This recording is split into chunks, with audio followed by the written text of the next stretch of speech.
Gas masks and hand grenades.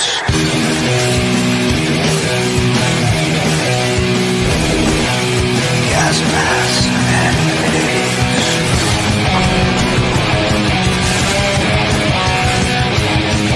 Gas masks and hand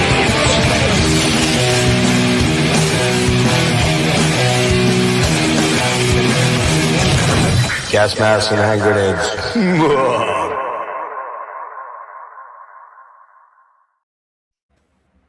Hey, what is happening, everybody? It is Gas Masks and Hand Grenades here for a late one. We're getting started kind of late tonight because this guy below me here is up in the wee hours of the morning over in the UK or the Isles. He's in Ireland, to be exact. And Peter, do you live near Belfast? I forget. Where are you at? Yeah, I live about 20 miles south of Belfast. Okay. All right, that's what I thought. I couldn't remember for sure, so... we're also getting kind of a late start because this was actually supposed to be a deep dive we were going to do next weekend. And there was a bit of a conflict with Dennis and a guest that we have to do the yesterday and today stuff, Wine and Tea, which I had all that done. And then I had to kind of switch shit up and get 3 concerts in and get all this listened to. These are some long-ass fucking albums, people. These are long-ass albums. Great albums, but long as fuck, okay? And as a result, I have to admit that I'm battling a really shitty cold right now. Probably bronchitis, so you'll hear me sucking on cough drops. I might have to dip out to take some cough syrup while one of these guys is talking, but I've been struggling with that. So I'm going to try to get through this. And we're going to not dilly-dally. Let me introduce you to the esteemed panel of awesome fucking dudes.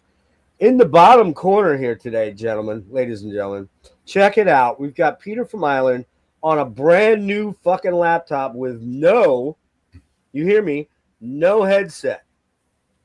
Woohoo! I have something for that, Peter. I just want to let you know. No headset means this right here. Finally. Beautiful. No buffering, hopefully. Anyway, and no buffering. So we didn't have any problems with that yesterday, and your image is fantastic, and you look handsome as ever there, you handsome fucking devil. Anyway, next to me over here, my broheem, my dude of dudes, Mr. Jimmy from Future Ruins. And by the way, since Peter now has a laptop, the constant pestering to start a YouTube channel will ensue, I'm sure. Yeah, we've already been pestering him. In the Discord chat, I'm sure, right? Yes, everyone wants to see me organize my collection. Yeah, dude, that's some pretty fucking wicked shit, I guess. That shit is fucking lit. That could be a year-long video series. That's gonna be a project for a while. But your wife will love you, unless, of course, you find a lot of extra space to fill with more CDs. Then, yes. Good luck, bro. I'm just saying, good luck. But I know because I spent literally 2 days finally doing all my vinyl. You can see those are 3 tiers. Got about 700 vinyls in there. Do you know, Jimmy? Take a wild guess how many vinyls I had back in November of 23 before I finally got money coming in, if you want to call it money. Take a wild guess how many vinyl I probably had. How many you had before? Yeah, before the paycheck started to come in. Yeah, I mean, I'm gonna guess maybe just a couple hundred. I think I had about 275. Okay, so that's pretty close. I definitely am pushing a 1K now. Yeah, I figured. Insanity reigns. Madness reigns. Anyway, so yeah, we're here tonight, guys, to talk about Moonsorrow. But before we do that, real quickly, Jimmy, you were at Decibel Fest over this past weekend. Anything you want to drop on us there about the time there, quickly? Yeah, sure. They sort of expanded the festival this year in Denver. It's the 4th year that they've done it in Denver as the winter edition, and it was really great. They expanded. They got a venue it's like triple the size of what they were doing, and I think that's kind of a testament to the headliners. Obviously, Blood Incantation making their hometown appearance and they hadn't played a show in the hometown since they released the record.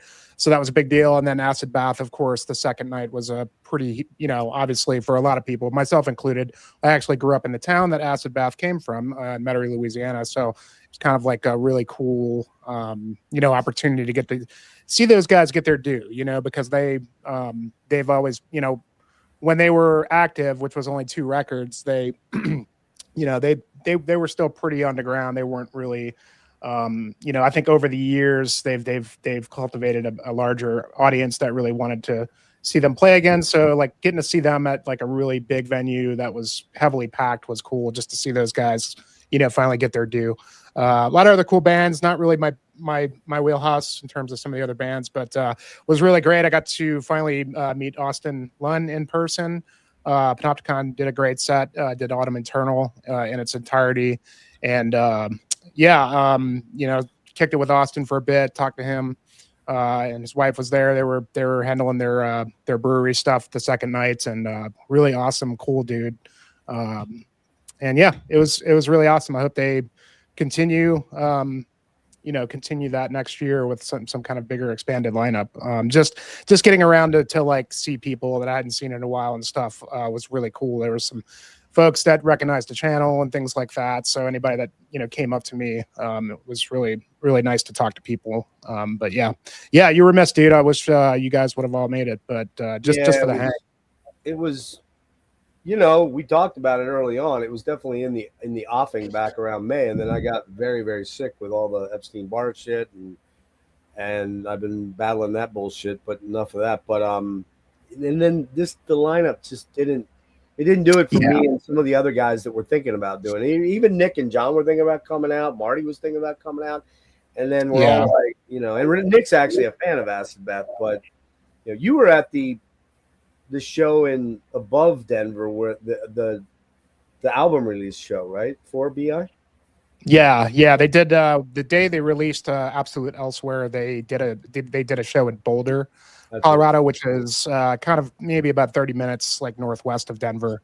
So that was technically their hometown show with the album release. And then they, since then it's been over a year that they've been touring the world. And so it was a hell of a homecoming for that band, dude, they're fucking playing Greece and all these, they're playing the fucking, what's it called? The place where Pompeii with Opeth sold that fucking thing out, man.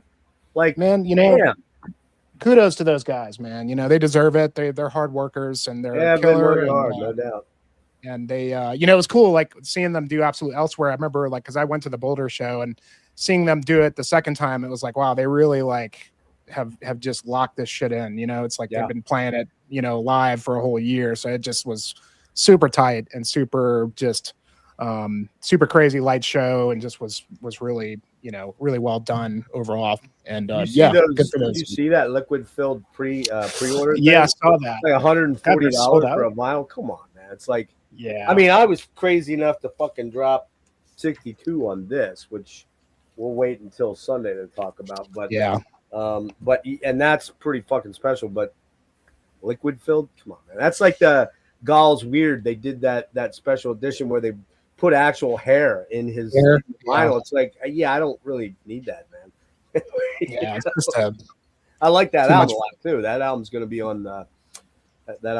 be on my final 25 for sure. Okay, so that leads me really quick to one thing. I need to blast out some shit that's happening coming up, barring me not getting sicker, which you just never fucking know with me anymore. You just don't.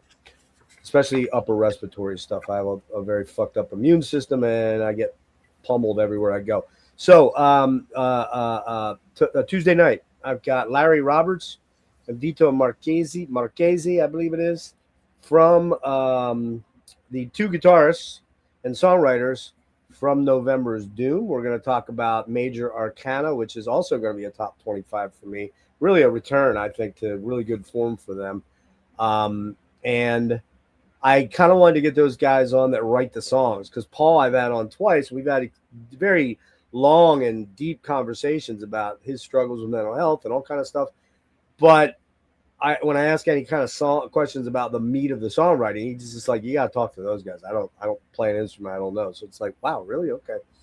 So those guys are coming on 8 o'clock on Tuesday night. I'm sorry, 9 o'clock my time, 8 o'clock Central. So 9 p.m. my time. Vito and Larry from November's Doom. Thursday night, tentatively, I'm still hoping to be on track to do part 2 of the church deep dive. I did part 1 about 10 days ago. I want to try to get part 2 done before the end of the month. We'll wrap it up sometime in January. I may have to bounce that one a little bit up to closer towards Christmas or right after Christmas, but we'll see. And then on next Saturday, I've got Dennis OG Press and his buddy Rick, I believe the guy's name is. Or no, that's Rick. Rick's in the. I'm already starting to get weird. His name is. I think his name is Rick. So they're joining me to do the studio catalog, the entire studio catalog, under the auspices of Forgotten Metal Gems of the 80s and 90s. We're going to do the entire YNT catalog. Great band, kind of hair metally, sort of, kind of, but not really. A little bit more straight working man, lunch pail riffs, great fucking vocals. So we'll be doing that on Saturday, the 20th. Peter, I need you to turn your volume down on your end a little bit. Yeah.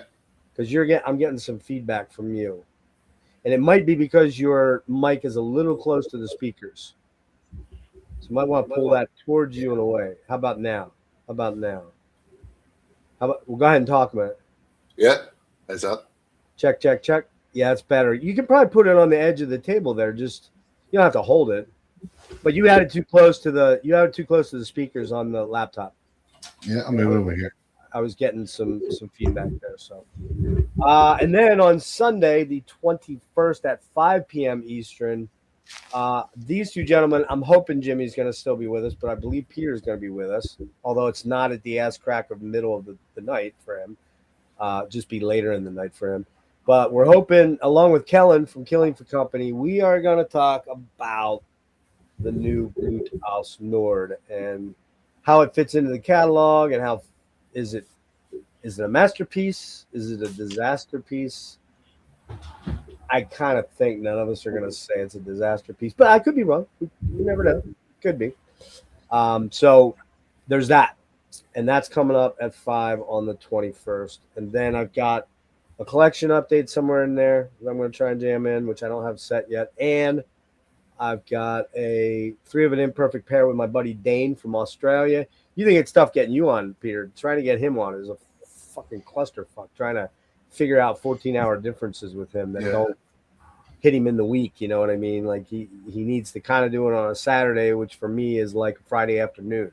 Yeah. So, but so that one's going to come after at the end of the month. So I think that's it, right? Let's see. Yes. We do have a deep dive series on that, Rick. Thanks for reminding me. It's the first 2 parts were on Kellen's channel. I am absconding it because it was always my plan to do that anyways, and I kind of gifted that to Kellen. I'm being an Indian giver. I'm taking it back. I want this one, so that's how that's going to roll. So, all right, Moonsorrow, Jimmy, you. Hey, Jeff. Yeah. Could I do a quick channel update? Oh yeah. I'm sorry, my bad. No, it's all good. I just wanted to get it done before rather than after. I thought that was a good idea, like you said. I put out a new film about a month ago. It's basically a ghost story. So, I mean, if you're into the supernatural, it's basically really, really cool historic site in Colorado. It's kind of like it's a cemetery, and if you want to come see me, basically sleeping next to a cemetery in my truck and walking around the cemetery at night and telling the story of the ghost lights there, come check that out. I just put it about a month ago. And if you're not subscribed to me, shoot me a sub, even if you don't watch the videos. I'm really close to 1,000. Do that shit. How far away?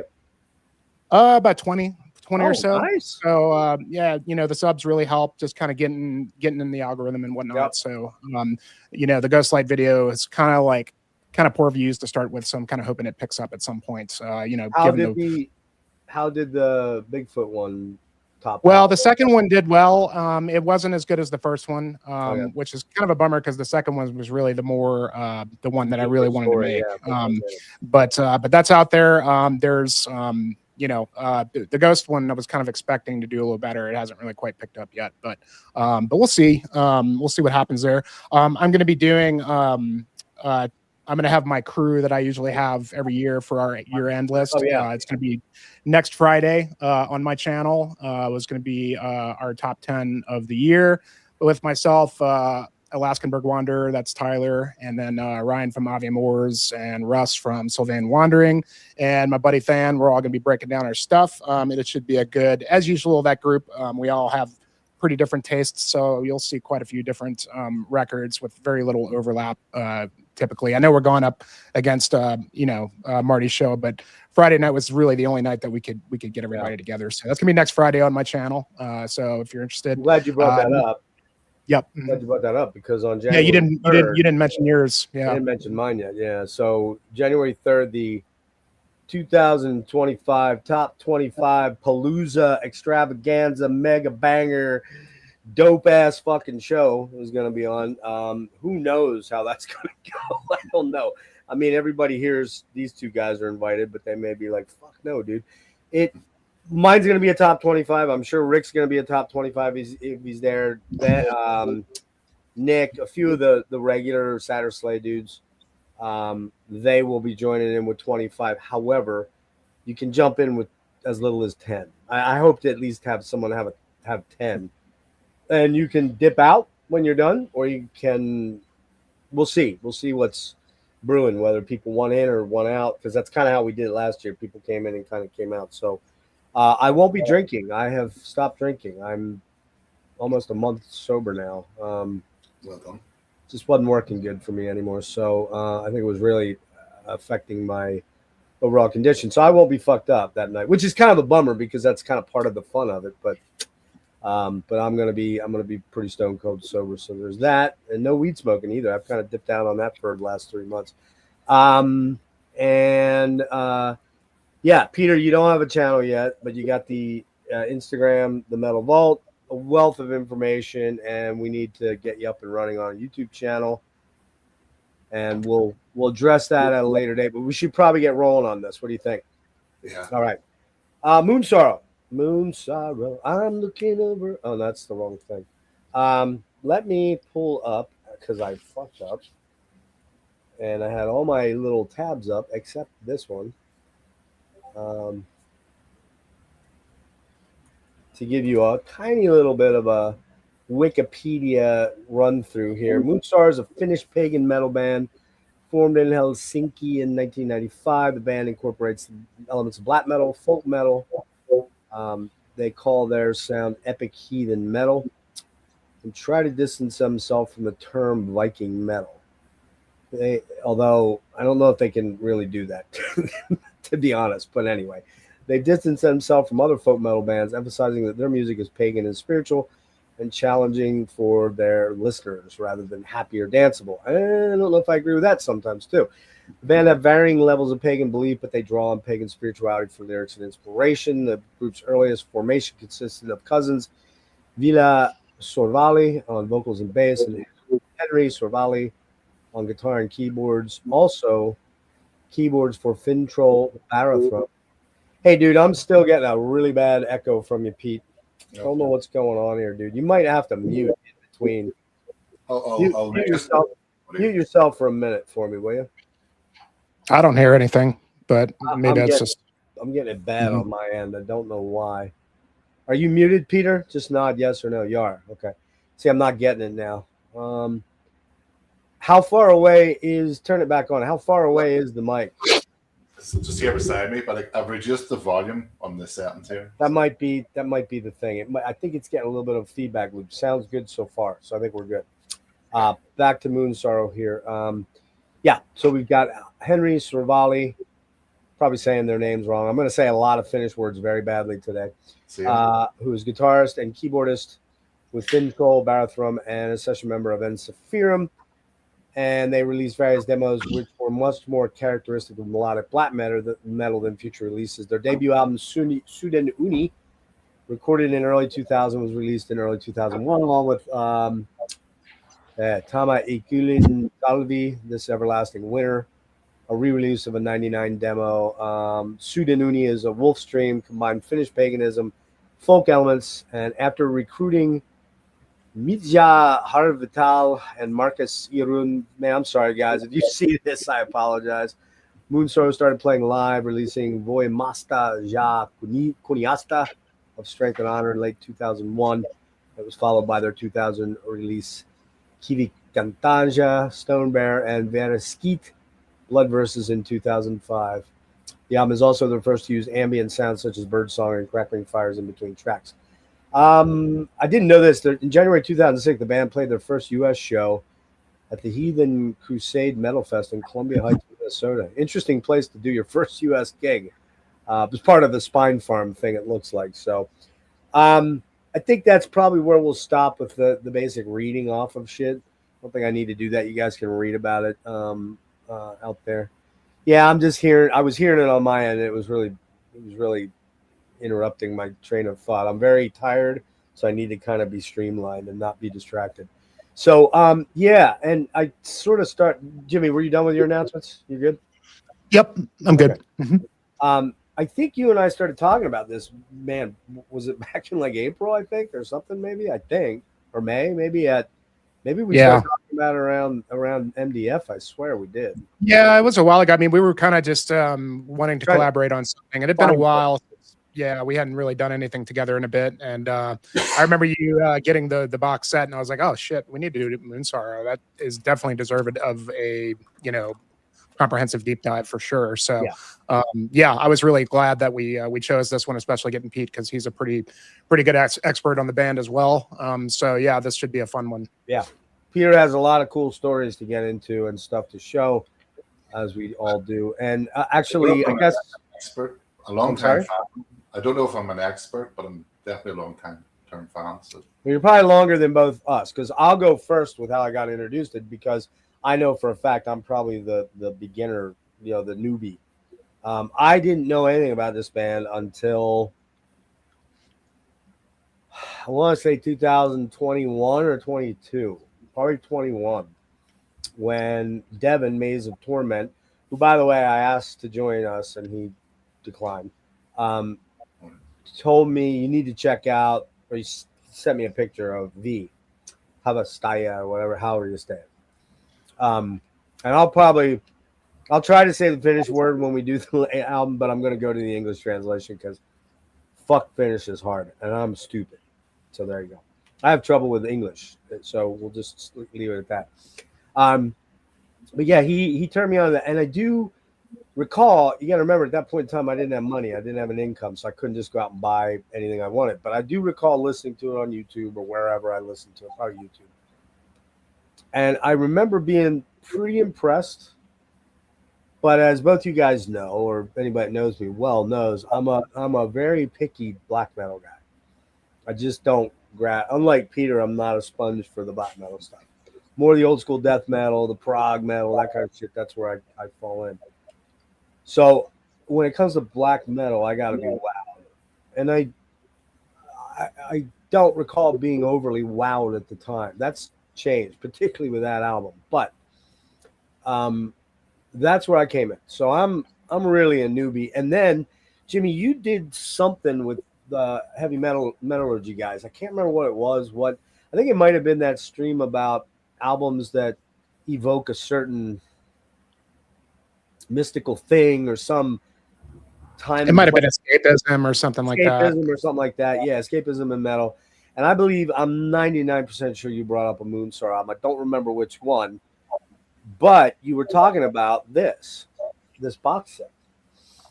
And I went out to Amazon and I threw one in a cart, and I'm like, yeah, I'm gonna sit on it. It's about $82. I'm gonna, I had money at this point in time, but I'm just, because that was a year and a half ago, probably, anyways, or well over a year ago, probably a year and a half. And I was kind of like, yeah, I'll make up my mind. I'll sleep on it. Well, the next day I went and it was fucking gone. It was the only one they had, and somebody that was watching that show with you on it had to have bought that fucker, because I wonder, it's too uncanny that thing just suddenly disappeared like that. I'm like, motherfucker. And then to order it, it was going to take like 8 months to get another one, because this is out of Hammerheart, right? Which I believe is Netherlands, right? Hammerhearts Netherlands, right? Yeah. And I couldn't find it. I just couldn't find it. Until I went on Discogs 6 months ago, 8 months ago, 7 months ago, I don't know. And I found a used copy that 3 of the 4 discs weren't even opened. It had a little bit of peelage on the bottom here, which I just put a little dollop of the super glue and fucking glued it down. And luckily didn't get it all over the spot glass everywhere else, because that would be something I would do. And yeah, man, I got this fucker for $45. It's like, oh yeah, that's coming home to daddy right there. I want that thing. And I'm really glad I did. But it also put me in a place to where I think I mentioned to you, and you're like, yeah, dude, we should think about that somewhere down the road. But I hadn't dove deep into it yet. And so we just kept kind of dancing around it. You've been very busy over the summer hiking and doing your things. And so we just didn't get around to doing something. But here we are now. Here we are. So I'm going to guess that probably you're next in line for noobness, Jimmy. Yeah, I would think that's probably right. For me, the first time I heard the band was Kevin Kantaya, the third record, which would probably have been around 2005. I think that record came out 2003. That was the first thing I heard by the band. I think at the time I was looking for some, bands that were similar to Agalloch, I think. And not that Moonsorrow really sounds anything like Agalloch, but I think maybe the folk thing kind of got stuck in there. And so I ended up checking out Kevin Kantaya. I remember I really dug it. But at the time, I don't know that I was quite ready for it. And so fast forward to like 2010 or 11, whenever Jumalten Eika came out, I was in a record store just looking at the CDs, and there was a copy of Jumalten Eika. Just had came out on Century Media, this copy, and I was like, I remember that band. Let me just blind buy it and check it out. I'm sure it'll be good. Of course it was. Album blew my mind. And so since, that time, I started to dig back into the catalog. I didn't have very much physical. I originally did get I had Kevin Kantaya, Veresa Keats, and Five all on vinyl. I had found, but I wasn't really happy with those pressings. They were on Blood Music, and they didn't have like a lyrics sheet or anything. It was literally just like it was just literally like a gatefold with a picture and buttons. And I just was kind of bummed out about that. So when, as the box that you showed, when this came out on Hammerheart, I jumped on it, and this is a really nice job they did on these CDs. So they've got booklets with the lyrics and everything. So I ended up selling my copies of those vinyl because they were okay pressings, but I just was like, I'm gonna get rid of these, and maybe they'll get repressed at some point. I would actually pick everything up on vinyl, but yeah, I mean, since those days, since hearing Jumalten Eika, I dug back into the band and became a pretty big fan. So I've been a fan for probably a good, 10 to 12 years where I've really known the band. Never seen them live. I didn't even know they ever played in the States, but not very often. And maybe that one time, or maybe a Milwaukee Metal Festival. It might have been the only time, but hopefully one of these days. That's their type of band. I wouldn't be surprised if that'd be an MDF band. You would think. Yeah, I wouldn't be surprised if MDF booked them or something. But if they did, they're kind of in that Arcturus vibe, but not really. But you know what I mean? They have that aura, that kind of thing. So MDF does bands like that. But Henry doesn't tour with them, so you just don't know. They typically seem to stay over there. Maybe they have political reasons for not coming over, but I've never seen them. I'd have to do a deep dive, and I can try doing that while we start talking about these albums. So Peter, how about you? Yeah, so my introduction was Voimasta in 2001.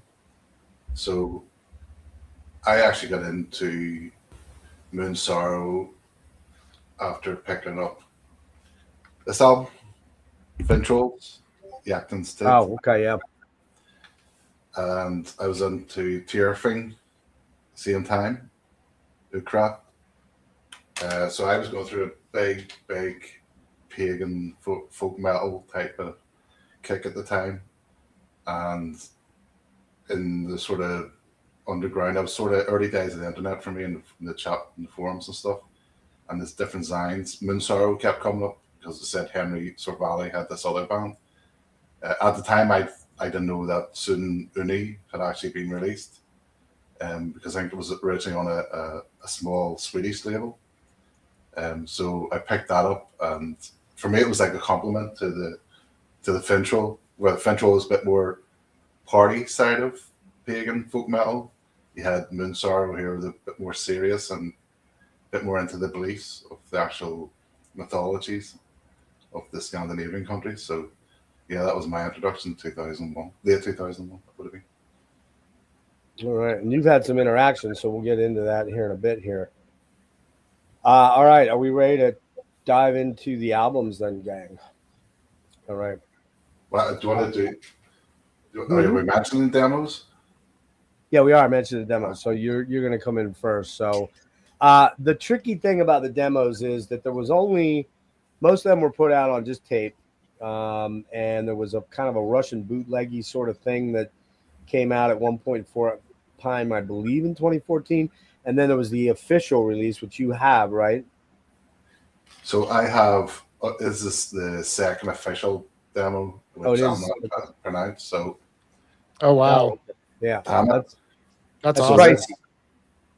Well, this was released on Sagittarius Productions in 2014.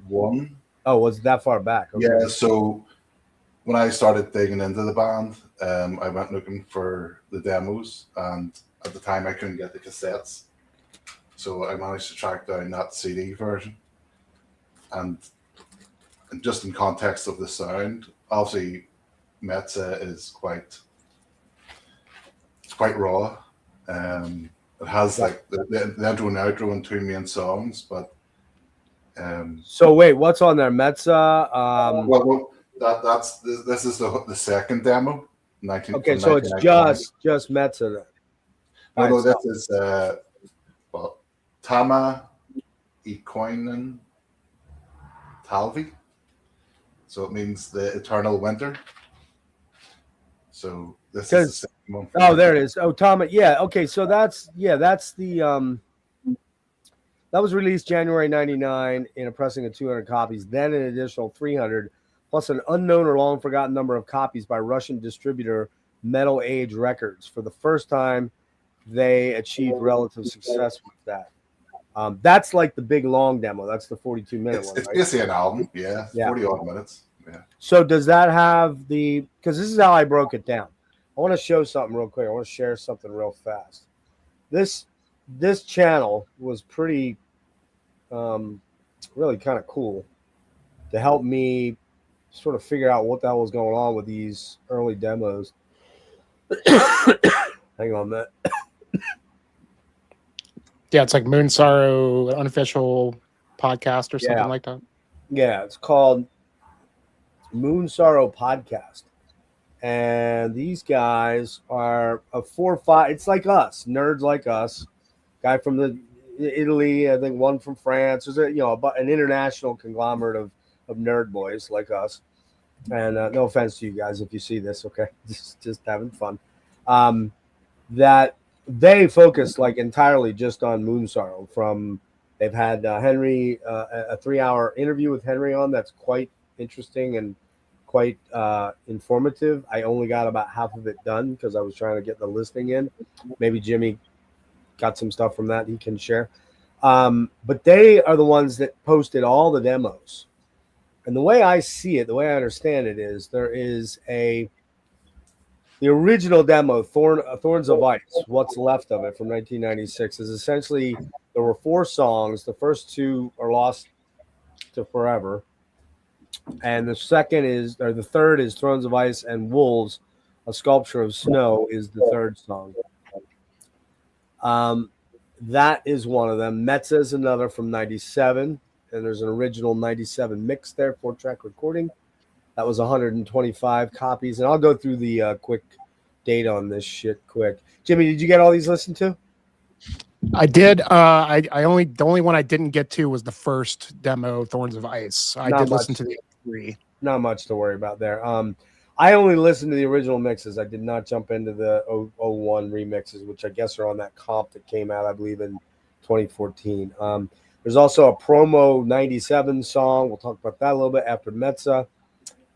And well, actually, it's two tracks, but one song. And then Tama Ikiruin Talavi is the 99 original mix. That's kind of like the full length album that's really a demo. So we can talk about all that stuff. We'll just run through our thoughts about this. The Thorns of Ice demo, what's left of it, super shrieky. The vocals sound like fucking Gollum, man. I mean, very Gollum, like precious. You know, like it's kind of honestly, it's kind of comical to be blunt. Oh, by the way, if you want anything, these guys do long form hangs like we do on Saturday Slay, where they just talk about Moonsorrow. You want to talk about nerdy as fuck? There you go. That's the deal right there. But very informative. So thanks to those guys for letting me pirate some of their info. Yeah, basically with that, there's not much to go on with this you know Thorns of Ice. Like I said, the first track, Thrones of Ice, Thrones or Thorn? Is it Throne or Thorn? I have it written two different ways. God damn it, Thorns. Yeah. Thorn. That's what I thought. Yeah. The first track is super shrieky. It's got very rudimentary mid '90s black metal, raw black metal, super cult. No bass on it.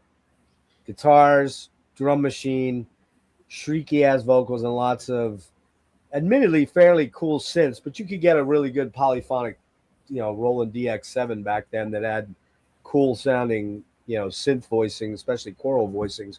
You could get them fairly cheap back then. You know what I mean?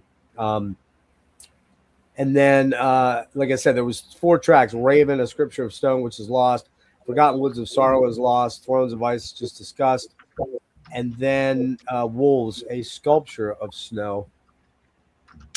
Very repetitive, very, very, very basic shit. Not, you can sort of hear the trappings of maybe something happening, but based on that alone, that would have been a cult thing that was lost to time, basically, and not really anything that I would be like, I wouldn't pay lots of money for that shit at all, ever. You know what I mean?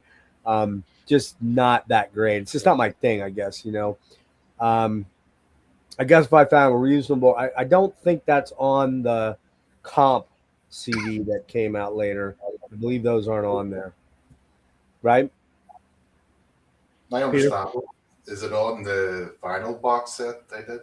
Well, it could be on there. I didn't actually pull that up. I can look that up. It might be on there, but I kind of doubt it because, man, it's poor quality. What do you guys think, Jimmy? What do you think? Yeah, again, I didn't actually get around to this particular demo. Well, that's one you missed. All right, Peter, how about you? Yeah. I for this stream I didn't listen to it. It's been years since I heard bits of it. You ain't missing much. No. You ain't missing much. Let me just put it that way. So, all right, moving on to Metza, which is 97, the original mix, 4-track recording in 97 at Henry's parents' garage. Again, no bass, just synths and guitars, and drum machine on this one, 125 copies. Let me see. Hold on. Again, it's pretty raw and ugly, but there is promise here. The first track is Joe Pima's, I don't know, sound effect sort of intro. Thimble Vatir, whatever. Frost. That's that Thimble Vatir is whatever the translation is. Kind of reminds me of Gehenna. You guys know that band, Gehenna? Well, you know them, Peter, of course. Yeah. What I really noticed was the organ piano or the synth is very Gehenna-like. And I don't know when First Spell came out. Do you know? 95? 3? I thought it was 3. I could be wrong. If it is 95, this is a little after that, so they could have very easily been drawing influence. Oh, they were heavily influenced by Norwegian black metal. Yeah. The guitars are buzzsaw and buried. A lot of scathing, harsh screams and gloomy like vocals, very tinny, harsh drum sounds. Again, this is a fucking drum machine, so that's what you're gonna get at that point in time. Heidelberg, whatever it's called. Again, very Gehenna, the church organ like synths. shrieky vocals, which are kind of almost silly at times. They really are kind of goofy. Do you know what the vocals remind me of? Do you know the Norwegian band Flaherty? Flaherty? Flaherty? Oh, Flirty, yeah, yeah. Yeah. No, I don't know. Do you know they have an EP called A Darker Shade of Evil? And you know, there's two members in that band, and one of the members, Alexander Nordgaren, was the original vocalist. And the legend is he destroyed his vocal cords singing or screeching. Is that the same? They're not the same as In the Woods, right? In the Woods, the guy did the same thing, didn't he? In the Woods were different. So In the Woods, but it was Flaherty. Alexander destroyed his vocal cords on that EP. It's so high pitched. It's crazy. And Ville's vocals on this demo kind of remind me of that, but not to that extreme. yeah, yeah. Well, I was thinking it was In the Woods was the name of that band, or In the Woods was a Norwegian band, right? Am I wrong? Yeah. I thought the very first demos for In the Woods had a super high, screechy. The Isle of Man. Yeah. Yeah, that's what I thought. It reminds me of that very much. Well, like, if you listen to that other EP, that takes it to another level. yeah, fucked up. Metal Kev, Moonsorrow's from Finland, Helsinki. You missed the very beginning, brah. You got to be here in the early days so you get all the poop. All right. Yeah, real quick here, running through this again. A lot of Ghana. We got Elvigar, cool acoustic synthy moonlight fog type vibes on that one. Pretty cool. A lot of chants and vocalizations. They're kind of cool and cold. But to me, this is like a 5 out of 10 thing. If I found a comp with all this shit on it and I could get it for $15, I'd buy it just to have it. Would I pull this shit out a lot? Probably not. No. I just don't think I would. I'm not the guy that likes the fucking raw, tin can with the string and the fucking outhouse toilet thing. You know what I mean? I just don't like that very much. So, yeah. How about you, Peter, on this one? That's a. Yeah, I actually like this demo. If I could find it, I would try my best to pay for it, but it depends on the cost. But I'd say it's quite rare these days. But I'd love a CD reissue if we can get one. Jimmy, did you check this one out? Yeah, yeah, I really like this demo. I think really the best part of it is the third track, Vergelmer. Yeah. That one they would go on to re-record on the Tulumirski EP, and it's a great song. The cool thing about these demos is that they really kind of show a different side of the band. I kind of feel like, it's a lot more black metal than what they're eventually going to become. And I think that's what makes these demos so interesting, because it doesn't really sound like the same band once we get to the first full length. It really kind of sounds like something different. So, in a lot of ways, I would have loved to have seen them do a record like this stuff. I'll talk a little bit more when we get to the next demo, but, yeah, this one's cool, man. It is very raw. It's very, obviously these guys were really young at this point when they were really trying to figure it out. But for a band, for such a accomplished band like Moonsorrow, it's great to see like kind of their roots and kind of where they came from. And if you're interested in that side, if you're a really big fan of the band, I think it does kind of behoove you to really kind of get to know these demos a little bit. Absolutely. Yep. And this is a demo where Henry actually writes the lyrics. Mm-hmm. So obviously from now on, it's Villa writes the lyrics. Yeah. And did Jeff say it was program drums? Because I thought they had a drummer on here. Yeah, program drums in this one. Okay. Yeah, okay. I see that he did. But they're already kind of starting to incorporate a little bit of the folk sound, but it is very synth heavy, very keyboards, but it's not so much like the real folk element that they would eventually really incorporate big time. Yeah, man. I mean, like I would love to get a copy of this if it was available. And it's funny because I only listened to it one time, but I liked it enough that I would want to hear it a little bit more. But you know, as we go forward, you're going to kind of see the difference. I'm not sure what happened to Jeff. He looks like he is having some kind of technical issue. He kind of froze up there for a second, and then he ducked out. So I think from it, you mentioned the keys and the synths, and again, Mhm. they were heavily influenced by Norwegian black metal. So Emperor were a big influence on the band at the time. yeah, And like I said, for me, there's never been a real rush to get it because, like you mentioned, the third track was re-recorded for the EP, and it's really just that Fimbul Fetier Frost song, and then the other ones are really just intros and then an outro. So, but yeah, Yep. if I could find it, I doubt it will ever find the original tape without having to pay silly money for it. But I was looking at Discogs as we were talking about this. There is a copy of the cassette for somebody's looking for $140 to get the cassette. But yeah, right. But it's one copy. You got to be a real diehard to go. And is it the original? Is it maybe a dub, a third, fourth generation dub or something? Right. I mean, if you look at the pictures, it is a dub cassette. So it's like essentially you're paying for, you know, a shitty Xerox little J card, and you know, so I don't know that that's really worth it. But yeah. So it looks like Jeff is having some technical issues. So we'll kind of continue on here. He's actually calling me, so let me see what he's saying. Hey, buddy, you having issues? Okay. Well, okay, I'll carry on, and yeah, just try to get in when you can. Okay. Yeah, it looks.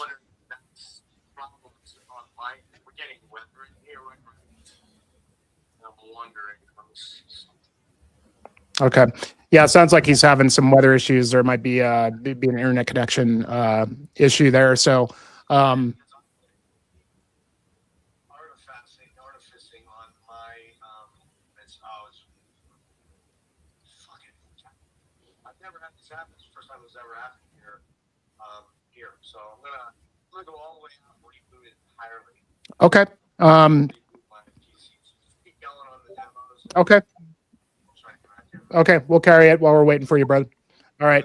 Yeah, so he's just going to try and reboot and get back in here, but we can kind of move on a little bit to, you know, maybe we could probably, because we do have quite a few albums to get through. So, you know, obviously the promo 1997 is kind of just a couple of tracks. There's one track, really, Battle Hymn, which is only like a 4-minute song, and then there's an outro. Nothing really too crazy here. I mean, you're kind of starting to hear a little bit of the folk element coming out a little bit. But I think, did you, I don't even know that this received any kind of physical. I don't think they ever released it from my understanding from what I've read in any interviews over the years and magazines, that whenever they referenced, I think they said it was just for themselves. Yeah. Pumping Vinyl, he's having some technical issues. So, he's trying to work that out and get back in. I think he's might be having an internet outage. Sounds like there's some storms over in PA over there. But I think what we could do is let's go ahead and move on to what I think is really noteworthy to discuss when it comes to this band is the 1999 demo, of which I'm not going to try and pronounce it because this is a little bit difficult. I'll let you try if you want. I had a stab already. It's funny, some of the guys in the Discord, Mr. Raccoon, if you know him, he was trying to teach me Norwegian pronunciation or Finnish pronunciation. I don't have time to sit down and try and learn all that, a new language, but so I'm just going to have a stab here and then just say the English version. And you've got a physical copy of it, right? You want to share that real quick? So that's awesome. Yeah, like I said, it came out in a label called Sagittarius Productions. Sorry about that. All right, what do you got? All right, we got Jeff back. We were just moving on to the demo in 1999. We kind of went through the promo, but it was kind of really just a track. So I was having Pete show his copy there, and I was kind of just saying that, like, for this, to me, I think this demo is, especially if you're a fan, the 1999 demo is kind of essential, and I really love this demo. It's awesome, Agreed. and it's another case of you're hearing a band that's really quite different than you're going to hear coming up. Very different, yeah. And I would like to, I would have loved to have heard them do, a record like this. And we will see. They kind of do in the EP. Yeah, they kind of do. We'll talk about that with the EP coming up. Yeah. But the big one really is the first track, which I'm not going to try to pronounce, but this is one of the tracks that they re-recorded for the To the Mirsky EP. Really great stuff, man. And one of the coolest things about this is, I guess this is drum programming too. I thought they had Marco by this point, but yeah, it's kind of more along the line of what they've been doing, and very much like more black metal than it is. But you're starting to see some of the folk stuff coming through, some different instrumentation. But there's some killer stuff on here. Scathing, second wave black metal meets some of this more heavy orchestration layered over the top of it, with keyboards and things. And I already told Pumpin' Vinyl, Jeff, that you were having some issues. So yeah, I'm assuming he was joking there. I don't know. I mean, he's been all right lately, but now, he's got to come at me. Dude, I can't control the fucking internet. I don't own it. I can't control it. I've never, honestly, in living here 4 years, I don't think I've ever had a situation where I couldn't get right back in by leaving. I had to reboot the whole computer, so I don't know what's going on. Keep an eye there, Psychic. Yes. I just want to run through a couple quick tracks, if you don't mind. Yep. And there's some data there. In 98, the Cousins Villa. And did you go through all the data? No, you can go ahead and do that. We just brought it up. Yeah, it was released on tape in 99, first pressing of 200 copies, then an additional 300, plus an unknown or long-forgotten number of copies by Russian distributor Metal Age, like we talked about. For the first time, they achieved relative success, which earned them a contract with a record label. It was reworked some years later. But what you hear is, in the versions I listened to from 99, they're the Rip by Villa from the master tapes. Yeah, there was a lot more ambition in this demo. It still has a demo quality to it, but you can now tell that they're not just a bedroom, or in their case, a garage. Bunch of kids that are 15, 16 that are just fucking around with a drum machine and a bunch of riffs on Cubase or something like that, whatever they were using back then. They were probably using a 4-track at that point. And yeah, it's remarkably good, actually. It really holds. I agree with you, Jimmy. It would definitely be one that I would want to have. Now, Peter, you have the copy, right? Correct? Yeah.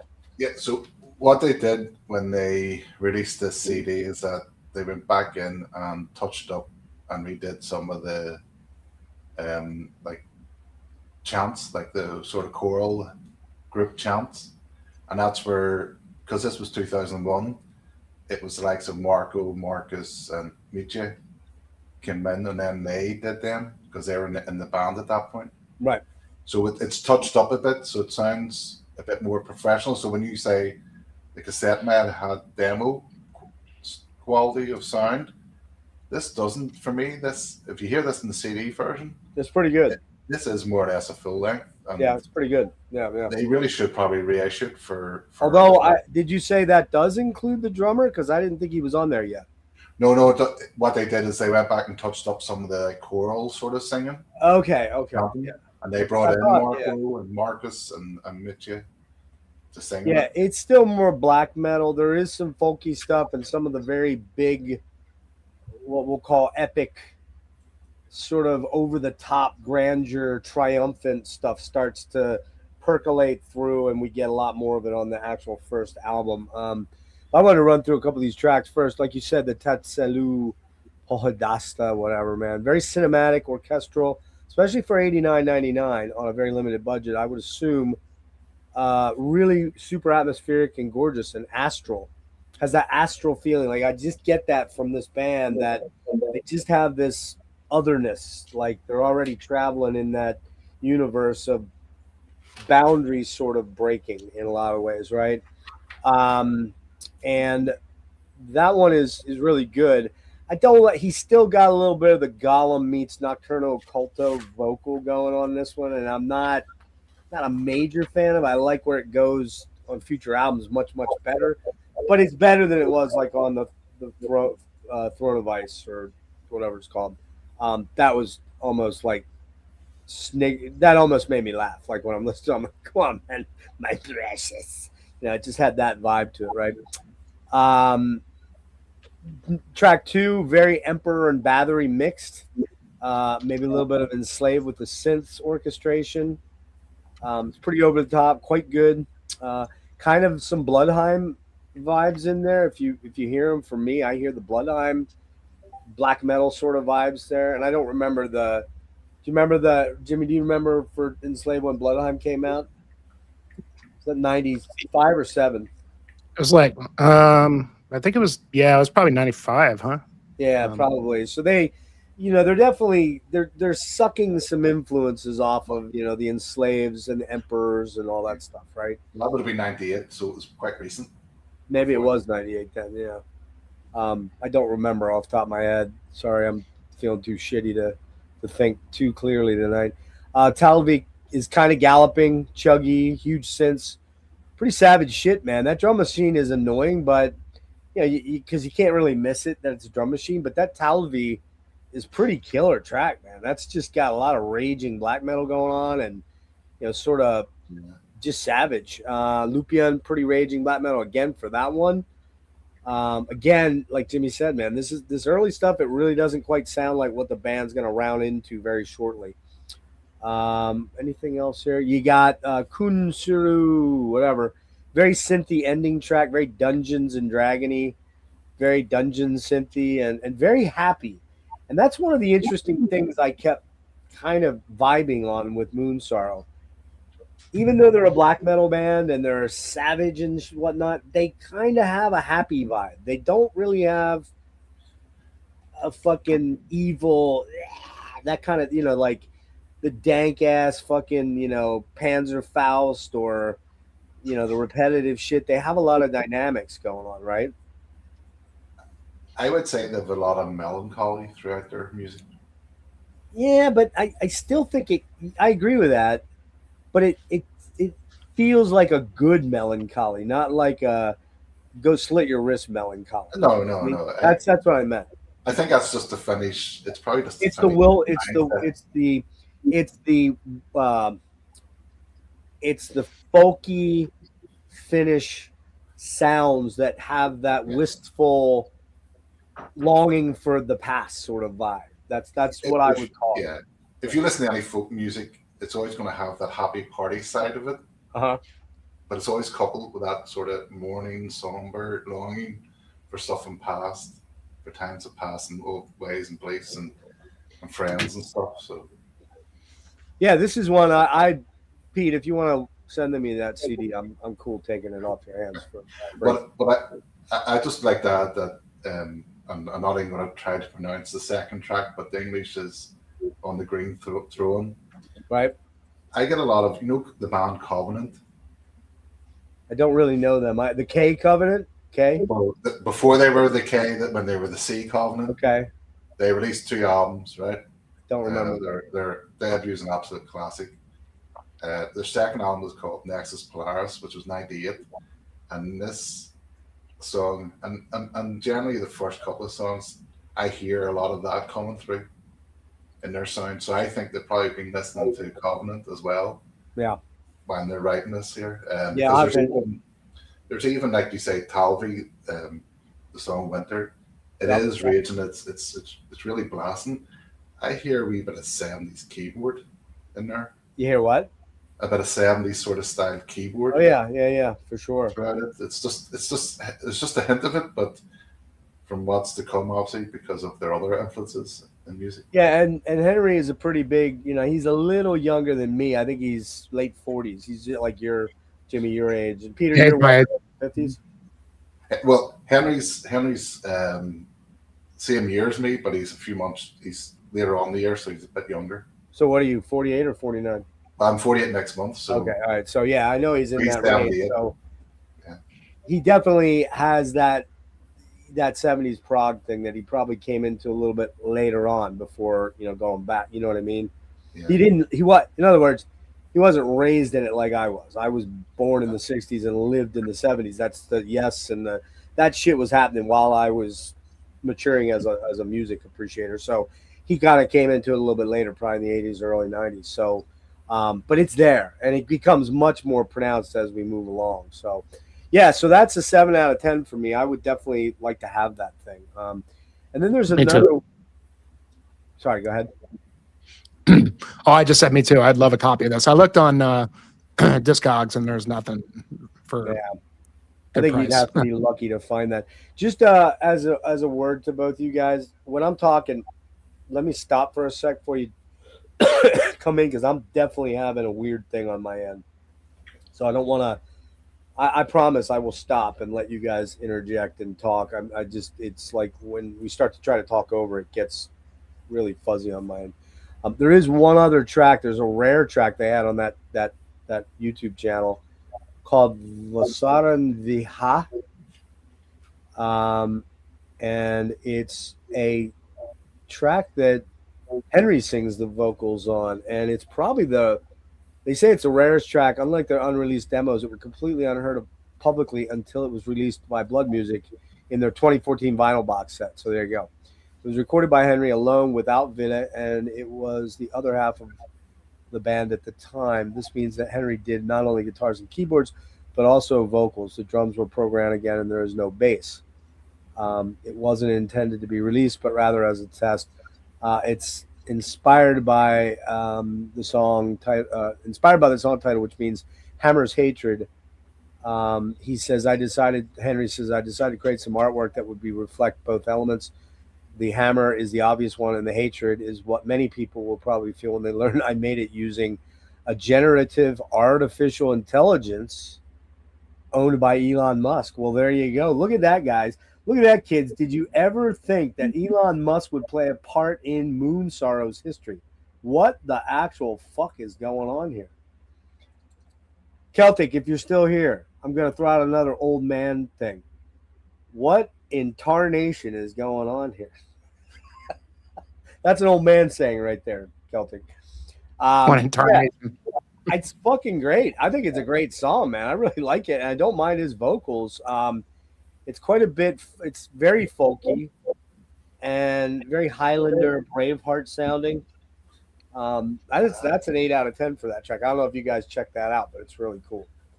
So that was kind of again, that's a vinyl only box set special track that wasn't released anywhere else. So, all right. So I guess we're moving on to, and you guys both talked about the '99 demo, right? Yeah, sorry, just before we move on, you're Yep. now intriguing me with. I haven't heard that song, but you mentioned Highlander Braveheart. In the booklet, in the notes, the band thank Mel Gibson for freedom, Uh-huh. and it's not We're the gonna first. we're gonna It's not the last time they thank him. we're gonna talk a lot about that Gaelic Scottish connection, which is very evident to me. Now you can say, "Well, it's more Finnish folk." It is, but it's also very Gaelic and very Scottish Highlander vibes on a lot of their stuff as we start moving through. If you can't hear that, you're fucking not listening very well. That's what I think. So, okay, so we're gonna get into the first actual album. Jimmy, you want to show that? Oh, What's you have that? CDs, so Pseudonym. Yeah. yeah, we all I've have got CDs, right? We all have CDs. Yeah. I would say Pete probably show. I bet you Pete's got the original. Pete's got the original, yeah. Yep. All right, Nice. I'm gonna blow you up, and you can go first, Pete. All right, rip into it. Real quick, some details on that, real fast. That's the original release cover art, I believe. Correct? Yeah.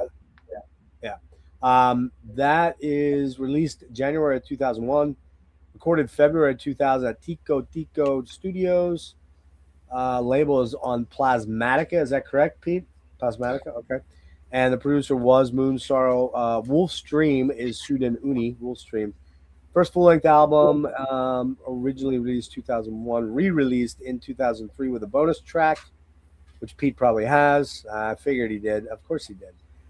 With different artwork, and it's is that the Finnish language version? Is the one that has English and one that has Finnish, or is it just that one track that has Finnish? The bonus track is like as they classified it here under the title "drinking music." Yeah. So it's like a funeral song, and it's supposed to be like Vila's funeral. Where he's Okay. inviting the rest of the band members to join him in celebrating his life.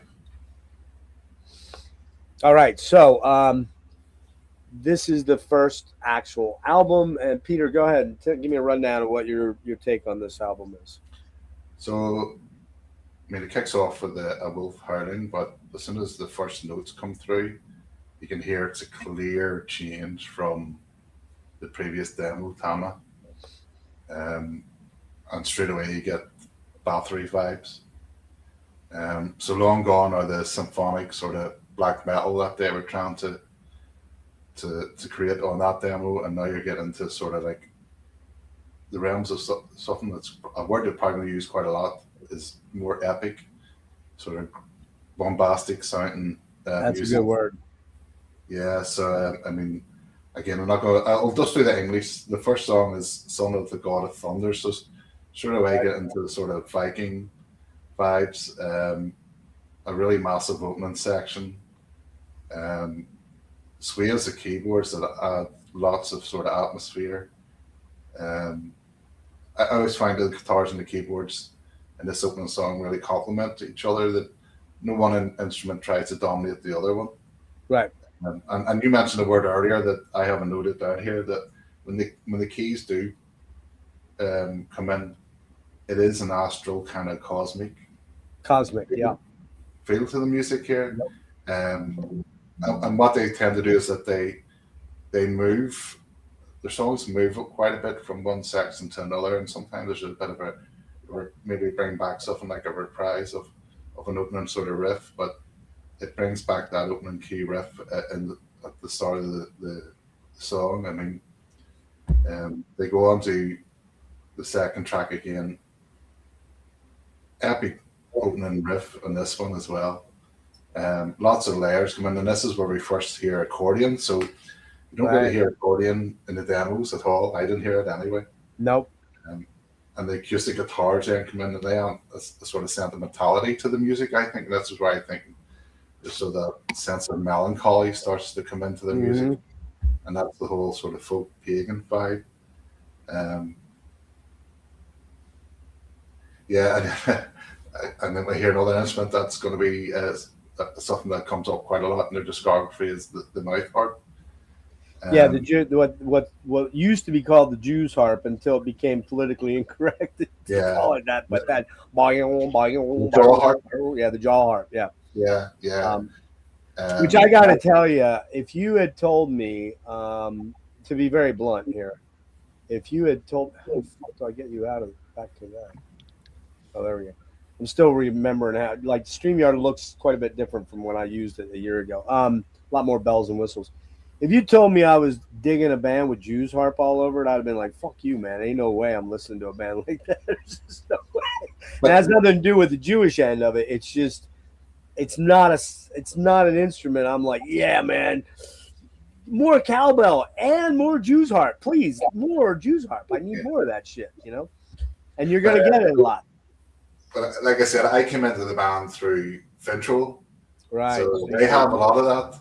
They have a lot of polka type, sound to their music, and that's insane the party side, where Moonsorrow bring in accordion, playing accordion, like accordion stuff, and I was used to when we were young, growing up, and you see the bands in St. Patrick's Day, the pipe bands and the accordion bands. Yeah, tin whistles, but then you see it in that context, but then you hear it in metal going. Yep, the recorder. How does this work so well with the rest of the music, with the riffs? But it does. Yeah, it does, and that's down to their composition skills. I mean, I think overall the vibe of this album is very much one of them moving in this battery direction, but adding in all these different folk elements that blend in really well. Having songs about, you know, history. I think that second song is really a song about how the Christianity came to Finland, and it's about the simple peasant who stood up and wanted to defend their beliefs, and he ends up killing some guy who ends up being canonized as a bishop. Um, but this is actually a celebration of that fight back against the attempts to convert the Finnish people over to a different belief system, a different religion, and that's something that Right. is quite evident throughout Phil's lyrics as we go through the catalogue as well.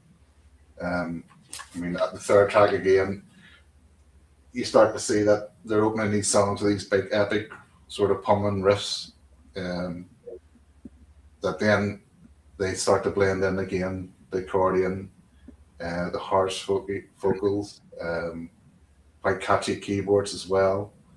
This is still very much rooted in black metal, but it's black metal with folk, and as I said, it's different to the likes of Fintroll because it's not party music. It's not really upbeat. It's songs about battles, about death, about the loss of the belief systems.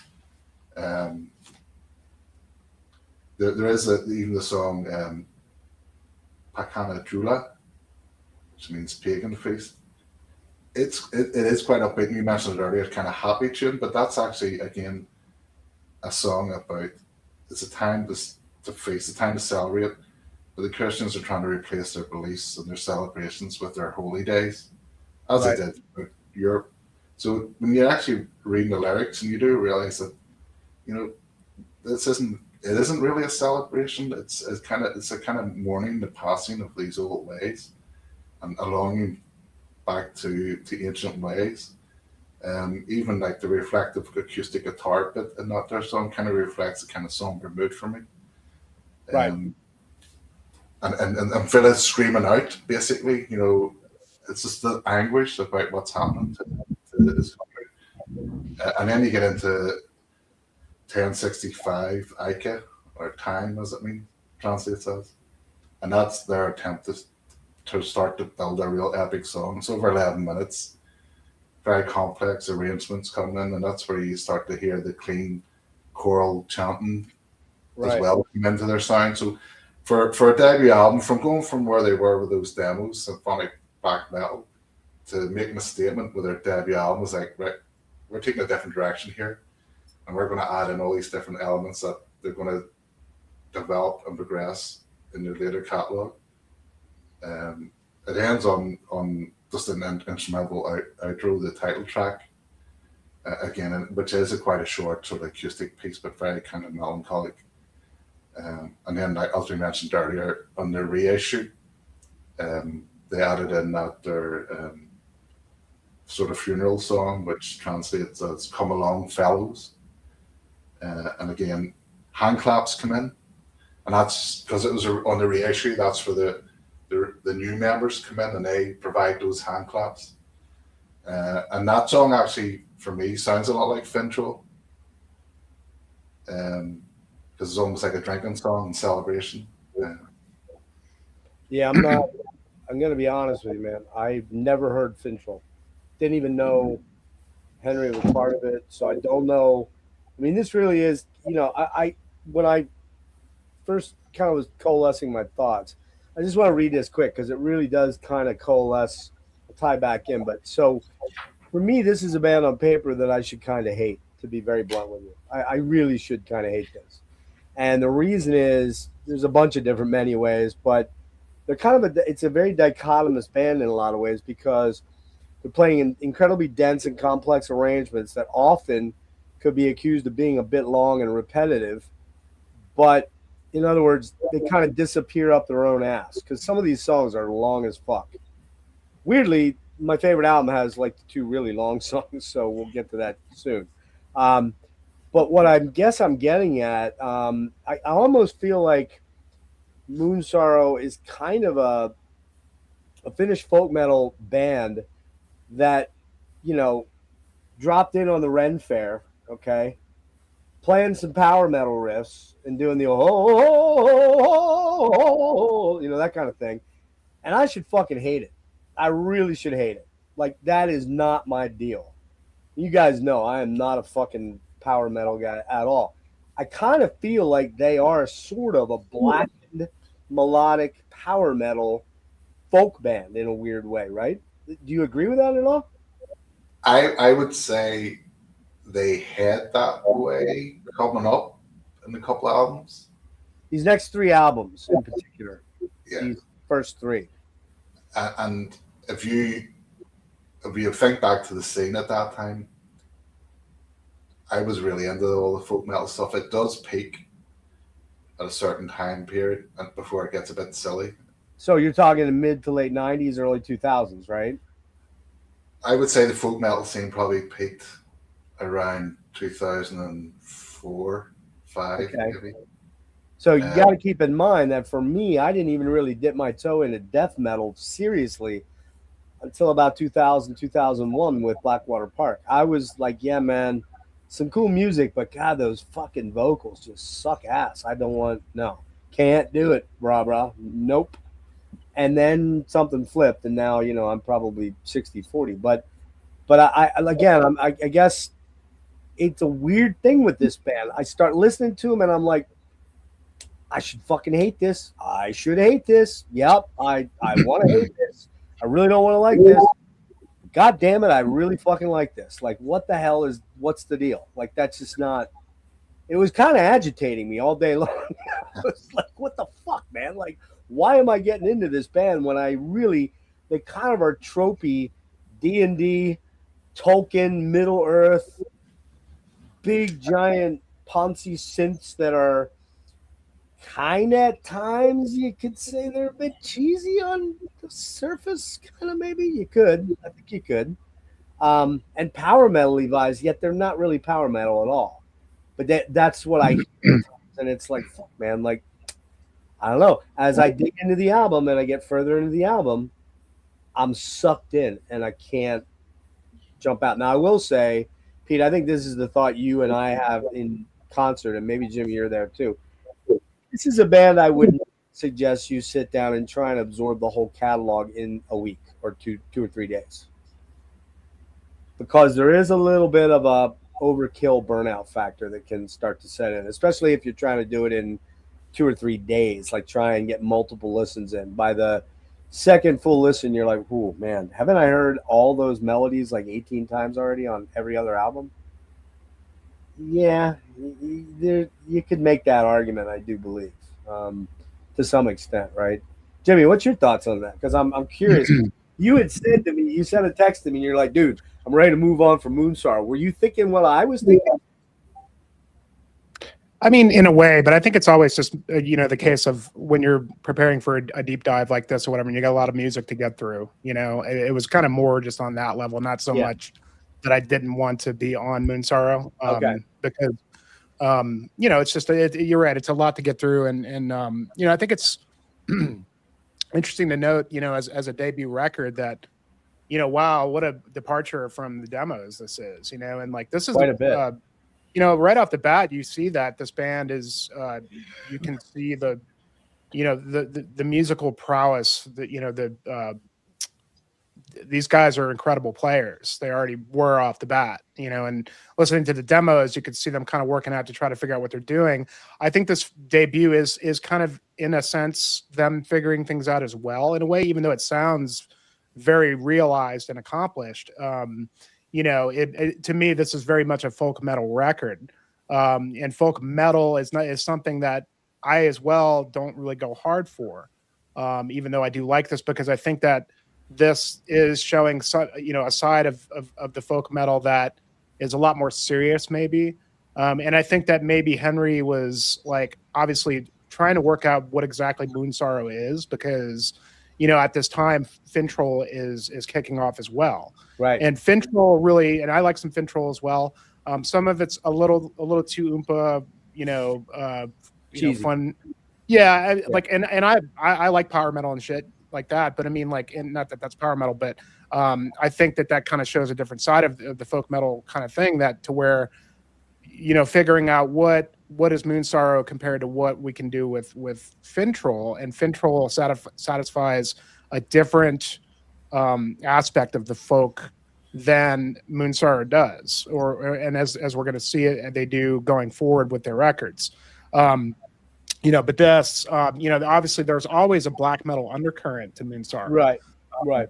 But the beginnings of the band with these first albums, I think there is more of a focus on that sort of like building the music with all these, even I heard Henry talk in an interview that he was surrounded by folk music all his life, so he was very, very comfortable with that style. And it makes sense because, in terms of the way that he does, I've got the repress, nice. like Peter showed. And this is the CD as well as it's got a DVD, live at Tuska in 2003. But it's kind of cool. I do like the redone.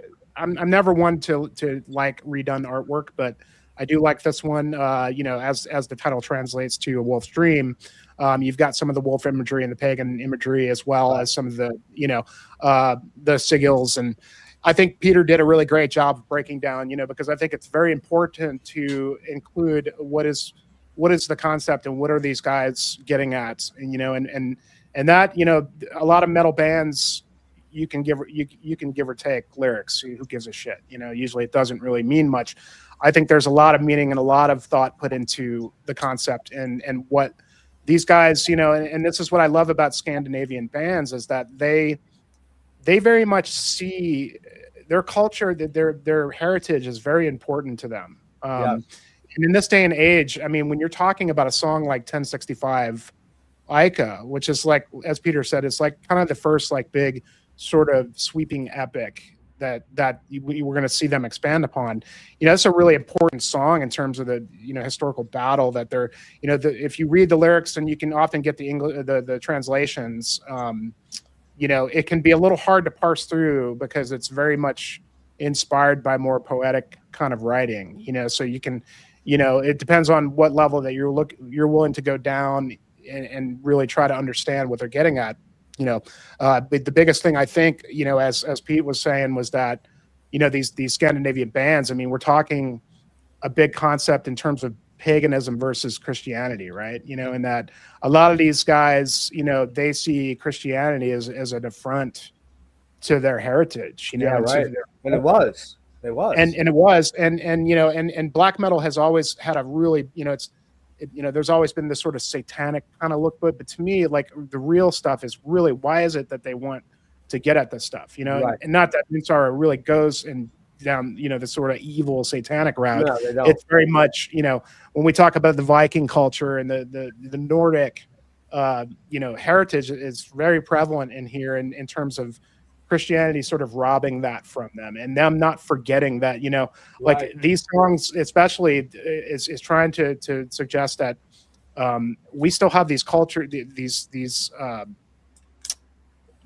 we still have these traditions in place, that we haven't forgotten about. Exactly. And it's very much a remembrance as much as a celebration of those things, and these things are rooted, as Pete was saying, in war, death, and battle. And so there's certainly a fantastical side to to this historical aspect that they're getting at. But Moonsorrow strikes me as a band that is very, very serious about this, and it's not meant to be taken lightly, and they're not doing it in a way that's like shoving it in your face, or they're not proselytizing. They're not like, right. They're Not at all. Holy rollering the shit. No. They're embracing their heritage, like you said, and they're sharing that, the importance of that.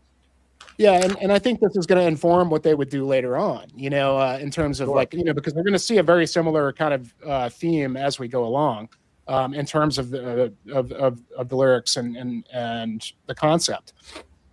But the idea of the wolf's dream, that's another side of this, as most pagan metal is that nature is very important here, and animals and all the natural world is, and how that's corrupted, and we can all agree that it's far beyond corrupted at this point, I think interestingly, you brought up Ica 1065. You know what that song reminds me a lot of? Really reminds me quite a bit of a Norwegian band's similar sort of track. You guess what I'm thinking of? Huh? Enslaved. Yeah. Enslaved. Yep. Yeah. Off, Yeah. off Eld, Mhm. what 793. It just has that raging into battle go, and that to me, Ike is the best track on the album by a mile. And I'm going to play a little snippet Yeah. of it quick here. Mhm. I like the rest of the tracks.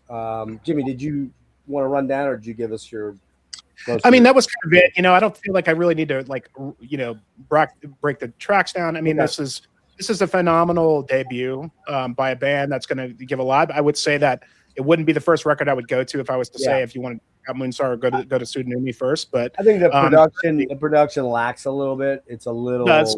Yeah, and it's flat. not it's not perfect, but you certainly see what they're getting at, and it's still very accomplished for a debut. And if you're into folk metal, this is definitely going to be your thing. But I think what they eventually become is not like fully realized or really quite yet. But you can see like the melodic side of the band is very pronounced here, and that's an important part of the band as a whole. But it's a great debut. I love it a lot.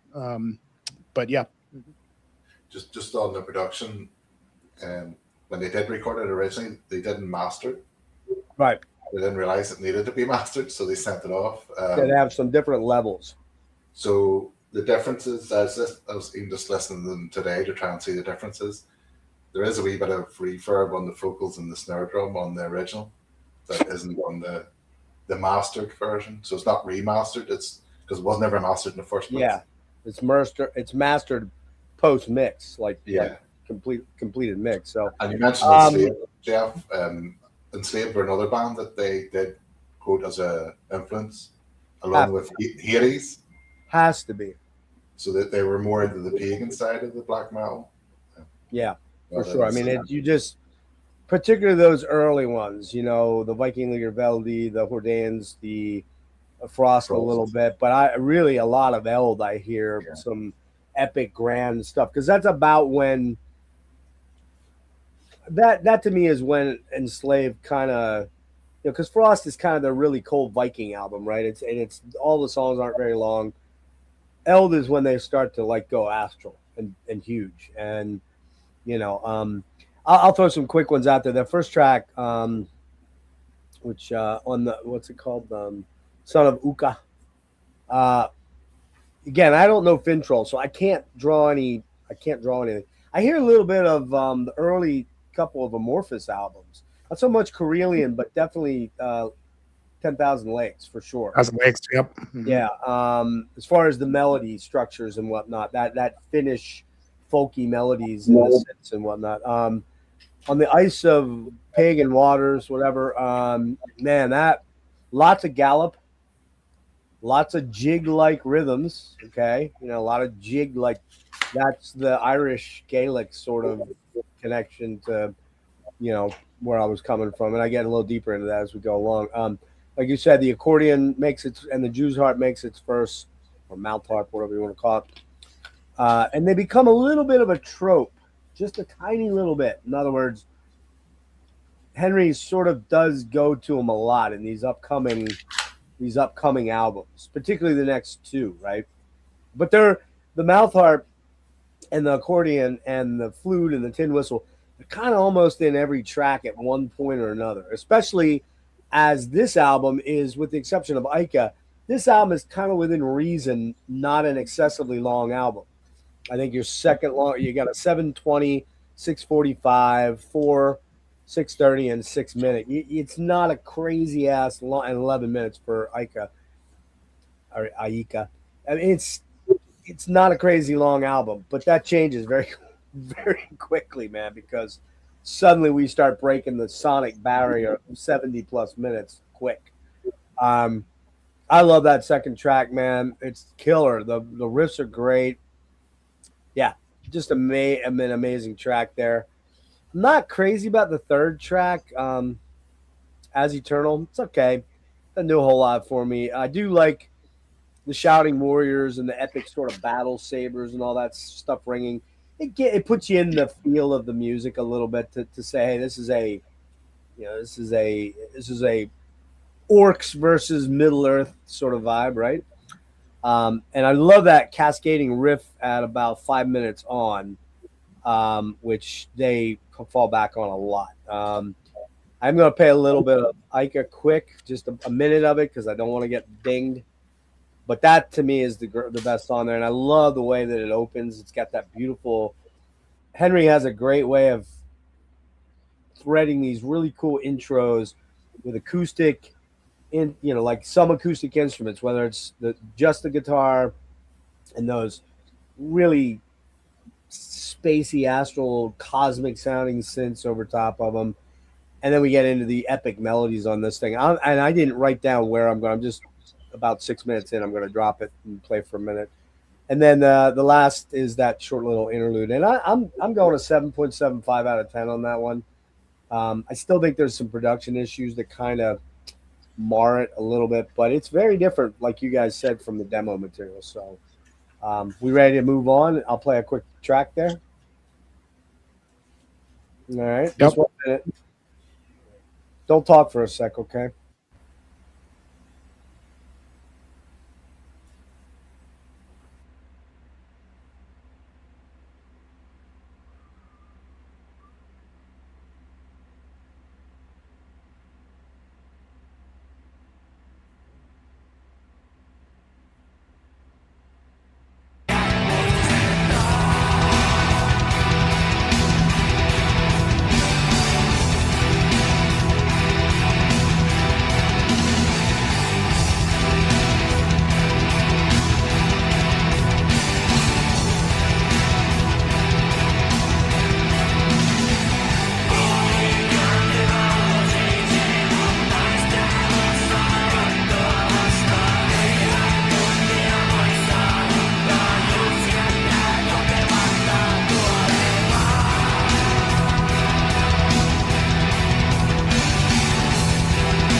I should have.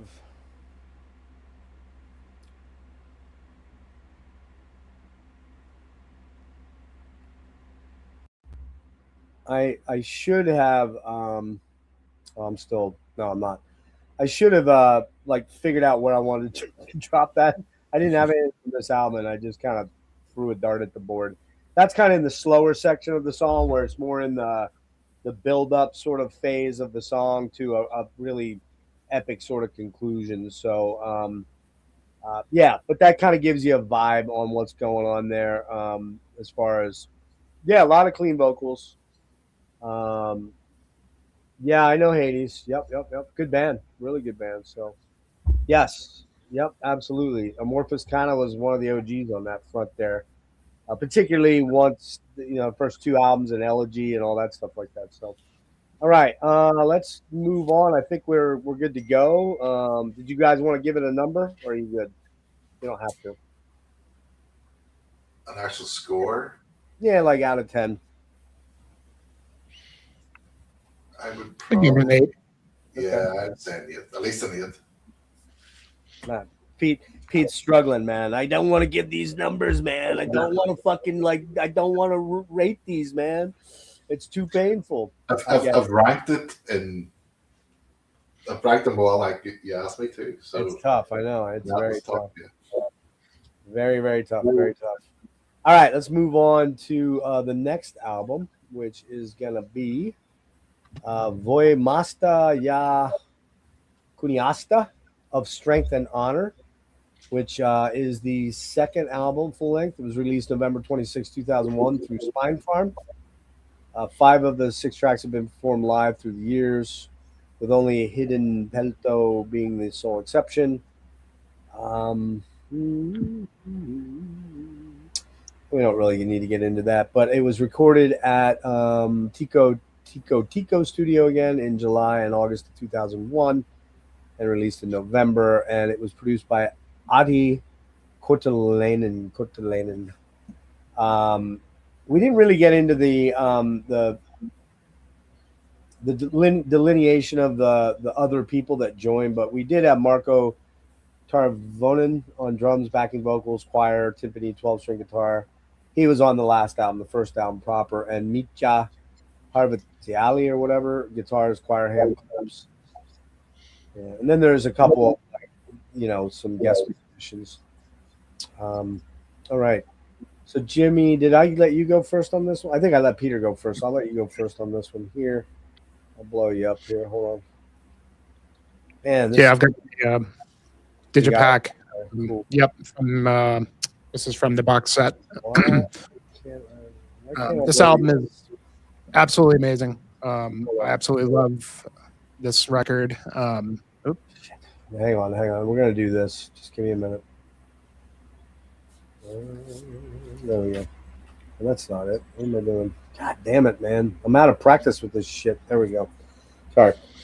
Yep. No worries.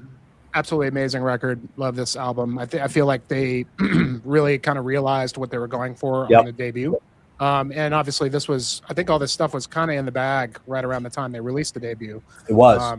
This one. And this is definitely like the most, I guess, the more uplifting side of Moonsorrow. I mean, and I think that goes with the concept as well of Strength and Honor. I think that this is very much, sort of the hero story. It's about heroism and resolve, bravery, fidelity, unity, all to the gods. And man, I mean, they just kind of like just bumped it up like 10 notches in terms of the epicness. I'm going to try and curb. I think we'll all try to curb the amount of times we use the term epic. It's going to be hard. It's going to be so hard. Goddamn, I would be willing to say that as far as if you looked up epic, you would see a picture of Moonsorrow for sure. Yeah, pretty much. Yeah, they certainly they really embody that term. But I mean, right off the bat, the first track, the Tyven, that melody, just, man, if it doesn't just give you the goose flesh and just want to go slash and burn, there's this record is just full of so many great moments. Really not a bad track on it. I really, obviously one of my favorite things that I really recognize with this record is Villa's vocals, which at this point he's a monster. And dude, in that third really track, step up, man. They really step the vocals up. I mean, there's a lot of good clean vocal stuff going on, but his black metal vocal, I mean, to me, he's very much kind of like Grootly in a way in Slave. It's just got that personality, that just scathing, absolutely just, throat scraping. I mean, the guy is just screams his fucking guts out, dude. And nothing gets me more than that. I think it's the third track, which is the second proper track of the record, Kayan Pasa. I mean, dude, that first scream he gives is just it's crazy. It's just I can imagine his throat, dude. The poor guy must have been trying to drink tea or whatever to kind of soothe his throat to get through this thing. But I mean, there's just so much passion and just real, this guy is serious, man. He's not messing around, and great vocalist who he also handles the bass in the band. But a lot of their great melodies, are on this album. One of my favorite sections is the fourth track, which I'm not going to try to pronounce. Gets to this. It's kind of a little bit more the Silent Waters of Infamy. Yeah, and it's kind of a slower track, but it builds to this acoustic section and this beautiful acoustic solo that it's just man, these guys are just really just meticulous players. And, that really kind of shines through in this track. But going for, there's a lot of there's a lot of really heavy stuff, and you're starting to kind of see some of those kind of darker moments that are going to kind of foreshadow what they're going to do later. But I think this is kind of the second part of a sort of a trilogy of epic, just uplifting folk metal. Yeah, and it's also I mean, I feel like at this point they have Marco, the drummer, really just underrated drummer, man. You know, and a lot of times he's a great drummer because he really stays in the pocket. Yeah. But there's just moments like where he just belts out these fills, and it's like, whoa, that was so cool. Just really cool little moments as a drummer. But yeah, I mean, like there's just so many good moments, so many good melodies, and just every song is killer. I mean, they're still kind of staying within the 7 to 8 minute mark as far as song lengths until the last track, Senka Tarina, which is like kind of it's almost like more of just like an idea than more like of what they're going to do with some of these big, you know, epic long tracks. But yeah, man, they really kill it with this one. I really enjoy it. I think it's very representative of, you know, it feels like every time they release a record from here, it's just they build and it's even bigger than the last one. And this one is certainly no exception there. I love also, you know, one of the things I love about Moonsorrow is I really love that they use the Finnish language for, you know, that they stick to their language, their native language, because it's just such a beautiful looking language. I mean, it's the words just look beautiful, they look otherworldly, and it just fits. They really sound well. otherworldly too in a lot of ways. Even though I have no clue what they're fucking talking about. There's a romantic, you know, you talk about the romantic languages like French and Italian. Finnish kind of has that in a weird way. Of all the Nordic or Scandinavian countries, they have this. You know, every time I've talked to somebody in Finland, like Juha or Hari, you know, I've talked to a couple different people there, and it's kind of weird because they always say Finnish. They don't say Finnish. They like we do in America. Finnish. They say Finnish. It's a more eloquent, like when the guys in Amorphous were talking at the show I was at, and they were talking to each other, probably making fun of all of us Americans. But more than likely. Yeah, for sure. It just sounds fucking cool, you know? It just sounds. It does. It does. It's just beautiful. And yeah, man, I'd give this one, you know, 9 out of 10. I mean, I don't think there's a bad song. I think everything is really fully realized at this point with this band. But it's definitely for me like the most uplifting, like, sort of, dare I say, like positive Moonsorrow record. This is the one where I think they fully realize, like Henry sort of fully realizes the vision more or less, and now just starts to expand and add and subtract and create. You know what I mean? And now we notice too. You know, now we've got a 13-minute track, we've got a 9:20 track, we got an 8:14 track, 2 7-minute tracks. It's still not into the 70-minute stratosphere yet, but we're going to be getting there. It's going to happen. Yeah, for sure. All right, I'm going to go next, Peter. We'll just always mix up how people are. Oops, shit. I didn't want to do that.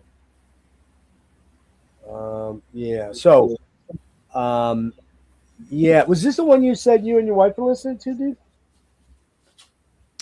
No, they're Veresakit. I'll tell that story when we get to it. Okay.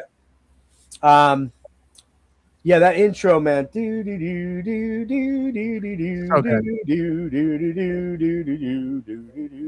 Again, I should fucking hate it. I should hate that, but I don't hate it. I like it. Doesn't mean I'm gonna start buying every goddamn fucking Halloween album. Trust me. But yeah, man, so cool. And then you get in again on track 2.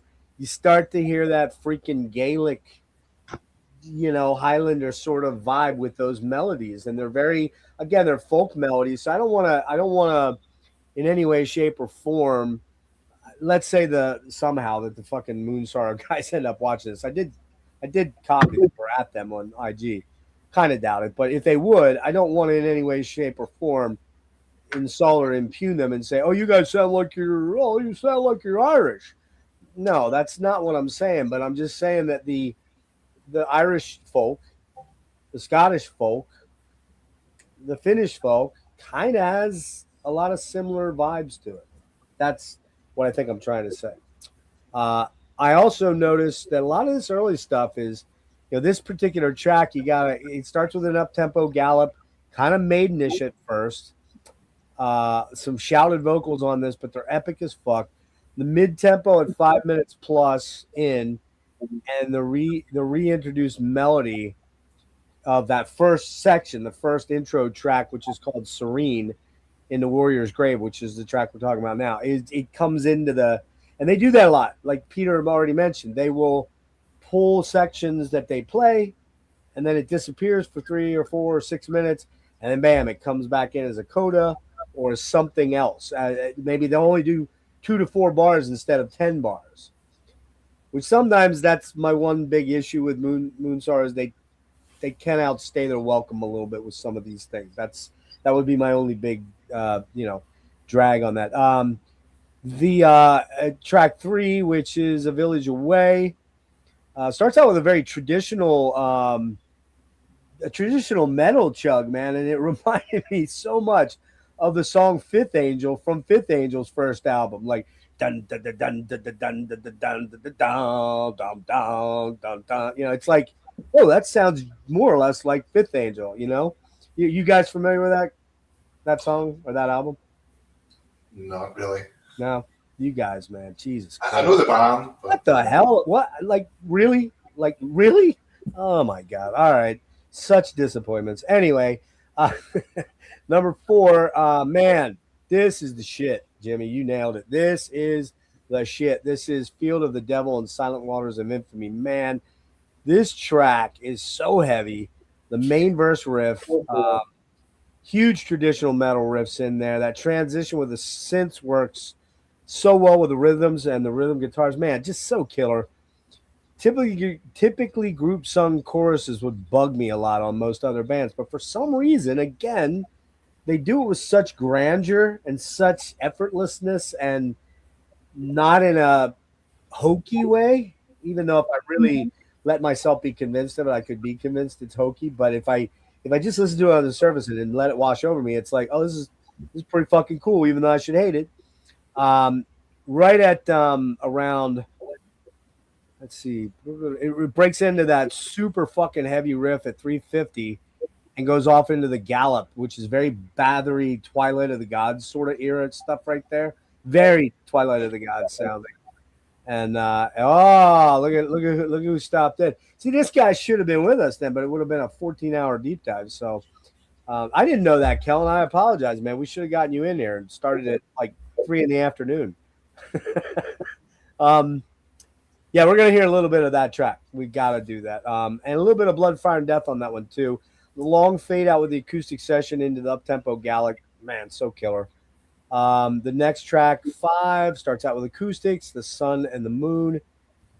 No one's ever written a song about the sun and the moon, so that's a joke. Especially not a Nordic metal band has never written anything about sun and moon, right? That's my fault. Yeah. This one's got a very Renaissance-y vibe. You got that mid-tempo, world-building sort of riff, galloping riffs. A lot of layering, a lot of synth layering. Which again, as I was listening to these long, and this is the first longer album, right? This one's about 65 minutes. I'm like, well, I've heard that melody before, but the way that Henry writes the stuff, he kind of masks it amongst other stuff. So it doesn't sound exactly like what you heard, even though the notes may be pretty damn close, but he's changing up the tempos. He's changing up the synth sounds around it. You know what I mean? Like there's a weird sort of thing that happens with this band that they're able to lull you into thinking that this ain't power metal, black metal, Nordic folk power metal, when I still think it kind of is, but they lull me into thinking it's not, and that's a good thing. And then you get a lot of Jews harp on the last song. That little flute interlude really works super well. I really love the scathing screams. Jimmy, you mentioned Villa really starts just fuck, dude. Like, I don't even know how anybody does that shit to their voice, because I've tried and I can't talk for weeks afterwards if I try to do that shit. I don't know whether you gotta drink a lot and smoke a lot of cigarettes, or you just gotta have the right pipes for it. And I don't know how someone just does that where you're just roaching your fucking throat, and yet you're doing gigs night in and night out or whatever. You know what I mean? I don't know how much night in, night out touring they've done over the year, but still, maybe that's part of the secret right there. Um, and I really love that traditional metal riff that comes in. Oh, wait, is that on track 6? Yeah, on Warrior's Tale, the big long one, man. Really traditional metal, almost groovy. And that's not something I would say about them. They don't typically do a groove thing like a ding, ding, ding, ding, ding, ding, ding. They do a chug. They do a dun, dun, dun, dun. It's more like a gallopy sort of thing, like, riding horses. You hear that, and not Bonanza. Not talking Bonanza. Anyway, yeah. There's a. Let's see. Hold on. Let me just get here. For some reason, that last track really reminds me of a video game or TV movie theme. I don't know why. And we should mention that Henry is, for his real job, he does not tour with the band. He just writes the music and records it and plays it.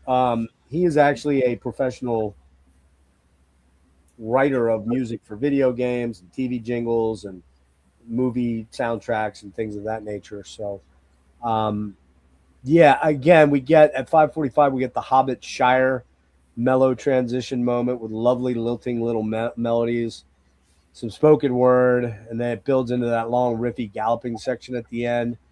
And at the 8-minute mark, the final 4 minutes are just these huge vocal choir things, lots of cool black metal riffs. Interestingly, I like to sometimes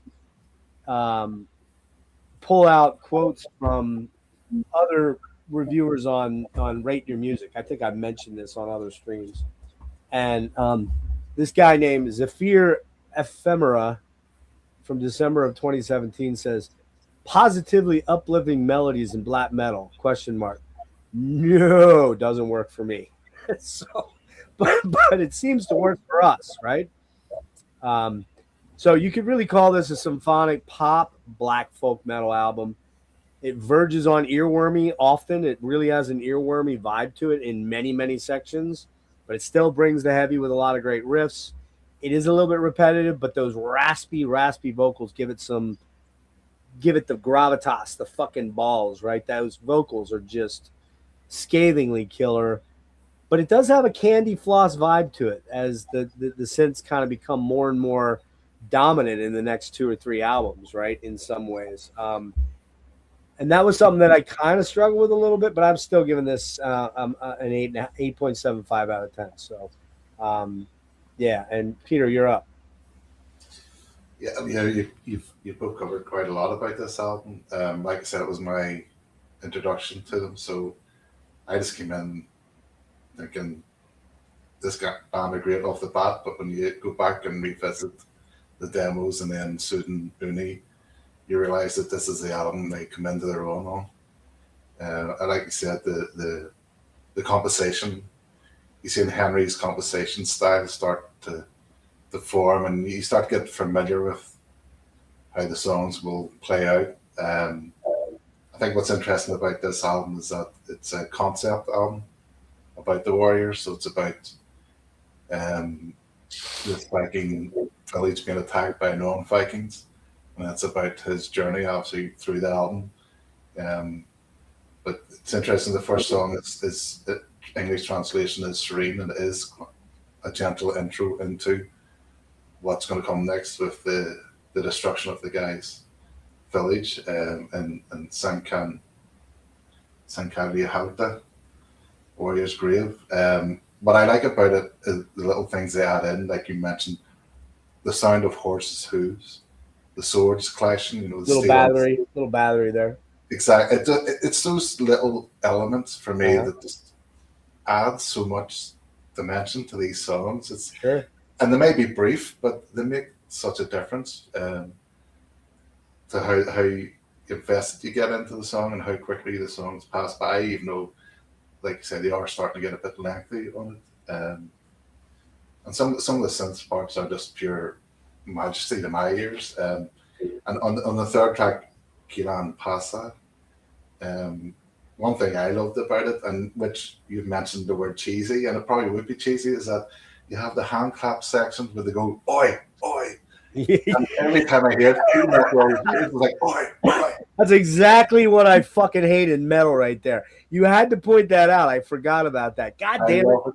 You just I blew love it. everything, Peter. Fuck, man. In the context of this song, it's It like works. It works. they didn't need to put it in.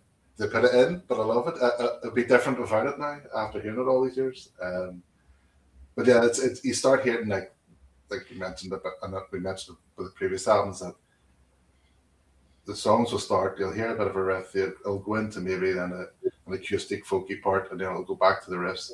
But they always bring bits back, and when they bring them back, it's not always the same. Like I said, sometimes they combine them together, the different elements, to make it a whole. And yeah, it's just the it's like again. You mentioned the vocals, Philly's vocals. Yeah, one of the best black metal, and I know they don't consider themselves black metal, but black metal vocals there are. But also in this album, it's those choral hymnal chants are sublime. They really come into their own here, and probably peak, I would say, on the next album. But just run through the rest of the songs here. Yeah, the drumming. You mentioned it. Marco's drumming, he can make the drums sound so thunderous with not really doing too much. Is what I kept hearing on these albums. Is like he just keeps it quite basic and simple, but it's somehow he's just creating this big massive sound that just backs up the guitars. Even at the end of the fourth track, he did in pelto. There's what sounds to me like almost like flamenco type guitar part in it. Towards the end, I don't know if he's Yeah, it's an acoustic, but it does have a little bit of a flamenco flair. Yeah, it's got that flair, but it's fleeting. Arpeggiated there. He arpeggiates the notes. Yeah, right. Okay, I'm not a musician, so bear with me. But it's fleeting, but it's something you just again you hear these things, and next time you listen to it, you're waiting for these wee bits moments to come up. Because they just sort of stitch the song together in such a nice way. And just moving through the rest of this, not hang on too long. But the last song, Sankarina, the Warriors, and they bring in those sort of sounds of nature, sort of the sound of the campfire, the laughter and the celebration, for the Viking burial, because obviously the Warriors night. right. And much rarer in Moonsorrow, and they don't hang around too long when they do this, but they add in a guitar solo. And they're taking a lot of inspiration in this song from some Norse mythology, in that the Havamal, which is a sort of poem about Odin. They're bringing in other elements towards the end with the howling wind and the faint melody in the background that just sort of fades out as the epic tale comes to a conclusion. But yeah, it's that song actually I got to hear them play live twice now. So it really is it's one of the longest songs they do play live, because they tend to with it. There are terms shorter ones. Yeah, yeah, shorter. When you start writing 30 and 29 and 30-minute songs, it's like, yeah, that's pretty, you're reaching dream theater status, change of seasons type shit. But are you guys seeing Kellen in the chat? You can see him caught in the... I can see him. Yeah, I do too. I don't know.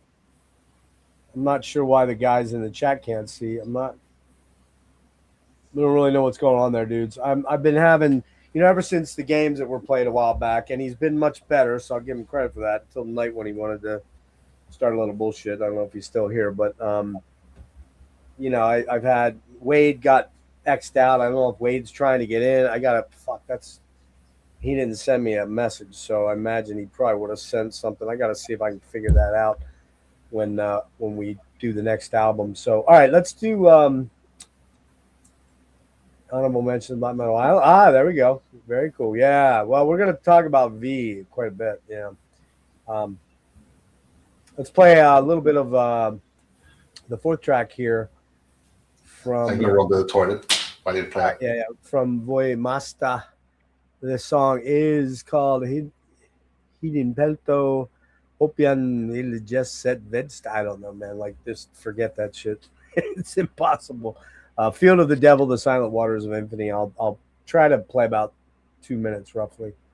I'm hoping this doesn't sting me. I don't care about losing the revenue. I just don't want to get a copyright strike because that would not be good. All right, here we go. Where it be? Shit, where is it?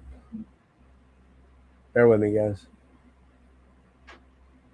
Where the fuck did I put it? Oh, there it is.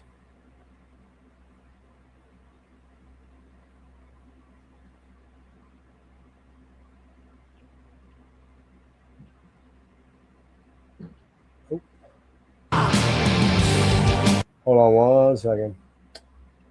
Has to be a simpler way to do this, but I don't know what it is. So here we go.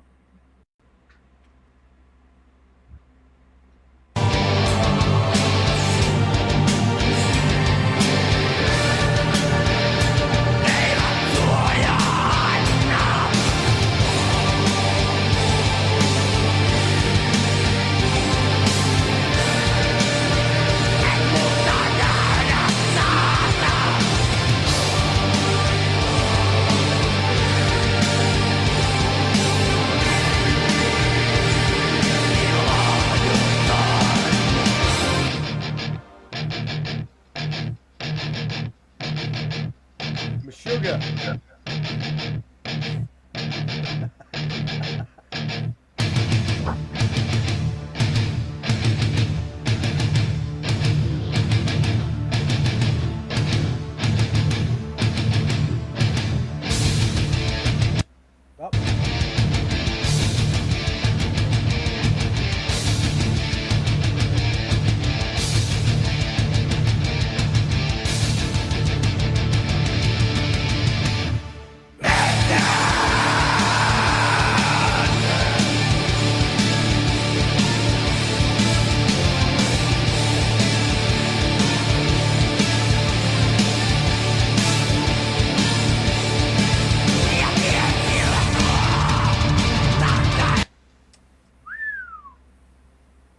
That is some good shit right there.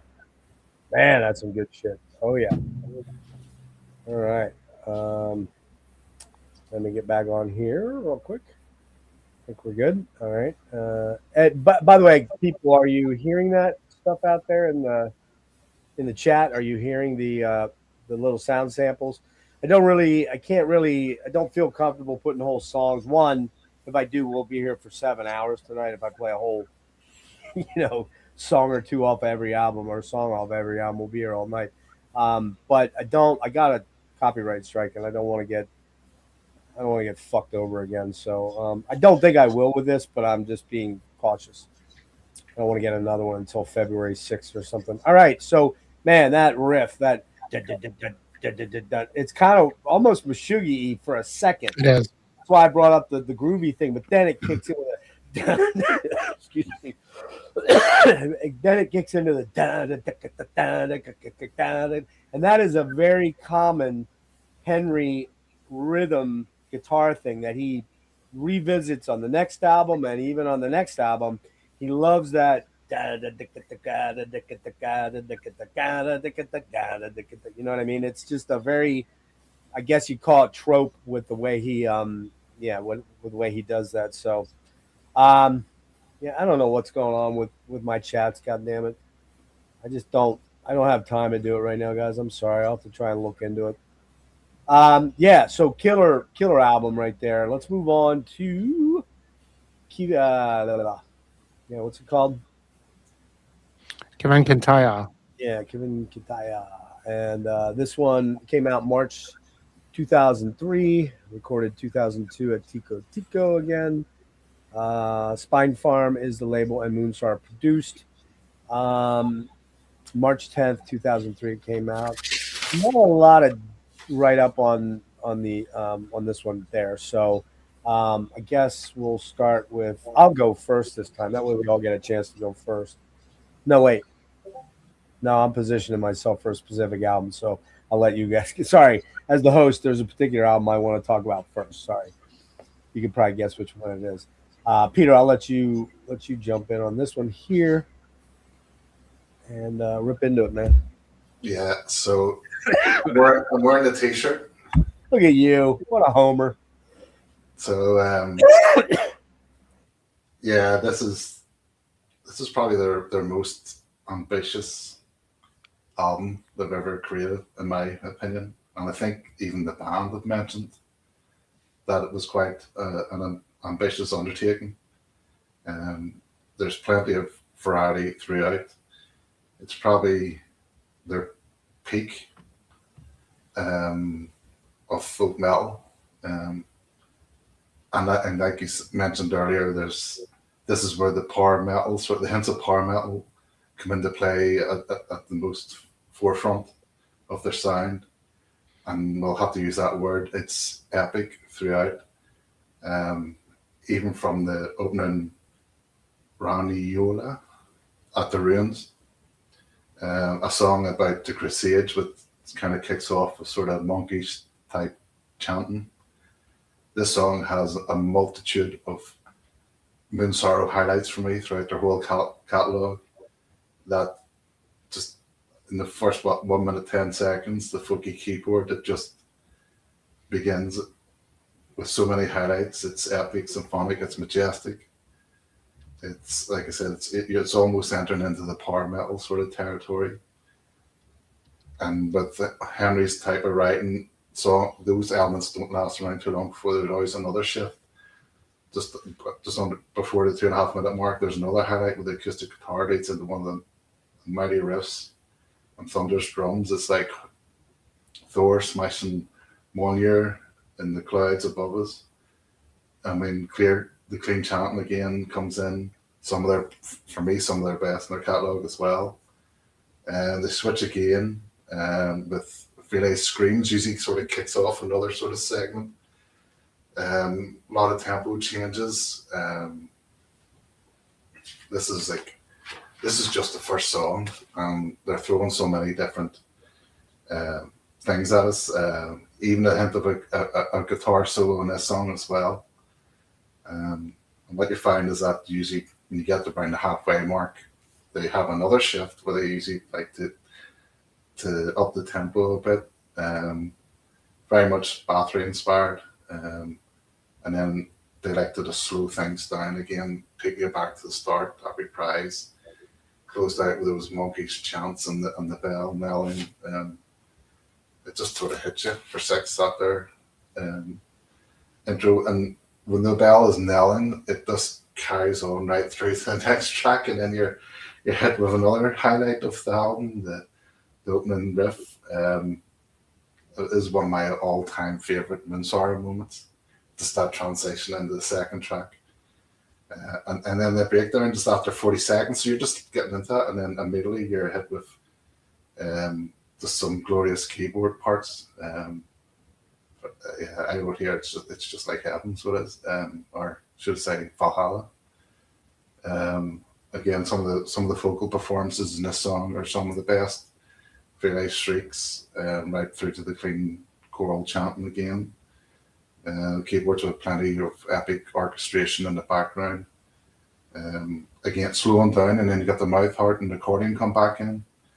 It didn't feature so much on the previous album, and here it comes back in again. With you start to get some of the 70s sort of prog keyboards as well starting to come into play. Again, returning back to the opening themes as Henry likes to do before he closes out the song. It's going to be repetitive. Malton Kaputki, which is the first video they ever made.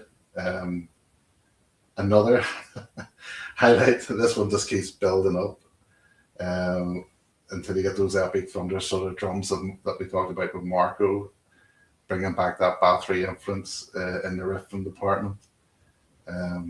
Again, switching it up after about 2 minutes 10 seconds into the song to what just gives you goosebumps for me, spine tingling sort of moments just so epic and folky. I mean, this is peak folk metal. I call it pagan metal, but a lot of people call it folk metal. But that doesn't last long before about a minute later he switches it up again. You got the clean group chanting coming back in again. The accordion playing away in the background, accompanying it. So many subtle things going on that just seamlessly combine just to create just a glorious whole, really. Heroic sounding keyboards. Even a wee bit of harp, though I think it might be the cantele, the Finnish string instrument. I mean, it's just triumphant. It's like superhero music at some stages. And again, Three Light Streets bring in some semblance of black metal to the track. I would say this album is, if you're coming into it thinking that I want to listen to black metal, this is probably black metal light in their catalogue.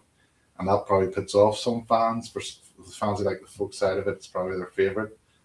For me, I just think it combines so many elements of the Moonsorrow sound throughout their whole catalogue, and like a perfect album in my view. Moving on into the title track, which means Stone Bear. I mean, like you talked about the sort of acoustic intros that Henry likes to write, but that always fades away and there's like the pounding drums come through. It's probably the heaviest, sort of darkest part of the whole album, this bit, until the accordion comes in and you get a bit of a reprieve of sorts, really. And then there's a bit of marching drum at the start to bring into their sound, and they repeat that in other songs in the future. And then up the tempo, and the song becomes something completely different, and it's like the mood changes and the keyboards re-enter, providing this aura of triumphant, sort of majestic parts. There's a bit of flute. The chants come back, and it all just combines into like this massive second half of that song. Very progressive songwriting here. It just sort of showcases many facets of their overall sound. And then into number 5, the 5th song, Tulen Tikar.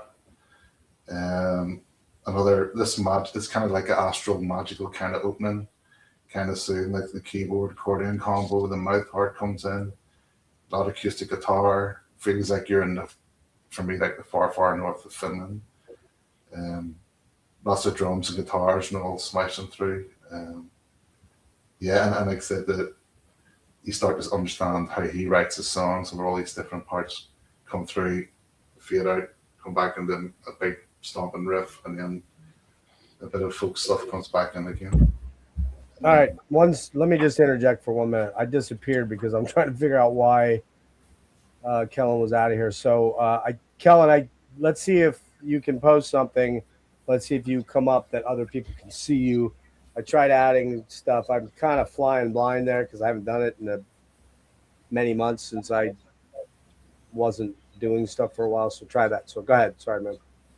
Yeah, and then we just get to the final track, Matkan Lupusa, at the journey's end, fitting title for the end of this journey, because it really is an epic journey. This is the type of album I would, go to bed to and listen to headphones. It's just you fall asleep there, but this is quite a unique song in their catalog because it's got a guest vocalist, Petra Lindberg, and she's such a beautiful yet really melancholic and sort of serene voice, and it's just really that her singing along, just supported by the keyboard, a wee bit of mouth harp, some gentle keyboards that provide a wee bit of atmosphere to it, and then you got the guys coming in with the choral chanting again for the choruses in the part of the song. It's a really fitting climax to what is, in my view, one of the best folk metal albums ever. Yeah, I have a feeling you're going to be ranking this one pretty high. Something tells me.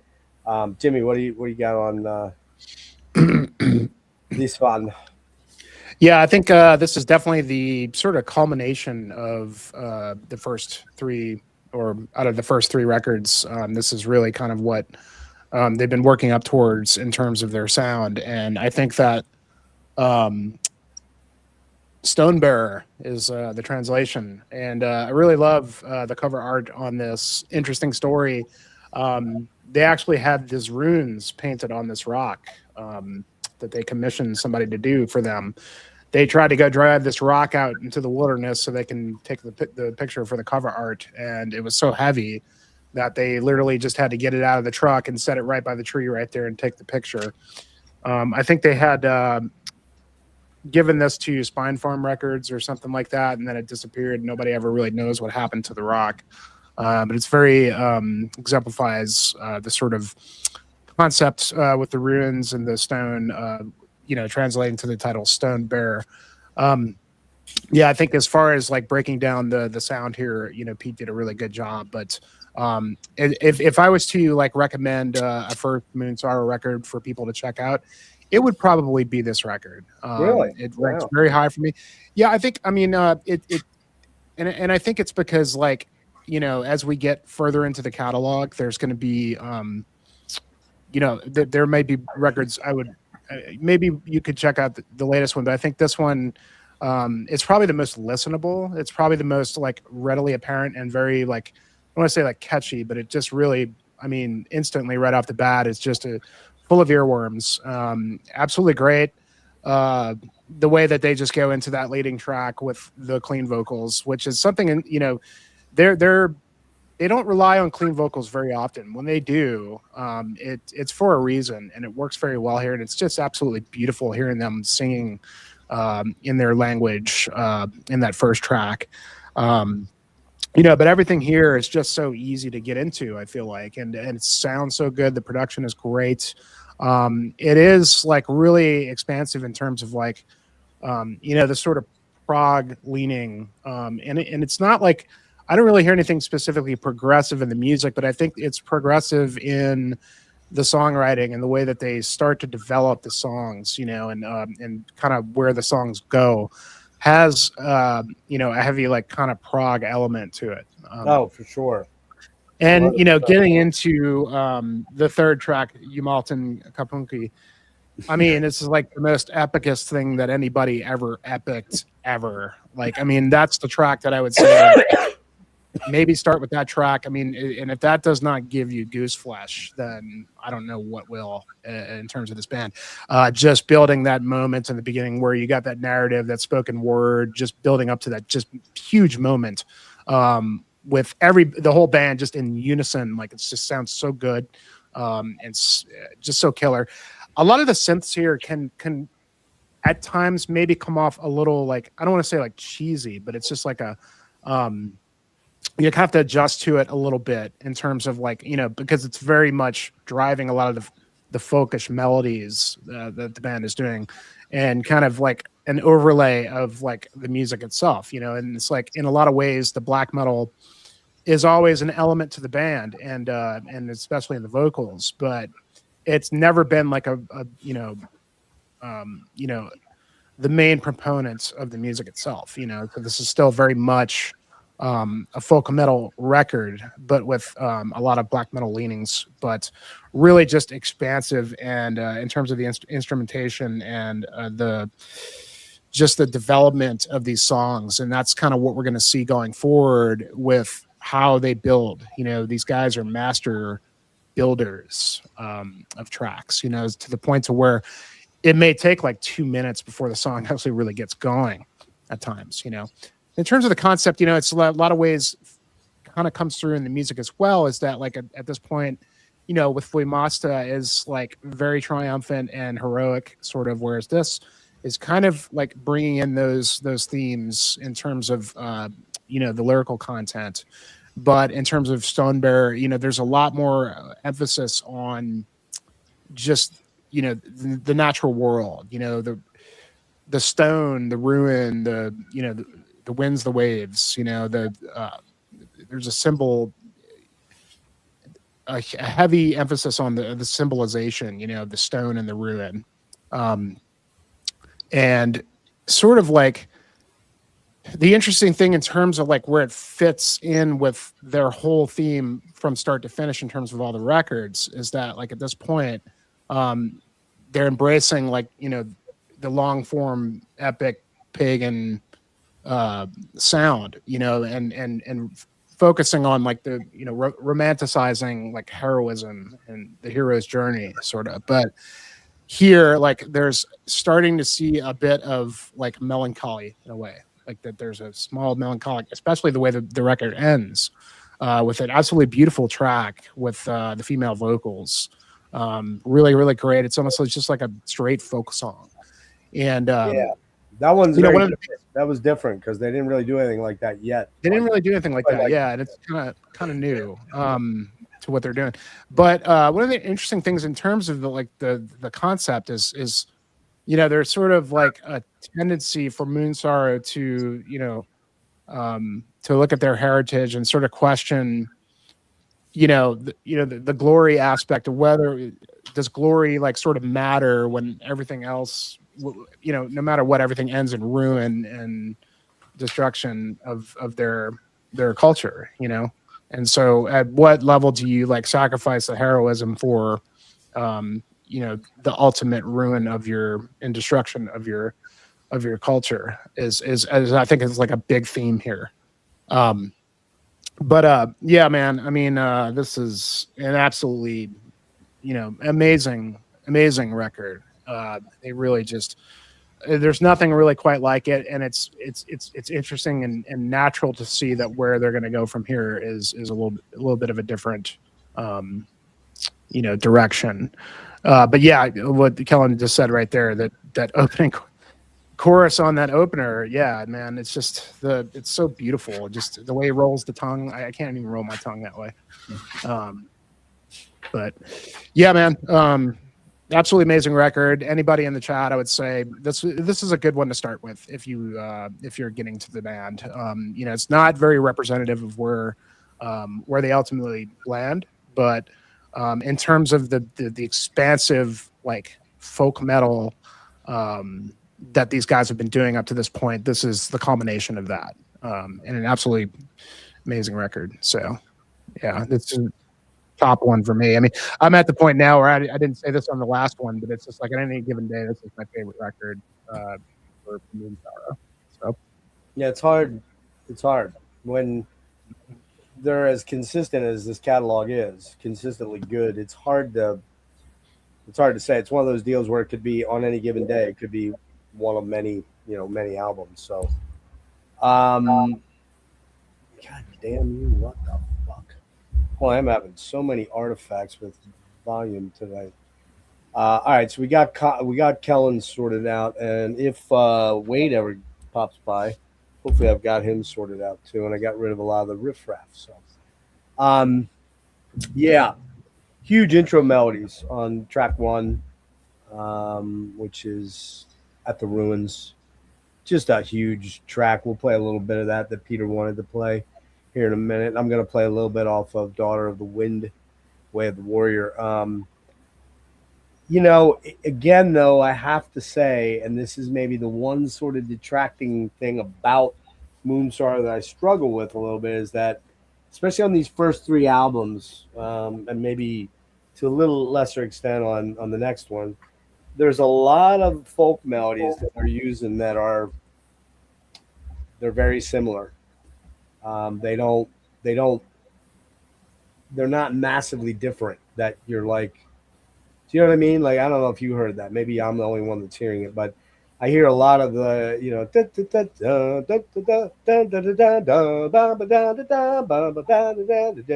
and it's kind of the same.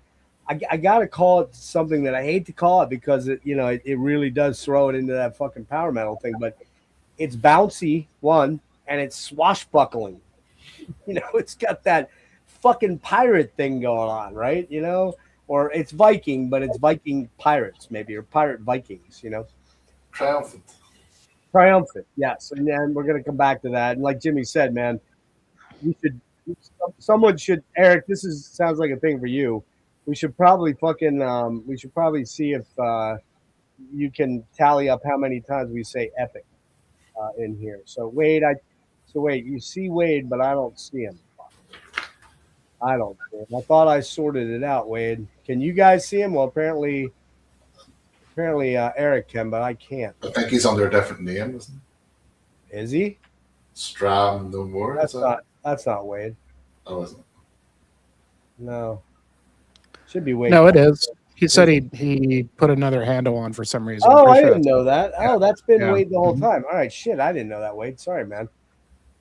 There you go. now he's Hey, back we to can himself. see you, dude. Yeah. All right. Woo. Yes, we can see you. Cool beans.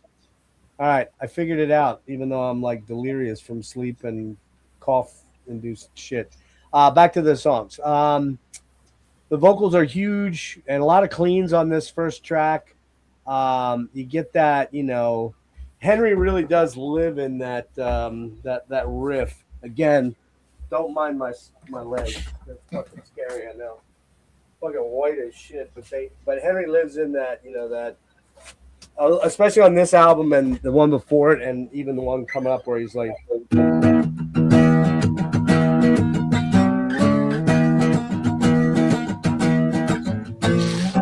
whatever, I'm just throwing. But it's kind of like he does that,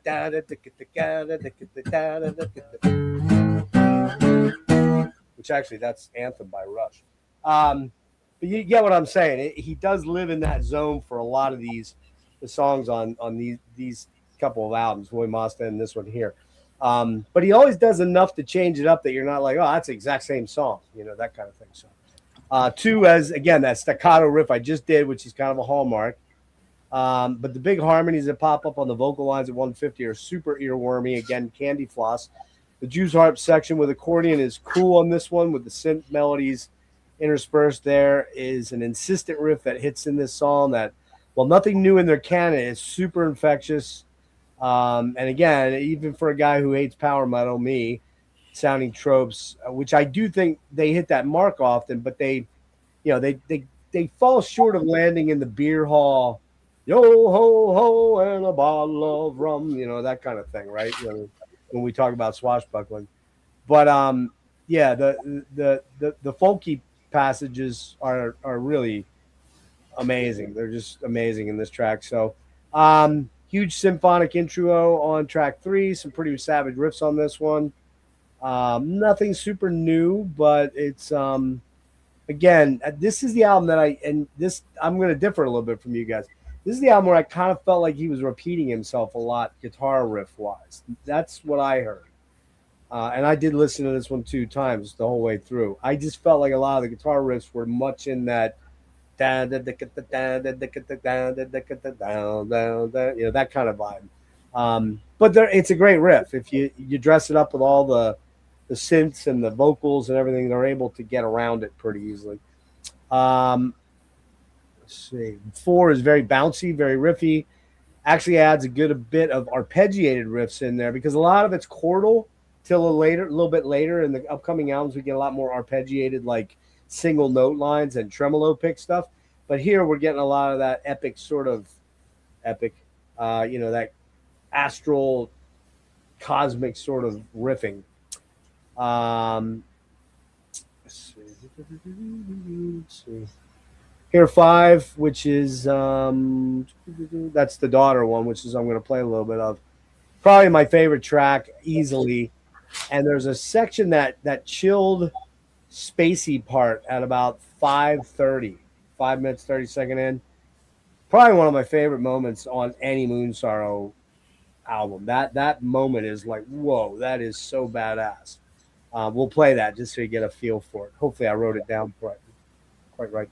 And then the last song is kind of, I don't know, you guys know this shit better than I do because I don't really pay a lot of attention, but is this track kind of in the Nightwish vein, the last song, or maybe a little bit of Therian vein with the female vocals, or no? I wouldn't say that. I mean, to me, it's a folk song. Yeah. You know? It reminds me of some Irish folk songs. There you go. Yeah. Another great album of, I call it candy floss, ear fluff, atmospheric, many killer, if repetitive riffs, and the songs are massively long. 8.5 out of 10.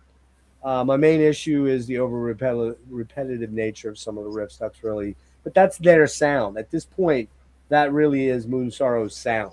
It's kind of their thing to sound like that. So let's do some quick samples. two real fast here.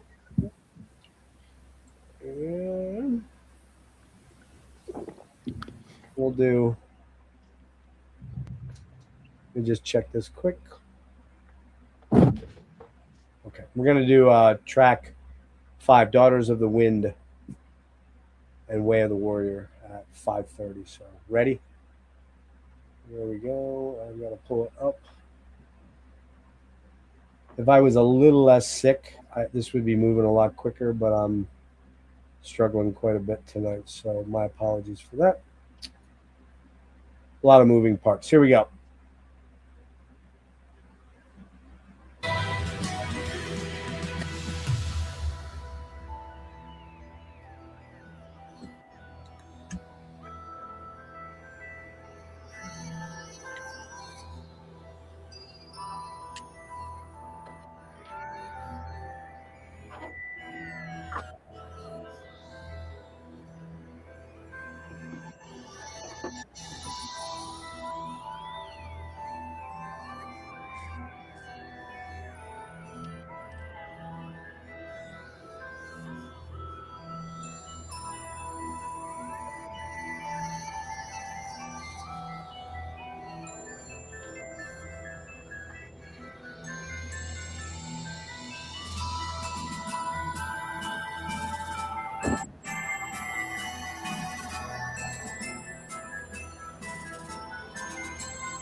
Man, that part is so fucking cool, man. Holy shit. All right. I'm going to play a little bit of the first track, which is Ruanella, and I know they play this a lot. Here's every. And of course, it has a fucking commercial because, you know, you need that's to know about Fortnite always got Chapter to be an issue. Look at this. I'll go up here.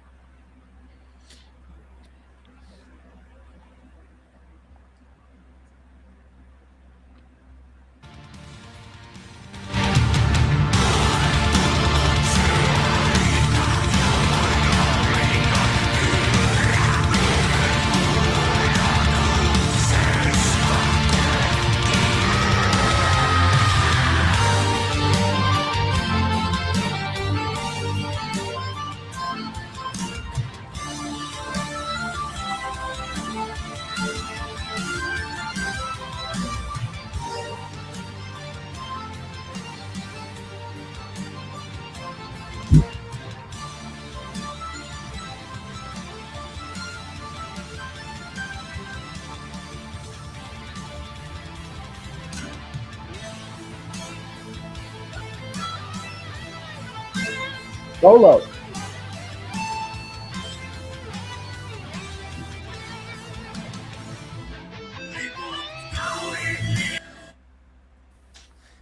Fuck. I forgot to turn Echo Cancellation off. Oh, I'm fucking sick to deal with all this. I don't know if that sounded okay out there, guys. You might have had a little bit of an echo. Sorry about that if you did. And Wade's all sorted out so good. All right, so yeah, I ran through that album again. It's probably an 8.75, almost a 9 for me, but there are a couple that are coming up that I prefer. So See, I almost picked that for Black Metal Island, but then I thought it's not. It's not enough. It doesn't have enough black metal. But Jeff, do you have that letter? So the story is. no, don't you have it there? Oh no, I sent a picture of it to you. Yeah, but don't you have it? Just show it. It's in the room in the box. I will go grab it. We'll get started on the next album, man. I want to try to move. Buried under towers of CDs. It's buried under towers of CDs. Can't get Oh at it. shit! Oh my good fucking lord! You might kill someone. Hang on. I have it So here. basically, the story was this: when the album was advertised, All right, here we go. um, So go ahead, tell the story why show. yeah. So when it was advertised, and it said the band were doing a special T-shirt, which is this one, which has the logo on the back. So I wrote off and sent. It's back in the days where you put your concealed cash in an envelope. So I wrote off to the band, Yeah. got a T-shirt. Didn't expect a letter from Marco coming back Wow.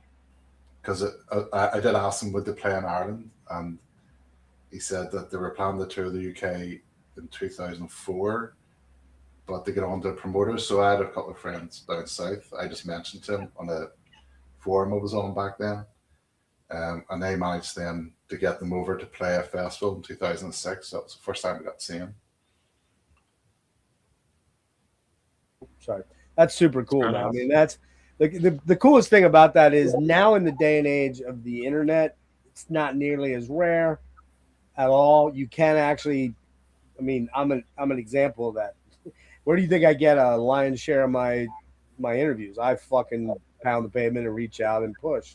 And generally they're like, just get this guy out of my hair, man. I'll do it, you know. But back in those days, it was snail mail. So you're talking about a letter going, you know, halfway around the world. It might take a week or two to get to them. And then, you know, are they really reading their fan mail? Well, they apparently were. You know? Yeah. What year was that? So that was 2003. So that was Okay. the album had been out a couple of months, and that's seen it advertised in the magazine for the T-shirt. So it was only one you could buy direct from the band. But like you said, it took a while for them to receive the payment, and then they sent me back the T-shirt. So by the time it got back to me, it says at the bottom of the letter, he says, "Have a good Yule." So it's come up to Christmas time. Oh yeah. No, nice, man. That is so cool. I thought you said you talked to Henry though. Was that at a gig? No, it was Marco. It was Marco. He said, Was Marco. Okay, it was Marco. Okay then. Did you meet the other guys? I would assume you probably did at a gig, right? Yeah. So I've seen him twice, 2006, and then I've seen him again in 2016. Did they do like a club tour in England or in Belfast or Ireland, UK? Yeah. Well, I was going to come on to that later, but did a tour with Cork Kaplani. Oh, look at that shit. That's badass. So it was called the Finnish Folk Metal Mafia. That's like the Amish mafia, the Amish metal mafia around here. Yeah, so played a few dates in Belgium, France, Netherlands, and then Spain, and then they came over, played England, Dublin, Belfast, Glasgow, Leeds, then over to Germany. We should mention. I don't know if this is it. Yeah, there it is. Jimmy, you can talk about this briefly. I gather the book is still in transit, unfortunately, huh? Yeah, it hasn't arrived yet. I'm probably not going to be until next week. I ordered the book. It's probably like 2 weeks ago, but it was coming from the UK. So imagine you got it. Cool. Pete's got it. All right, there you go. Yeah. When was that written? How long ago? So I didn't realize when I bought the book. It was a couple of guys here making a documentary back in 2016. Yeah, you know, I swear I saw some of that online. I think they're part of that website you brought up, the unofficial. I think they are that. I believe you're right about that. One of those guys is behind that shit. So I'm going to tell you. The main guy got sick, so that's why they haven't finished the documentary. So they decided to publish the interviews. Yeah. I think you're 100% right. And I mean, like I said, man, those guys nerd out to the nth degree on, they go hard on it, like way harder than I ever really could. All right. So where are we at? We're at Vereskit, all right? Vereskit, Sakit. Yep. Fourth full length. We're getting there. We only got 3 more to go. So we're rolling. I do want to try and wrap this around 4 hours because it's a long deal. So I'm fading, but I'm hanging. It was released on 23rd February. Jimmy, I'll come to you first on this one. Or wait, was it you or I forget now? Because I'm going to do the next one first. So yeah, I went to Peter first on this one. I'll come to you, Jimmy. Uh, Mhm. It was released on 23rd February 2005 through Spine Farm. The album comes in a full black shining case with golden Moonsorrow logo with the original booklet inside. That's the original. Pete probably has that, I'm guessing, right? This one? Yeah, that one. Oh, nice. Yeah, those are not cheap to grab. Was that right? Yeah, I saw a couple of them on eBay for pushing the $100 mark, 65 and up. That's Does the booklet have the original artwork? Or yeah. Yeah. So, I'm curious to see what that looks like. Okay, cool. Yeah.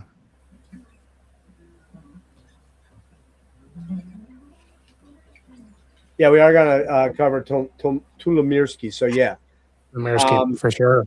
yeah, for sure, got to do that one. That's pretty fucking killer. Okay, so sorry guys, I am struggling a little bit. Just bear with me, all right? I'm just fading hard. I just didn't sleep much last night, and I'm going on about 17 hours no sleep right now. I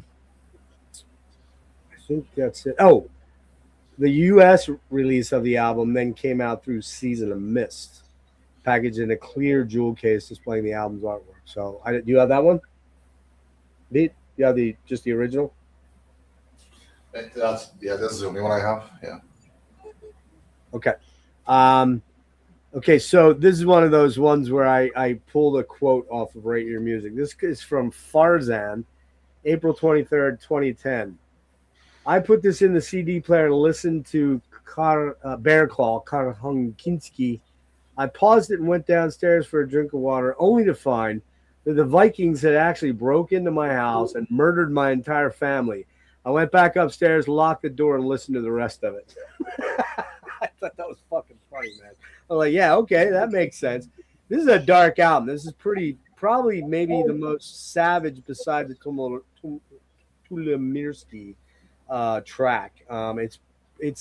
It follows on in the same vein in a lot of ways as the prior album, but it's a little darker. The tracks are, really long, 14-minute plus songs, a 19-minute song, a lot of nature sounds. Now we've got, we can thank Over for the snow walking bit, because that's in like every fucking Nordic Scandinavian band now. It's like, and I think there's a U.S. band that did that too, Jimmy, isn't there? Isn't there a U.S. band that did that snow walking bit? You know what I'm talking about? Agalog. Yeah. And they weren't first. And I know John told me that was directly as a homage to Ulver. It's the most recognizable one for sure. Yeah. That snow walk. Yeah. Mm-hmm. And we get it a lot on the next to the last album because it's kind of telling the story. So go ahead, Pete. Let's try to move it a little quicker. Okay. Yeah. Why don't you go ahead and go? Okay, I'll try and not go through every song, but so yeah. No, you can do every song, but maybe condense it, because like if I read every word that I've written on each song, we'd be here all fucking night. Oh yeah, I've pages. Yeah, that's the thing. So we gotta maybe do the Reader's Digest version. Yeah, so like I'll tell you why. At midnight, Jimmy's time, which is about an hour from now, he turns into a pumpkin usually. I was with the guy a year ago, and he's like, dude, man, it's 1 o'clock. I gotta fucking go to bed, man. Yeah, but we had to get up the next morning, and We did, and who didn't fucking sleep at all, was miserably sick the whole that was fucking you. day. I had to go to work and then get you. Yeah. That was the beginning of my downfall, if you realize it. That's when I started really, mushrooms magic mushrooms might have played a little role, a lot of wine, but damn, did I have a great time fucking tuning out, even when you went to bed. That was fucking killer. All right, so go ahead, Pete. Sorry. Yeah, so exactly what I've read in the book so far. They're actually talked about at one point they were going to make Keeping Kantaha again. Well, not again, but build on that, and then they realized that they couldn't. It was they'd done everything they could with folk metal, and that they wanted to get back to the black metal sounds of their earlier period. And so yes, so it does. The sound does darken quite a bit.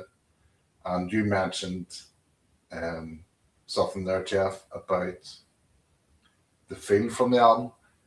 They reckon this is their Earth album. It signifies Earth, so they want to get back to, rather than having all these sort of mythological type sort of lyrics and stuff. They wanted to bring it back to something that was real and make their beliefs real and get back to nature. Um, and it kicks off with probably I try to pronounce it, and I'll try to Karhunkinski or Bird. Probably kicks off with one of my favorite riffs in their whole catalog. Um, Probably one of their best songs in their whole catalog as well. It's like the sound of a fleet of Viking ships sailing forth. Um, Again, some of these themes are starting to repeat themselves in the conversation about the slow build up. You get a bit of like an accordion or acoustic guitar coming in before then the Christian riffs just enter the fray and the pounding thunderous drums. And My Heart Will All makes a reappearance, though in this album, those elements are not as forthright as obviously the previous album, so they're dialed back a bit in favor of the guitars and the drums, really. Haska, another slow build, nice interweaving of the acoustic guitar with the riffs in this one as well. Again, the same kind of sort of motif really is that the acoustic guitars and accordions come in to give you a bit of a breather before the riffs come in again. Bit of a dynamic shift in this song as well. The final section of this one sees the whole array of folk instruments come in. I think tin whistle, which I think comes into probably the first time in the catalogue. Even a bit of what I hear is a bit of tambourine. This song though this is epic battery vibes in that one as well. I don't feel like I'm repeating myself here. Pime, again, slow build up. They start to bring in sounds of the forest and that bit of like you can hear like a bow hitting before they just hit you straight away with a burst of riffs with tormented screams from Vila. And he sounds quite angry in this song here. Yeah, I was just gonna say, I notice a distinct difference in his voice on this album. Did anyone else note that? He's a lot more almost like Chuck, Schuldiner kind of morphed every album. This album, Villa, sounds a lot more shrieky and shrill, not in a good way, not in a bad way, in a good way. Yeah. And more fucking scathing and ugly, like just just like fucking evil, right? This one he sounds more evil. I think because there was so much clean vocal chanting on the previous album. This is him sort of like unloading, press that imbalance really. In this song, actually, there's a moment where it has this like he belts out this laugh. It's like a madman's laugh.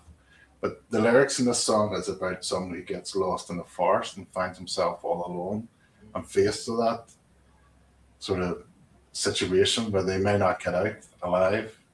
But it's almost like he's starting to lose it a wee bit. I mean, the first real folk part comes through in this song. So it's the third song in that's actually reminiscent of maybe the previous two albums. Moving on to Utenheim. Again, this was a bit of a slow burner one. Take a while to get going, but it's just as epic as the other ones. Comes to life after about 8 minutes when it decides to stop the aggression a bit. There's some nice underlying melodies throughout this track, I thought. But the riffs sort of take on a bit of a solemn sort of feel for me. I mean, that's that sort of melancholy I talked about earlier that they like to weave through. And it's almost like it has a sense of longing. And then Kaiku, that's when they bring in sort of more sounds in nature, where you got the crackling fire, a wee bit of Cantelli. Yeah, very Mike Cantelli, yes. Yeah. And then more the clean grip sort of folkings. It's like a ode to the past, to their heritage. Again, it sort of fades out with the sound of the fire. And just sort of closes out the album. That's sort of a quick run through the songs, but really, the previous album had a lot of variety and dynamism. This one I do rank it quite highly, but it's the other side of the same coin. It's the other side of Well, the I think quality. Reed Wade's comment. I think he's right. This album doesn't have as much of the fun feel that the previous albums had. Oh yeah, It feels darker and more somber and more serious for some reason. yeah. The album is soared high. This one's coming down and putting their, like I said, it's all about the earth really, and trying to make their sort of the lyrics a bit more realistic and sort of tying out beliefs and the stuff into something that is real and tangible, but and it is dark, and it is Henry wanting to return back to the earlier sort of black metal roots because like I said, they were going to continue on with the sound from the previous album, and then decided no, actually, with done that, the scene was kind of blowing up at that time. It was starting to get a wee bit popular, and it was getting into all this, like we mentioned it the other night when we were chatting. You start to get the bands that come along that was making folk metal in my eyes and his eyes too. Actually, he seems to think the same way, a bit twee. Yeah. And that's where I started to lose interest in folk metal after around this time, and it seems to be they kind of took that choice to change direction completely, which is something that they're going to carry on through. But Yeah, but they didn't go Corpaclani. I mean, they didn't get super like cheese balls. But like I was saying to you the other day, even Cork and Planny didn't start out that cheesy. They were quite rooted in the shamanic sort of traditions of the Sami people, even though John isn't Sami, but he's an ethnic Finn. But they did sort of take off those drinking songs, Happy Little Boozer and that type of stuff, and the inflatable Viking helmets and the stuff you would have seen at backing. But yeah, I think it was a wise decision because I don't think they could have topped the previous album. I think they did everything they could do with folk metal. They basically completed it, as a gamer would say. But and this was a change they needed, and it was a welcome change. It's like I said, it's the other side of the same coin. Right. But there's a lot of tremolo on the long song. There's some good tremolo picking on there. Yeah, I'll get into it in a minute here. I'll wrap mine up quick, but go ahead, finish up. if I was to score it, I did score the last album. Oh, go ahead. Then I'm going to give away my ranking, so I'll not. No, that's true. You're going to do them there, so I guess that's as good as anything. So, I like to do it. I don't know why. It's just I've been doing it from the beginning. I don't make everybody do it. So, Jimmy, what you got on this one here? Yeah, I think it's pretty easy for me to say that this is pretty much hands down my favorite Moonsorrow record. I have a feeling it might be easily. And I think a lot of that is like what Pete was saying, like to try to top Kim and Kantaya would be really, really difficult to do. And I think that as a result, the more dark, the darker direction and more of an emphasis on black metal was an extremely welcome change for this album. This is a highly complex record. That does take quite a few listens, even though like right off the bat, it's, very earwormy and it has some of my favorite melodies from the band. But I think for me, like what I love the most about it is that darker tone to the sound of the band, and a more, that they embrace, the black metal a little bit more, like in the first track, there's definitely, you start to get blast beats and things, and also probably my favorite mouth harp moment is the first track. It just works so well. It's the build that they go in Karhunsky. Absolutely amazing. I mean, this is literally, 4 tracks. Each track is 15 minutes. Yep. And then Jotunheim is 20 minutes. So long songs, but although I think we should say that track is the last 4 minutes of it's kind of just nature sounds. They're not. That's true. Yeah. They do of like they really could have. Yeah. I don't know if that was what was. I know there were bands out there who were doing that bullshit where they'd have like the secret track, like I don't know if you remember fucking Last Day. What's the Anath album? Not Last Day to Exit. The Optimist. No, not the Optimist. Fine Day to Exit. They had Oh, that yeah. long ass track at the end, and it was most of it was just silence. And then they came in with that birds, dogs, chickens, weird shit like that. At least they don't do that here, but they do just kind of drags for like an extra 4 or 5 minutes where it's mainly just sort of crackling fire sounds. And It I guess does, yeah, and I in the like zone. that. I mean, they could have easily like trimmed that down, but I mean, Yeah. at the same time, I mean, the track is already so long that I really love the nature sounds and the the sounds of the crows and I mean, like at this point, the most amazing thing about this band is that they're just the ability that they have to craft a song, 15 minutes long, these long form players, but consistently engaging and Yes. never like anytime I get through, Oscar or Pamia, it's like it's a 15-minute track, but it feels like, it didn't feel like it was that long because I felt like I was engaged through the whole thing, But I think that what I loved the most about this album was the melodies and the dark tone that they really took. Yeah. And this is where I Definitely really love darker.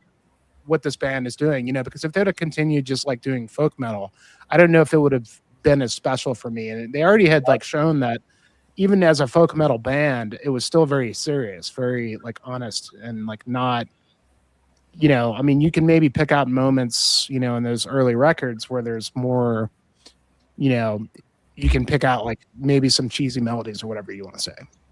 This is serious, Not man. as This is a much, yeah. real, like, no joke,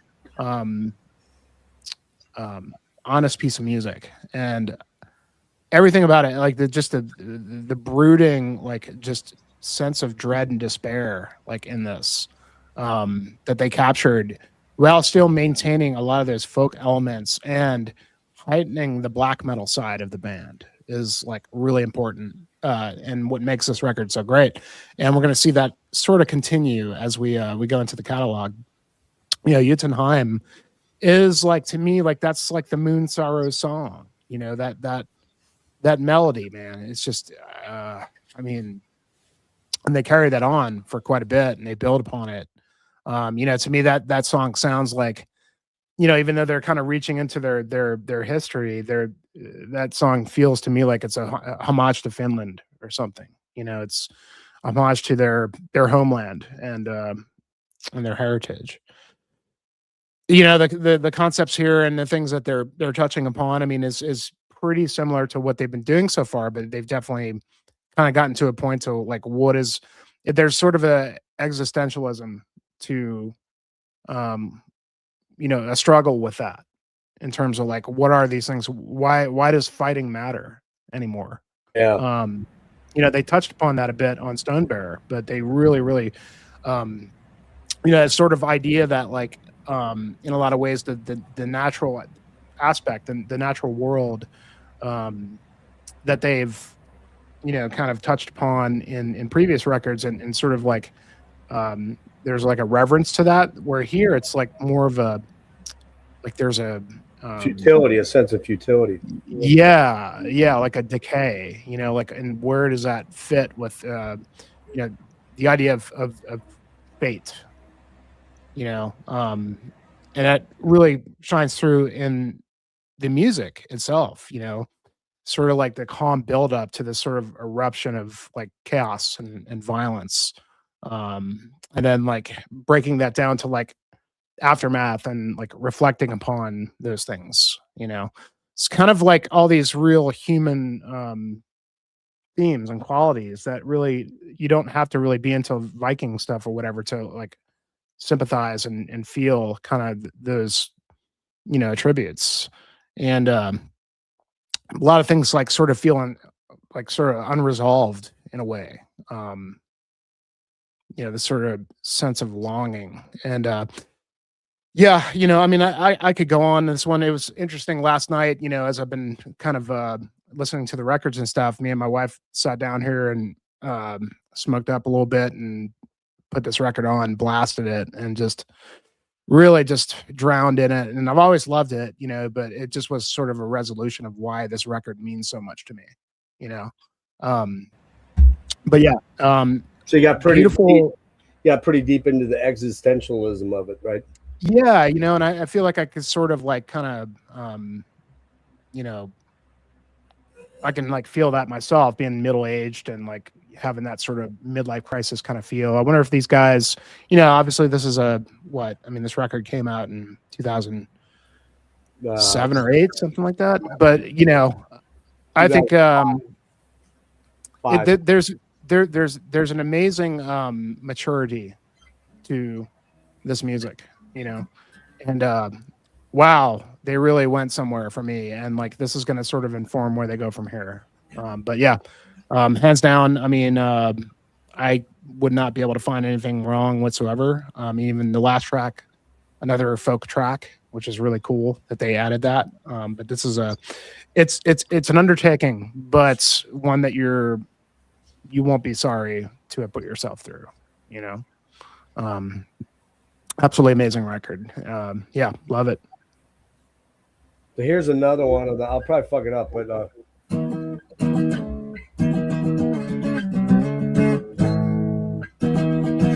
yeah, that's a riff that they do all the time. It's like that's figuring pretty, it out in my head, but that's a tropey riff that Henry loves to do on this group of albums. He starts to get away from it after this album. Well, that's what's cool. I mean, this record, like the first track has a lot of his folk elements, but then it evolves into black metal. But then the melodies that inform, the next 3 tracks, there's a melody that is overriding in each song. Yes. And they're all quite different. They are, and they're very dark and they're very brooding, and I don't even somber. Not depressing, but they're not depressing. They're just somber.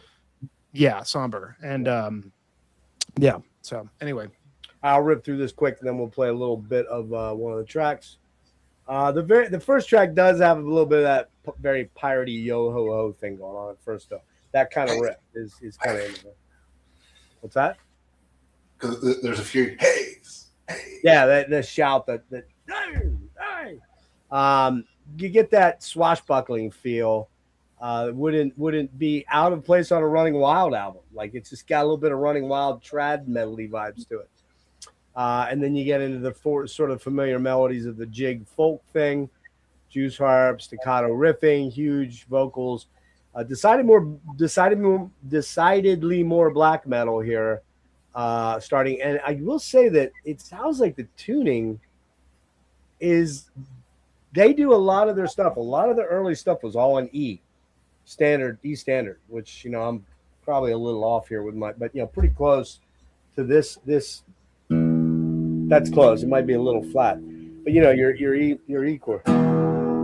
They do a lot of stuff in E, and now this particular album, it starts to sound like they might be detuning a little to either like E flat, D sharp, D, somewhere in that range. I didn't try to figure it out because usually I can listen to a couple songs, try to play the riffs in the standard, and go, oh, okay, it's transposed down or up. It's usually down, but I didn't figure that out. So there's that. You were talking about, Pete, the group chant sort of thing at 7 minutes in.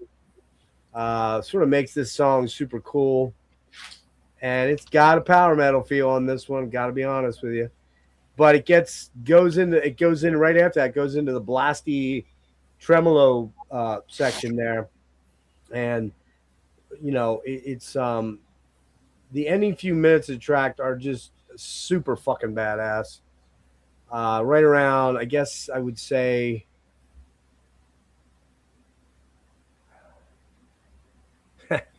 Man, I hate when I'm rushing and I'm starting to fall asleep while I'm doing my listening and note taking because suddenly I can't fucking decipher what the hell I was trying to say.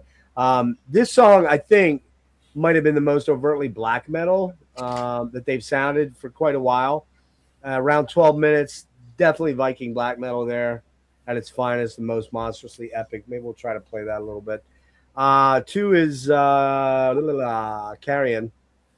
You've got really cool acoustic pedal tone intro with atmospheric synths, and pretty much the same mid-pace riff.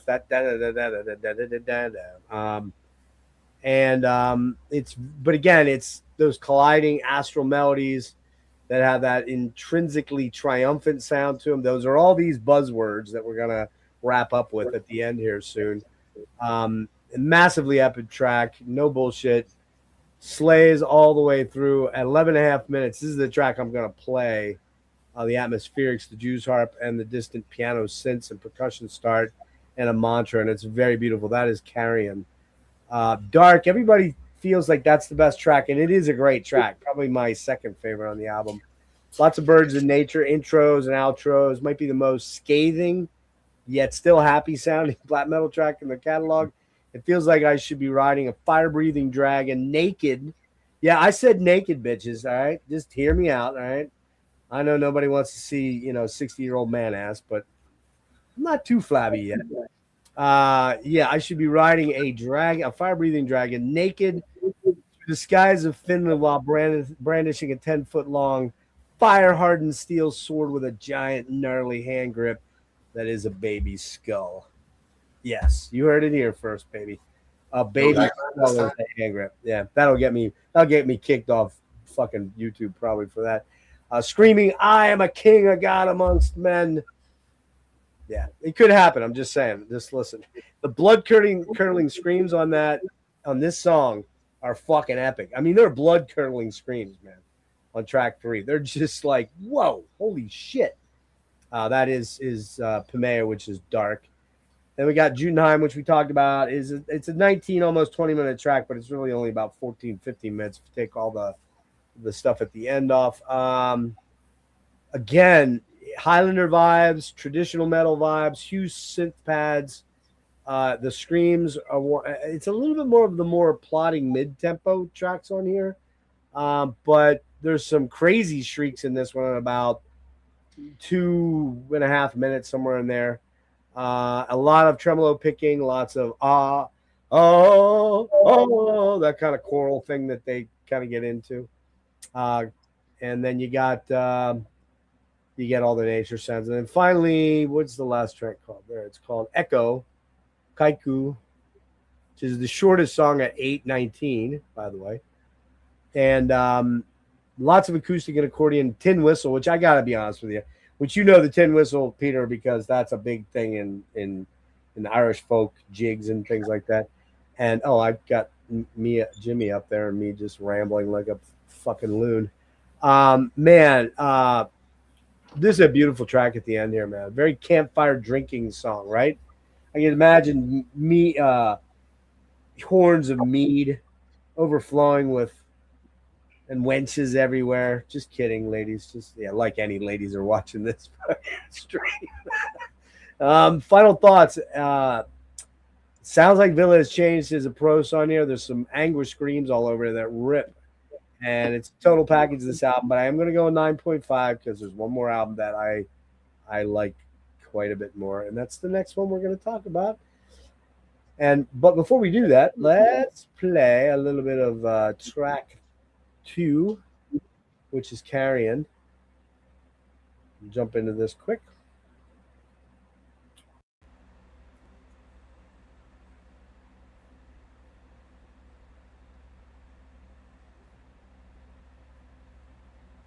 Here we go.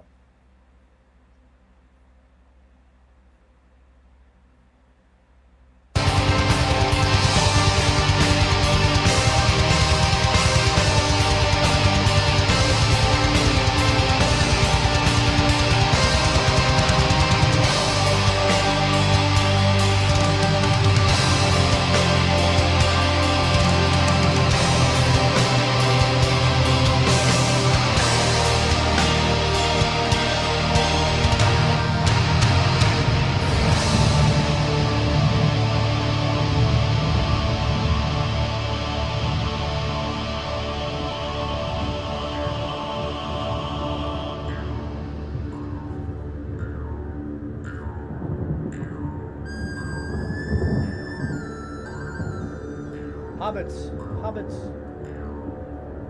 elves, dwarves.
that shit is fuck.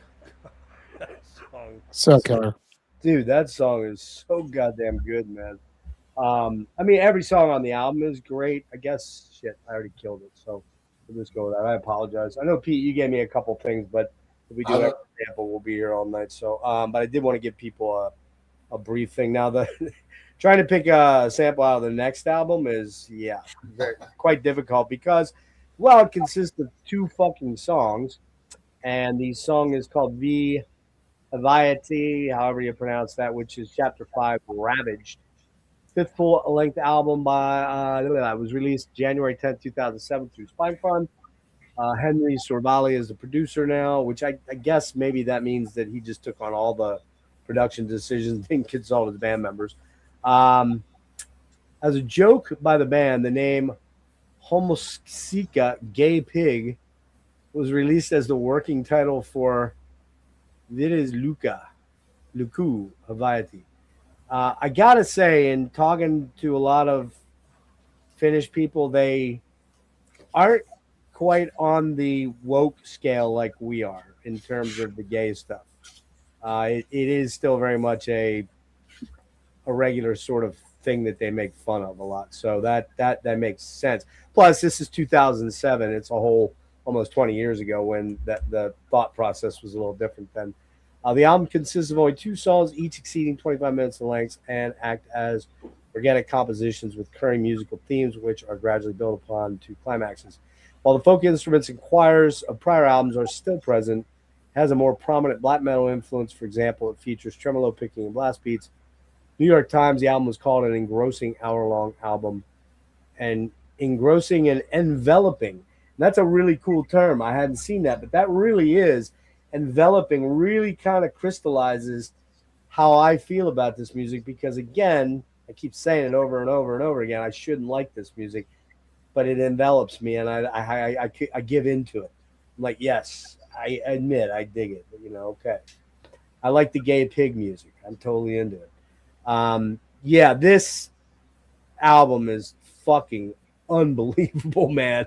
I mean, that intro up to about 5 minutes might be the most goddamn fucking epic shit ever. It's icy Pink Floyd, man.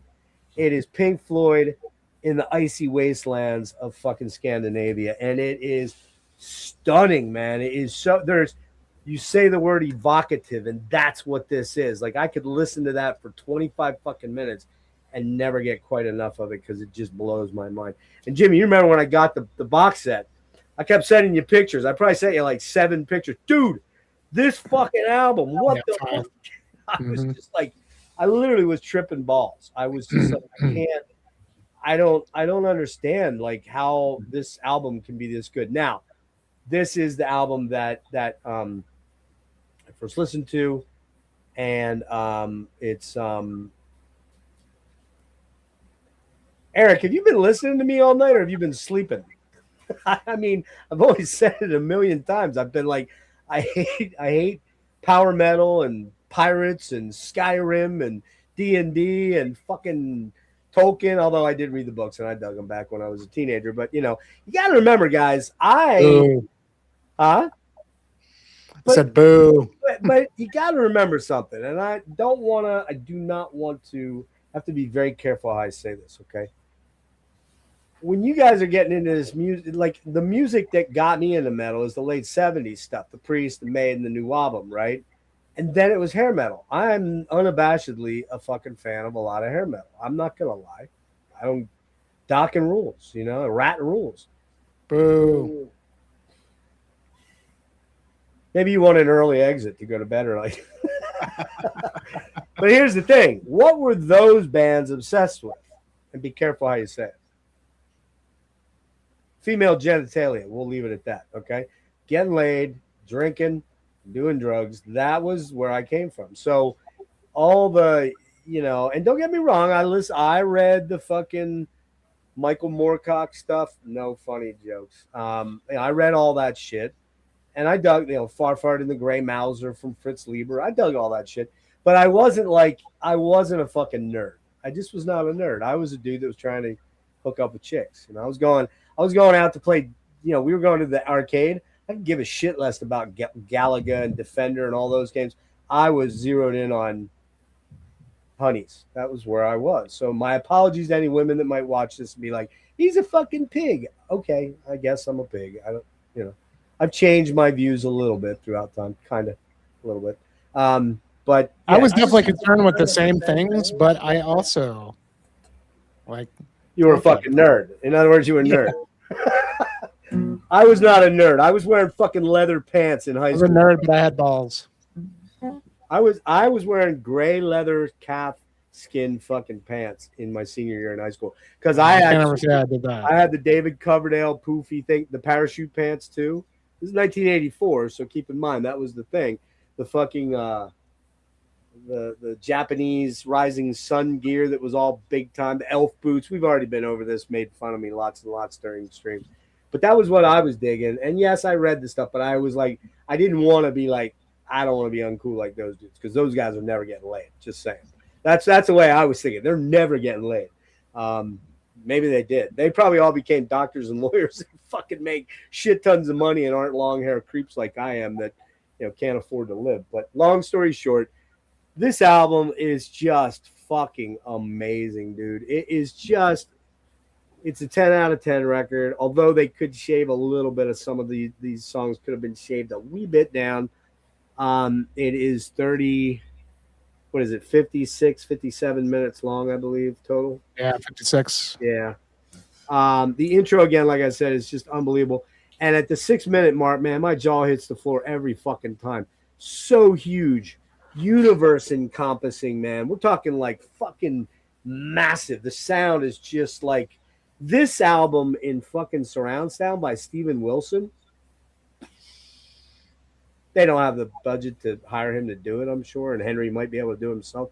This album on surround 5.1 or Atmos would fucking, it would eat your soul, dude. It would just be like beyond anything epic that you could. The guitars, the synth pads, they build in massive finish till the vocals enter, and they're just amazing, man. Just God, the artwork is so evocative of what you're hearing. This album, which I believe is Travis Smith, if I'm not wrong, I'm pretty sure it is. It is. It's so evocative of what you're hearing, particularly on that first song, which is Born from Ice, Stream of Shadows, which, man, I like that title, Stream of Shadows. Shadow is one of my favorite words of all time. I have a song called Substance of Shadows I'm working on, which is pretty badass. Anyway, it's all about me, guys. So, yeah, this song, man, you know what it reminds me a lot of, though? This is the album I feel where Henry broke out of his tropes in the guitar department. Because a lot of this doesn't repeat shit that he did on the first 4 albums to some extent. Lesser on Verisquita or whatever it's Verisquita, but more so on this album than before. He really kind of tried to do a lot of different things. Yes, there's some recurring themes, but in a 30-minute song, you'd be surprised. There's not a massive amount of repetition, which is mind-blowing to me that you can keep it all together and write a song that long that is just flows like it does, right? And what I really hear this song really reminds me when the guitars kick in, man, it's so Bergtot. So Bergtot. I hear it. Maybe I'm wrong. Maybe you think I'm clowning, but I just hear Bergtot, particularly the first 2 or 3 tracks on Bergtot. It's just like that cascading, rolling, giant, epic, chordal, cascading guitar work. You get to the 12-minute mark for a riff style that is the main riff, features big in this track, and it's exquisite. We're going to listen to that 12-minute part because it's fucking jizz-inducing. I probably shouldn't have shared that. But anyway, it is. It's like, man, if anything's going to get me rock hard, that's the part in this album that I'm like, yes, go. The acoustic and organ breakdown with the accordion is the best one that I think he's written in all the albums, and there's a lot of good ones yet to come on the next 3. Massively epic, progressive rock. This is a progressive rock song with black metal tropes, with black metal, trappings. This is very much a progressive metal track to me. Man, it never gets boring. 30 fucking minutes of never getting boring. Unbelievable. The second song is a Land Driven into Fire, which was the title, Land Driven into a Deep Dive. Love that title of the song. It's so evocative. Again, that main intro riff is super killer, man. That main intro riff that comes in, after the little intro interlude is just a fucking badass riff. And it's a good bit different from Henry's go-to bag of riffs. It's very hypnotic. It culminates in a group chant and into the acoustic section at about 9 minutes. It transitions into a super proggy suspended groups of, so like your suspended groups are your like, these kind of chords. The rush chord. You hear the suspended stuff. We get those ringing, chiming notes. You hear that in there kind of. It's not that chord, but it's in that family. And then we get it picks up intensity around 13 minutes, goes full black metal. Total madness. It's pure fucking wicked, especially the maniacal vocals by Villa. He's just unglued on this track, man. Man, lots of tremolo here. And the last 4 minutes, man, dude, it is so on the fucking nose. It is so symphonic Drapery Falls Opeth. It's there, man. It's that, it's that.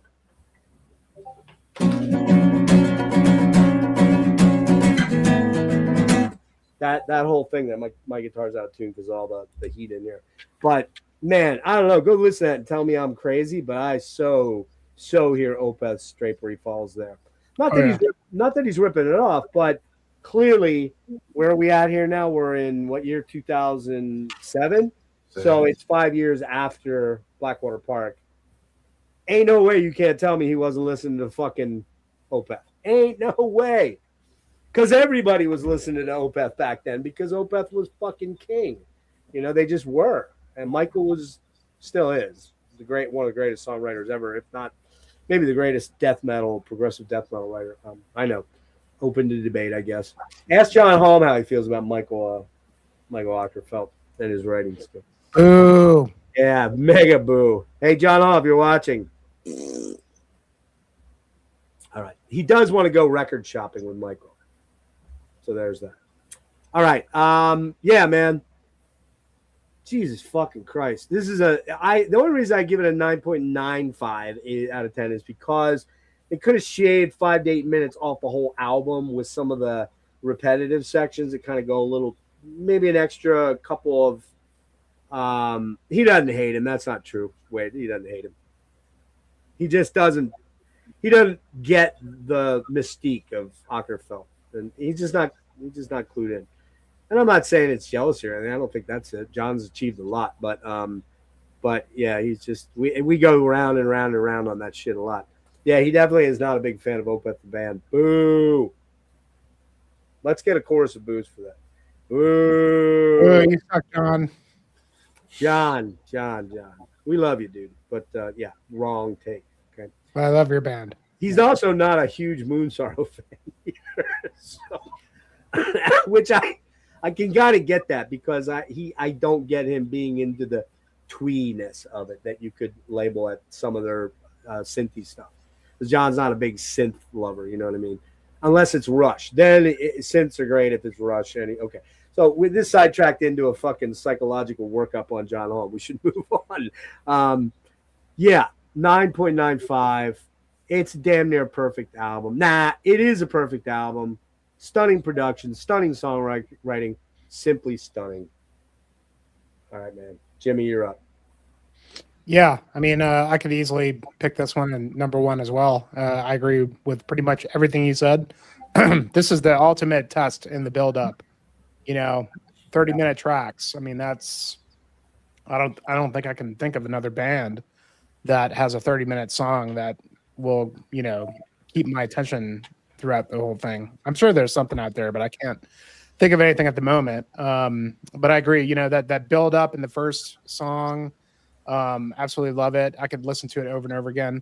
I think the biggest thing that jumps out to me is the second track, and just when it crashes in with that riff, man. I mean, it's just dude. The sound of it is so fucking perfect. Massive. It's just massive sounding. It's great production. It sounds so good. I feel like a lot of ways they're carrying the vibe from Veresikit on this. They are, but I think where I think the difference is somehow right. It doesn't. Yeah, you said it doesn't have the. It doesn't have those similar kind of tropes that they had in the riffs. In terms of like that's the big difference. Stuff. What really certainly like like a progressive album. I think it's definitely their most progressive record. Yes, for sure.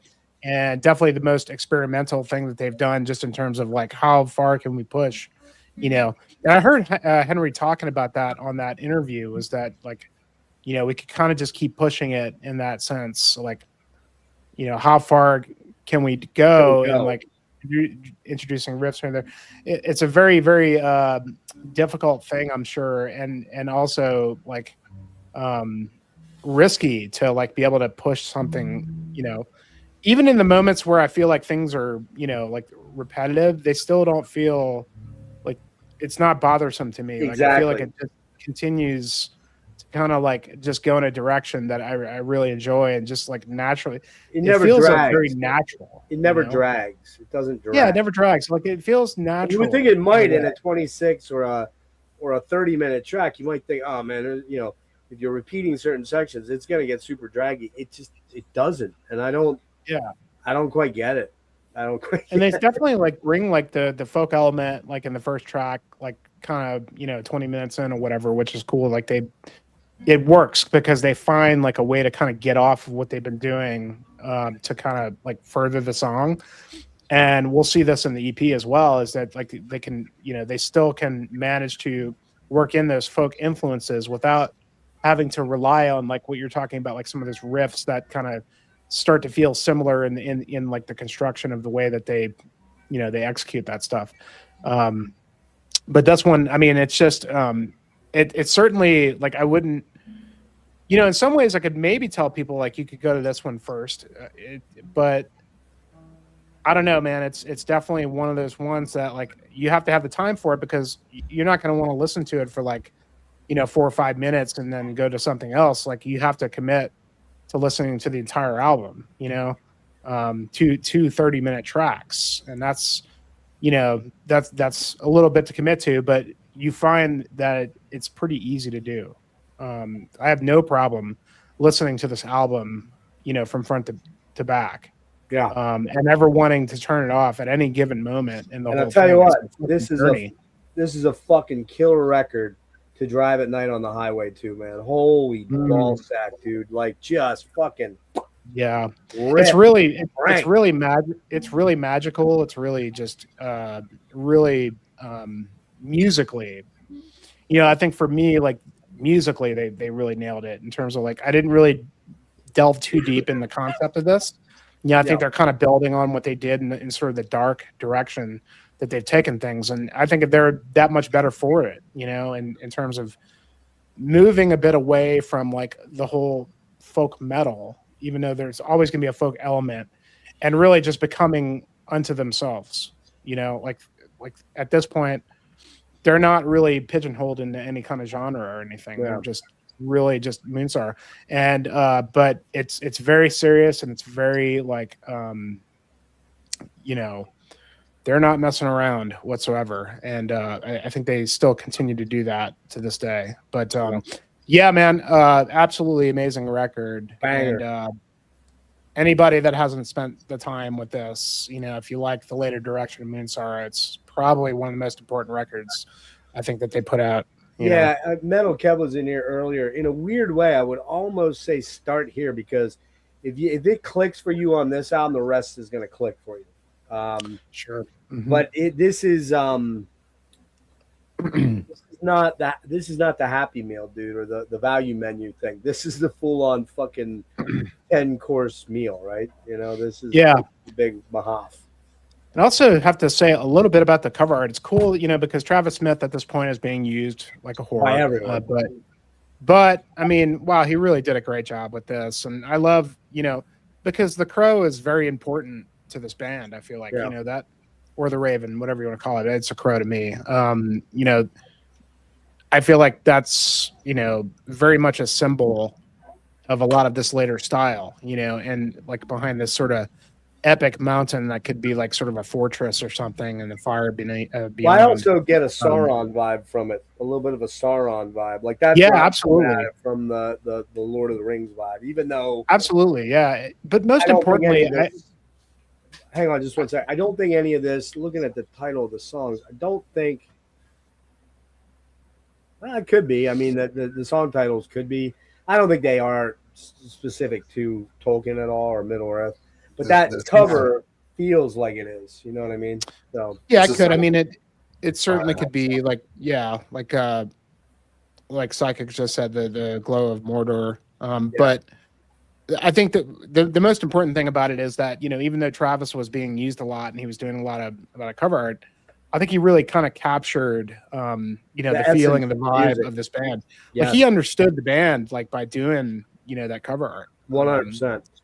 Yeah, the band that, has had like I said at the very beginning, I said that album cover is evocative of what you're going to hear in that first 10 minutes of that first 30-minute track. It just sounds like you can immerse yourself right in the cover art. And I love Yeah. that shit, even though I'm not like a Lee level art connoisseur, or maybe even as much as you two guys. I love cool art, but I don't like obsess over it. But this album is my favorite art piece from them, and it's the one that really like sucks me in and goes, yeah, I'm in that picture when I'm listening to this album. Well, to me, cover art is really important, and something I really focus on. And this is a band that's not, had the great. I mean, they've had some good cover arts. I really like the Kevin Kantaya. Everything else has been kind of like, obviously, Blood Verses was sort of minimalist. Yeah, they didn't not have a lot of money. my favorite thing. And the first two records were kind of a little bit more, kind of the folk thing, but not really draw me in like completely to like, whereas like that really draws me into like, I really want to listen to this record. Exactly.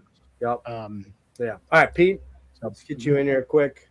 Yeah, We got an EP that we can rip through, and then we got two last ones. I'm not even Yeah. going to say anything on the last one. I'll go through quick here because it's 5:30, and I think I can hear people getting up.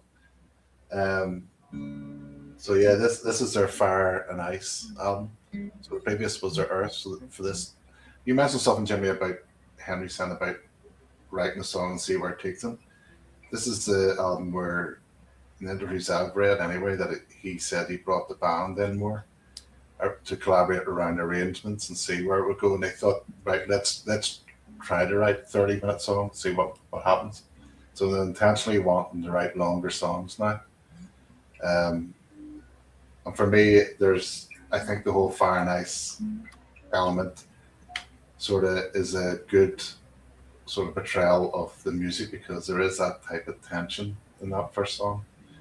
And there's a lot of emotion as well. And like I said, it's quite progressive. And for me, there's elements of, you don't really hear this in the music, but almost like a death doom parts coming into their sound, I think, throughout their song. I do think the second song is probably the stronger of the two, probably because it just has a bit more dynamics about it. I think a bit more, I suppose, they bring in some of the folky accordion stuff that isn't really present in the first sort of track. I love Village Shrieks in this. I have an issue though in that I think I would like them to be louder in the mix. They seem very restrained for me, and that's especially that second song.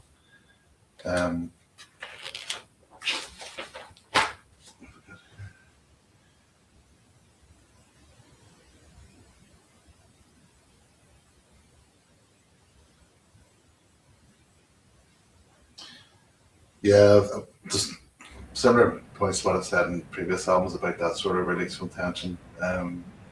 But I did have a note down that the climax of the song is superb. I think this was the first time I listened to this album in full this week in about 10 years. It's not one I return to that often. I think boo, boo, boo. it's Boo. when you say about if someone recommend this for someone to get into first, yeah, if maybe if it's a test, if you can appreciate Well, this, that's part of it. Yeah, I think that might be part of it. Yeah, can you make it through this and latch onto it? Because if you can, you're gonna fucking love a lot of the rest of their stuff. So. yeah. I mean, like you guys mentioned, it is quite progressive and complex, and I think what comes through to me though is that, like Jimmy mentioned, the progressions and transitions being natural. I just had an organic sort of similar type of thought process in that one there. It just seems to be the right choice to make every time it transitions. And I think Henry did say something about they intentionally put those moments in so that if anyone was listening to it, if they wanted to stop at that moment, that's fine because it's almost like a complete song. But if you're up for the task, you can carry on. If you need another break and another transition, you could stop there. But to get the full experience from the album, it's to sit through it in one go, obviously. And that's why I probably don't return to it that much. So wait, did I misunderstand it? Did you say that this was the album that he kind of took over the reins of doing it all on his own? No. He brought in the band. He wrote a lot. He wrote it, but he would bring the band members in to talk about arrangements and see where the songs could go. So they were intentionally trying to push for 30 minutes. So it was. I think there was a bit more cooperation in the arrangement. It's because Marco does write. Okay. So he would submit quite a bit of ideas for them, but this was more like a group effort to see how they would pan it out because it was the first time they sat there and went, let's try and write 30-minute songs. I didn't realize that actually. Is that in the book? I think there's a wee bit out there, and I've interviews. I grabbed some of the old magazines Okay. for the interviewing, like Lex of Terror and stuff. So. All right, let's do a couple of spots on this one here, quick ones. Oh man, some of these riffs are so fucking good, man. I want to play this whole album. That's probably not a good idea though. All right, so let me just do this. I'm sorry this is taking me a little longer than usual. They changed the look of, and I'm not as used to the layout. All right, here we go. This is 12 minutes into the intro song, Born from Ice, Stream of Shadows.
That section right there was driving me nuts. Who does that sound like? The vocals and those chords, those I'm not sure. Because it's going.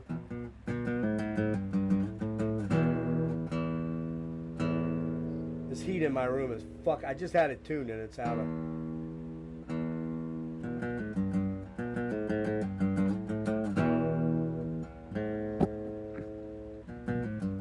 Yeah, that's the riff right there. But that it's a minor, so it's probably.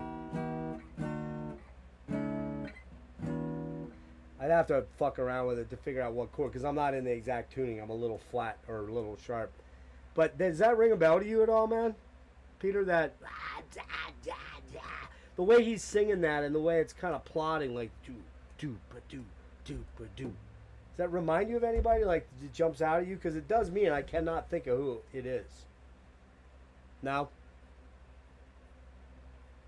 Oh shit! Hang on. You're muted. Hold on. Oh, sorry. What I start to hear in the music is, in some ways, similar.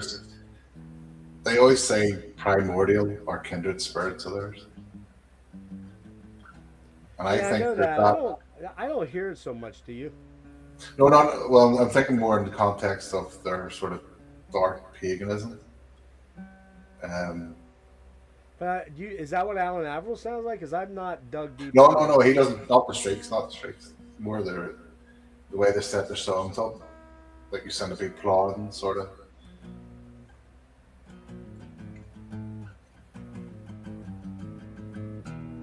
Yeah, that's the riff. But then when they do that, kind of, it's in B minor, I think.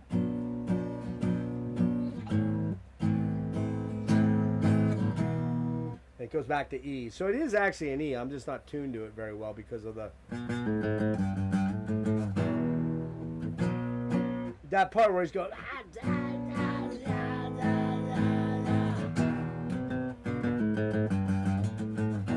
I didn't figure any of this out. I'm doing this all by ear, so Yeah. I didn't try to figure this out until just hearing it, and it inspires me to play. I got to be honest with you. All right, one more bit and piece here of the second track. Let me find my section I wanted to play. Well, we'll start at the 2-minute mark on the. Let's see here. Shit, Peter, how long is that first track, please? 30 minutes.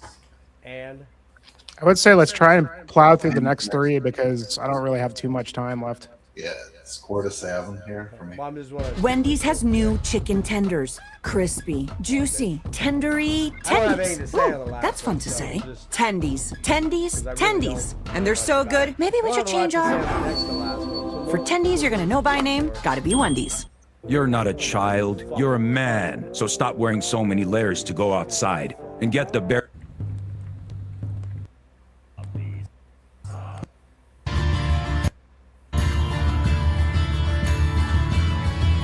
It's got this super cool contour in the intro. We'll get into the heavy section.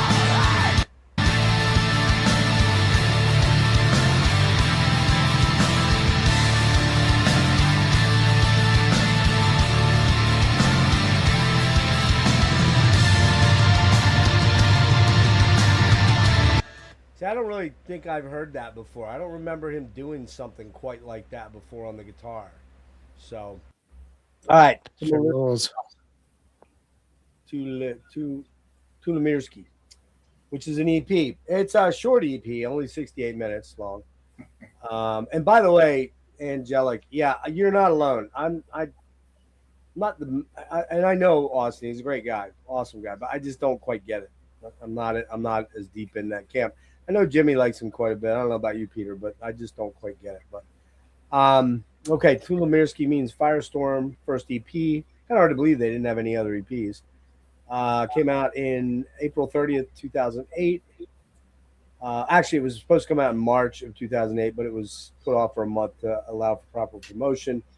It's over an hour in length. It's got 2 covers on it and 2 re-recorded tracks from the early demo days, from the demo that Peter has there. Yeah, I'll let you jump into this, Pete, quick. I just sort of just really talk about the title track, really. Yeah. Yeah, this actually features Tommy from the Mortis. Oop. You're cutting in and out, dude. Is that on my end? Can you hear me okay? Yeah, now. I think you were facing the other direction. I was getting semi. Yeah, there you go. Yep, better. Then this song features Tommy from Amorphous. Does it really? Utin's on there? I didn't know that. No. Oh, cool. Sorry. We were sorry. Yeah. Didn't realize that. Okay. And on the previous album, it featured Thomas from Tearfing. Enfield? Oh, With Tearfing. Riffing. Yeah, yeah. Which I never checked them out. I need to check them out. Yeah. That's another band that they claim to be a kindred spirit of theirs, Tearfing and Primordial. But yeah, the composition style is repeated here with a slow build up. This is them wanting to write ugly black metal, as they put it. Almost borderline thrash at some points. The riff is just so fierce and angry. This really is them getting down and dirty with the black metal. Phil actually wrote a script of the lyrics and then give it to Henry to construct the music, which is the reverse of how the voice done it. They used to do it, yeah. Yeah. But the way I understood it, just so we're clear, and I don't know for sure if this is true, but this is what I read, that this track is essentially, it's the third track that maybe woulda, coulda, shoulda been on the Hatiety, that it was recorded in and around that same time frame. I thought that they were, that's basically, it's the missing suite from Hatiety, the fifth album, albeit shorter than this EP, released the year before. It's the last panel of the triptych of half-hour-long musical journeys. I don't know if that's in the book. They talk about it. Maybe I'm wrong. I've only read a small bit of the book so far, but potentially could be in there. Yeah, there's lots of blast beats, scathing riffs. Some folky parts in it, but they bring the mouth harp, and I'm not sure if I could see it in the booklet, but it sounded like there was some banjo in this. Yeah, I think you're right. Yeah, he's got all kind of string stuff going on, man. Yes, there's some of the instruments that are ethnic sort of Finnish ones I wasn't too sure about. You know, he likes a flute and all. He has an used recorder in this one as well. There's almost it sort of, again, it sort of shifts into another sort of very progressive section. There's almost like a 70s kind of progressive. I mean, this harkens back to the early demo material. This is very black metal-y throughout most of it. Well, that's, I mean, they intentionally want to make ugly black metal, as I put it. Yeah.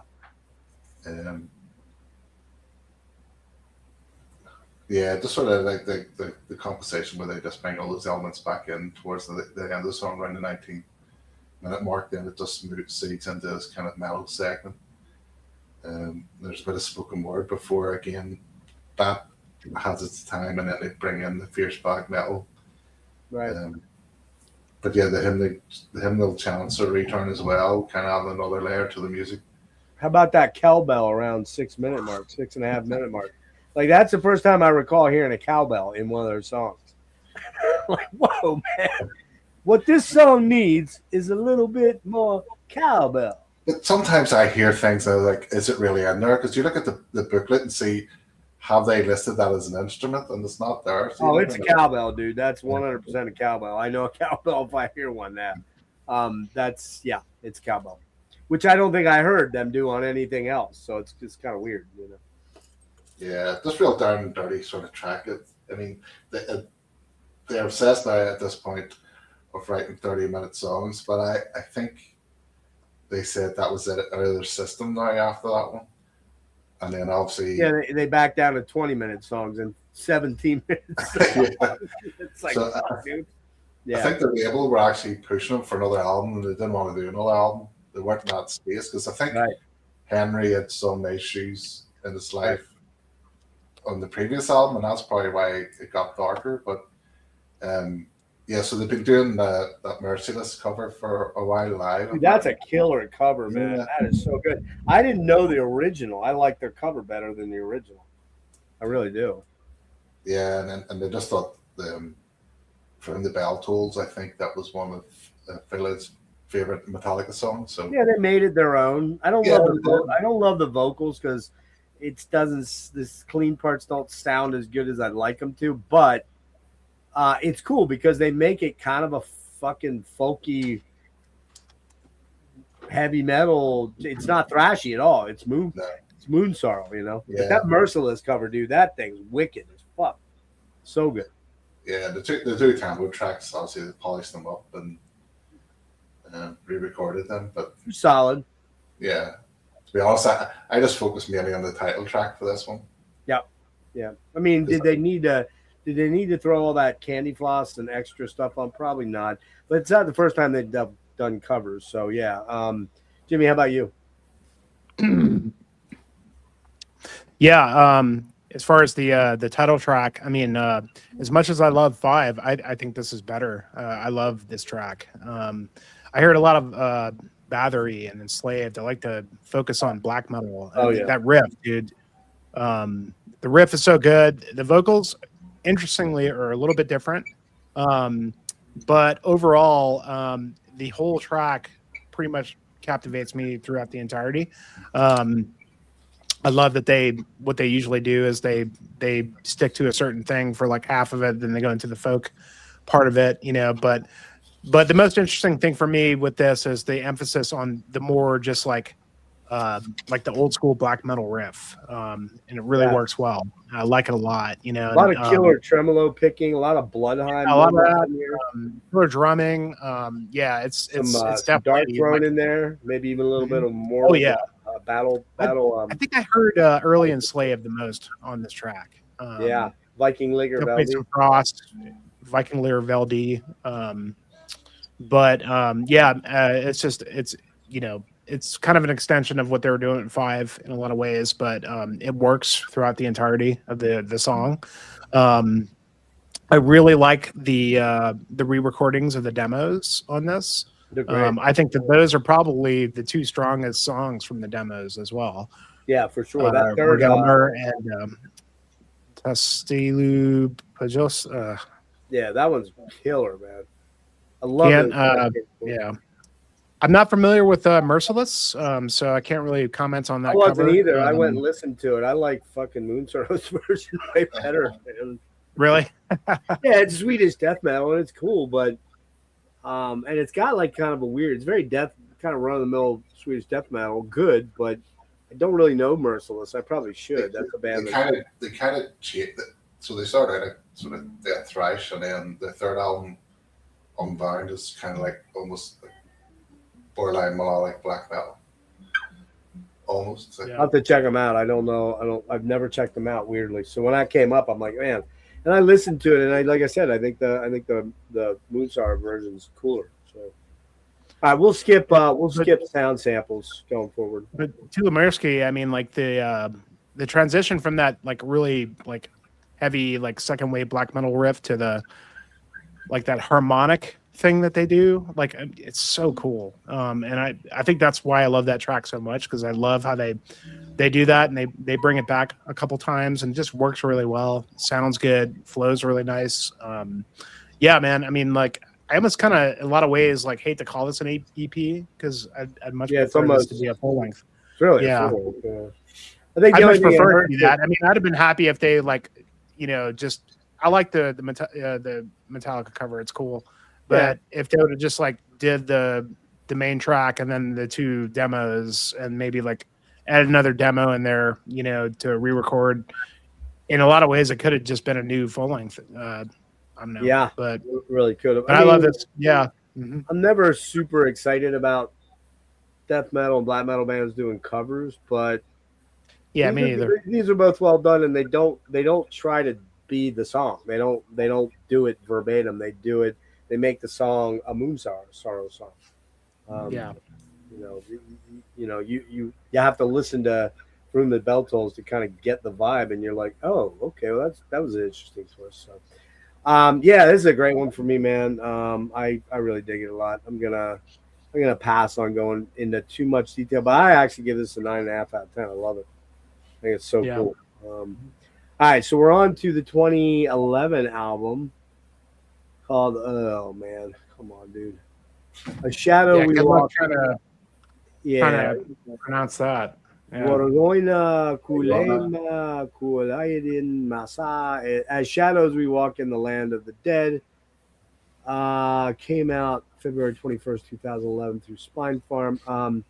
Unlike others, Moonstar. Oh wait a minute, hold on. Oh, it's an epic. The album details several friends who are left alive in a world that has been destroyed in a post-apocalyptic sort of thing. And each track with the interludes is kind of like starts out with a lot of people. You can hear all the noise and the fires and the people yakking, and then it becomes less and less. And at the very end, it's one singular voice screaming out. That scream at the end is pretty fucking wicked, man. Yeah, man. I had never heard this album. In fact, I wasn't even sure they had albums till a couple days ago. I didn't know they actually had two later albums after Tulomirsky, and I thought they had kind of like gone on hiatus and just not done stuff, but they did. And man, this album's pretty fucking good. It's pretty good. That first track, Starless, man, it's a fucking ripper, dude. This song, what a banger. Soggy, a lot more active guitar arpeggios, rather than the big chordal washes, more single note work. Some absolutely killer riffs on that one. Again, I think it's tuned down a little. It sounds like it. Maybe it's a 7-string. I'm not sure.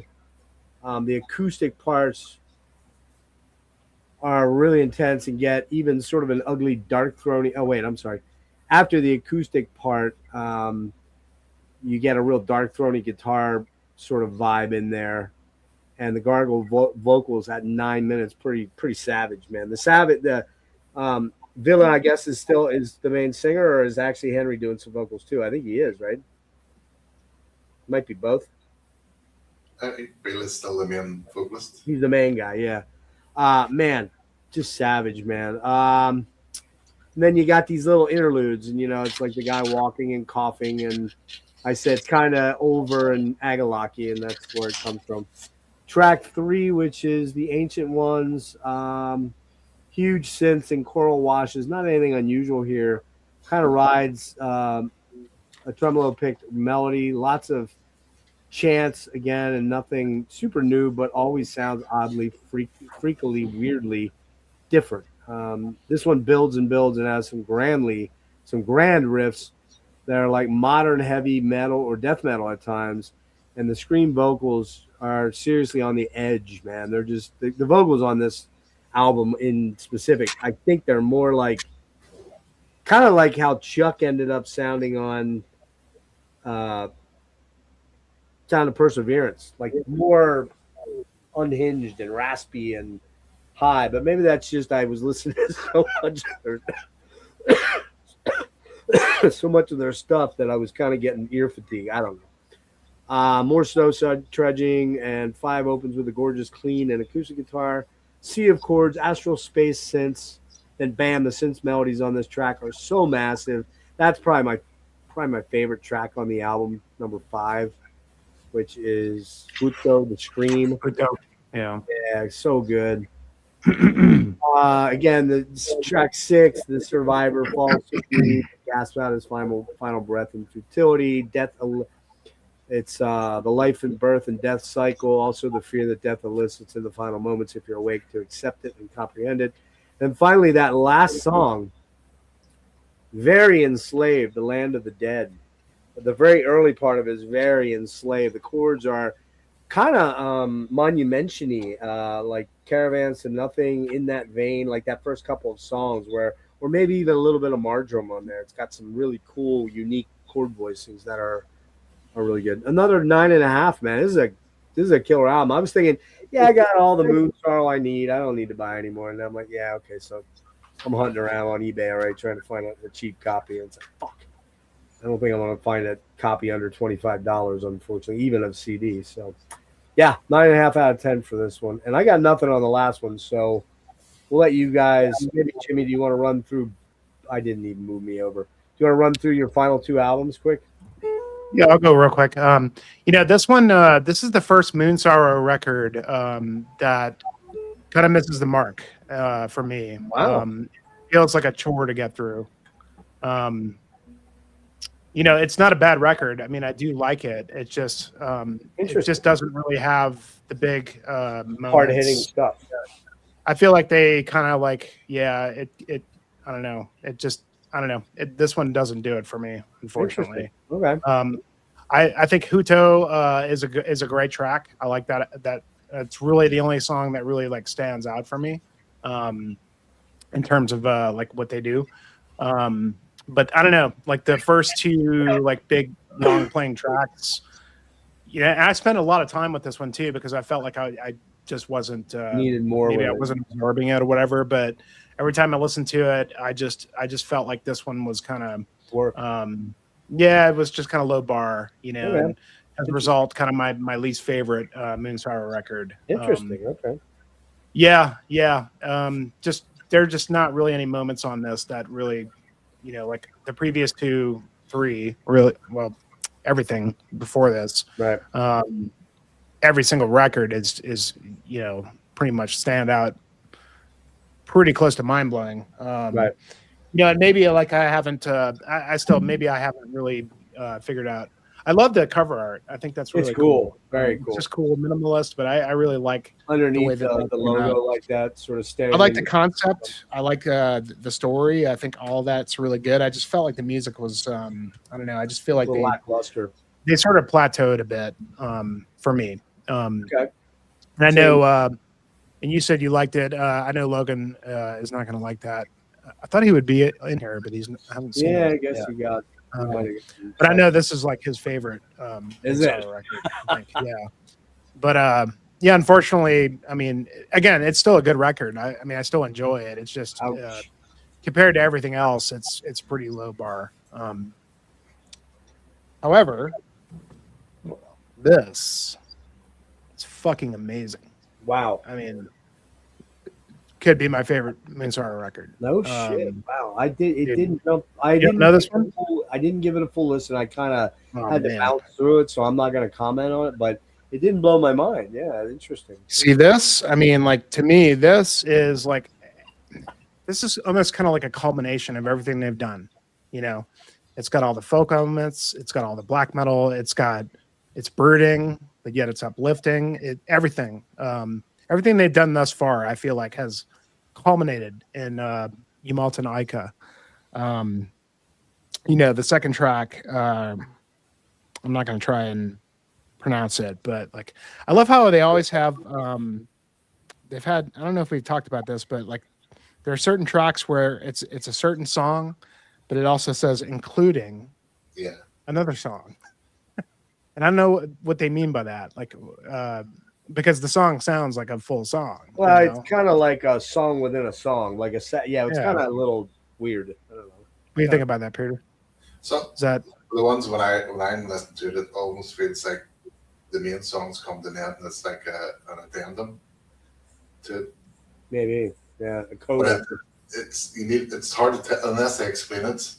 I then, as a listener, just think, well, I know where this including song comes in now in my mind, but I could be totally wrong. But yeah, it's interesting. But that song, I mean, when they go into the chorus, it's just goose flesh like crazy. I mean, just the most amazing like Viking chorus that you can imagine. And it just goes back and forth. There's a lot of stuff. The fourth track is like this brooding, almost doom kind of track. I'll have to spend And more they time just with it. What's that? I'll have to try to spend more time with it. I ran out of time because we had to switch things up, and I had this fucking illness hit me and kicked my ass. And, lots of being the last record, 2016, it's almost been 10 years. But So allegedly, they've been working on something for like the last 3 or 4 years. they are, and I'm sure once it comes out, it'll be great. I can't wait. I'm sure. I feel a lot more confident that they're going to come out with a record than like King Diamond or whatever. It's constantly every year. Oh, it's coming. But And they've kind of like been saying that too, but these guys aren't very like they're not extremely like present. Like every now and then they put out a little nugget here and there you see on their Facebook page or whatever that, you know, they've been working on it. I feel pretty confident that they're going to have something going to come out. But as far as their entire career, to wrap it up for me, Yumalton Aika is a fine. It's a culmination of their career and one of their finest records they've ever put out. Wow. Me. Like everything on here, I like every single song, and they cover all their bases, and they just write good shit. You know, I mean, these are long songs.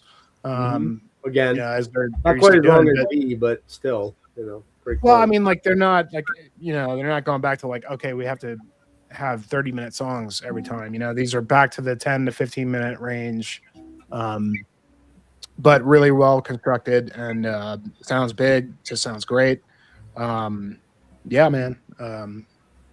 Love this band. I would love to see them live. I don't know if I ever will, but I think I that's think I won't. they're one of the finest Finnish bands. I like a lot of bands from Finland. But Tyler nailed that one. Will they put a new album out? I think he's right about that. Yeah. I think they will. Certainly. But as far as Finland goes, it doesn't get any better than Moonsorrow. They're the best. One of my favorite bands for sure. And Peter, give us a wrap up quick on those two albums, and we're going to rank them real fast. We'll get out of here by quarter after at the most. Yeah, Barjona for me is. I know the story's kind of bleak and it's dreary. Obviously, it could be just taken as yes, it is the end of the world, like a sci-fi point of view. It could be metaphorical for someone's mental health. It is an interesting concept, but for me, the pursuit of darkness at the expense of the triumphant elements kind of was a letdown for me. I agree that Huto is probably my favorite song on the album. The synth features more prominently in that and kind of sees the song sort of. It's a suffocating song, but it feels like the protagonist who's lost and weakening. It's like shifting into those heavy riffs, a very pensive piece, mid-paced, brooding, emotive. I found that song really, really interesting. The final song is another one that I thought was a decent one on it. But apart from that, it's probably my. I'll not give away too much in my rankings, but it's down there. Wow. Yeah, I don't know. They brought the shorter songs back, but it just didn't have enough variety for me to Okay. Interesting. enjoy it really. Yeah. As much as the other stuff, it's still a solid album. But yeah, Yumalton Aika is. I think you probably like that one, Jimmy, because it is harkening back to Ferris Aki. And Henry has gone on record to say that he was kind of going back to that mindset with a wee bit of a mix of Kevin Kantaya. This one. Yeah, there's so many good songs in this one too. I do like that kind of blend of what they've done in their discographies to date. Sudden Tutti was another video they put out, which was their single just before the album released. It's just a song with two halves really, so it kicks off a really killer stomping riff, and the pounding drums, and then it sort of goes into stuff that's a bit doomy and atmospheric. Interestingly, the lyrics are harking back to, well, the whole concept was it's the age of what gods. Like gods created man, but then as man developed, then they created their own gods, and then after a while they decided they didn't need any gods, and it ends with the age of man and how they're going to probably destroy the world because they want to up themselves too proud. But there's a couple of real. I was going to use mega bangers and bangers, but Yeah, you go ahead, man. Every time you say that, an angel gets its wings. Mimir's Brun, I think, which is Mimir's Well in Norse mythology. For me, that's a banger. It's a great song. The Rutoleto, the second song you mentioned, Jimmy, that's another banger for me in the song as well. They played that live on the scene in 2016. That song that went down really well. But yeah, Okay. I think this has a nice sort of blend of what I like about Moonsorrow. Is it as good as where it's taking its inspiration from, when Henry's writing again? Yet to be seen. I know it's been 10 years since it's been out, but still, it's one that I do enjoy listening to. But I usually go back to the albums it's referencing.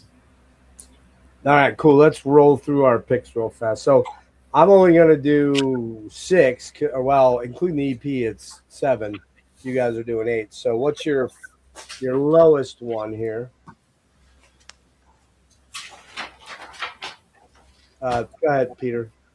Yeah, so for Yona, number 8. Okay, Jimmy? Same for me. All right.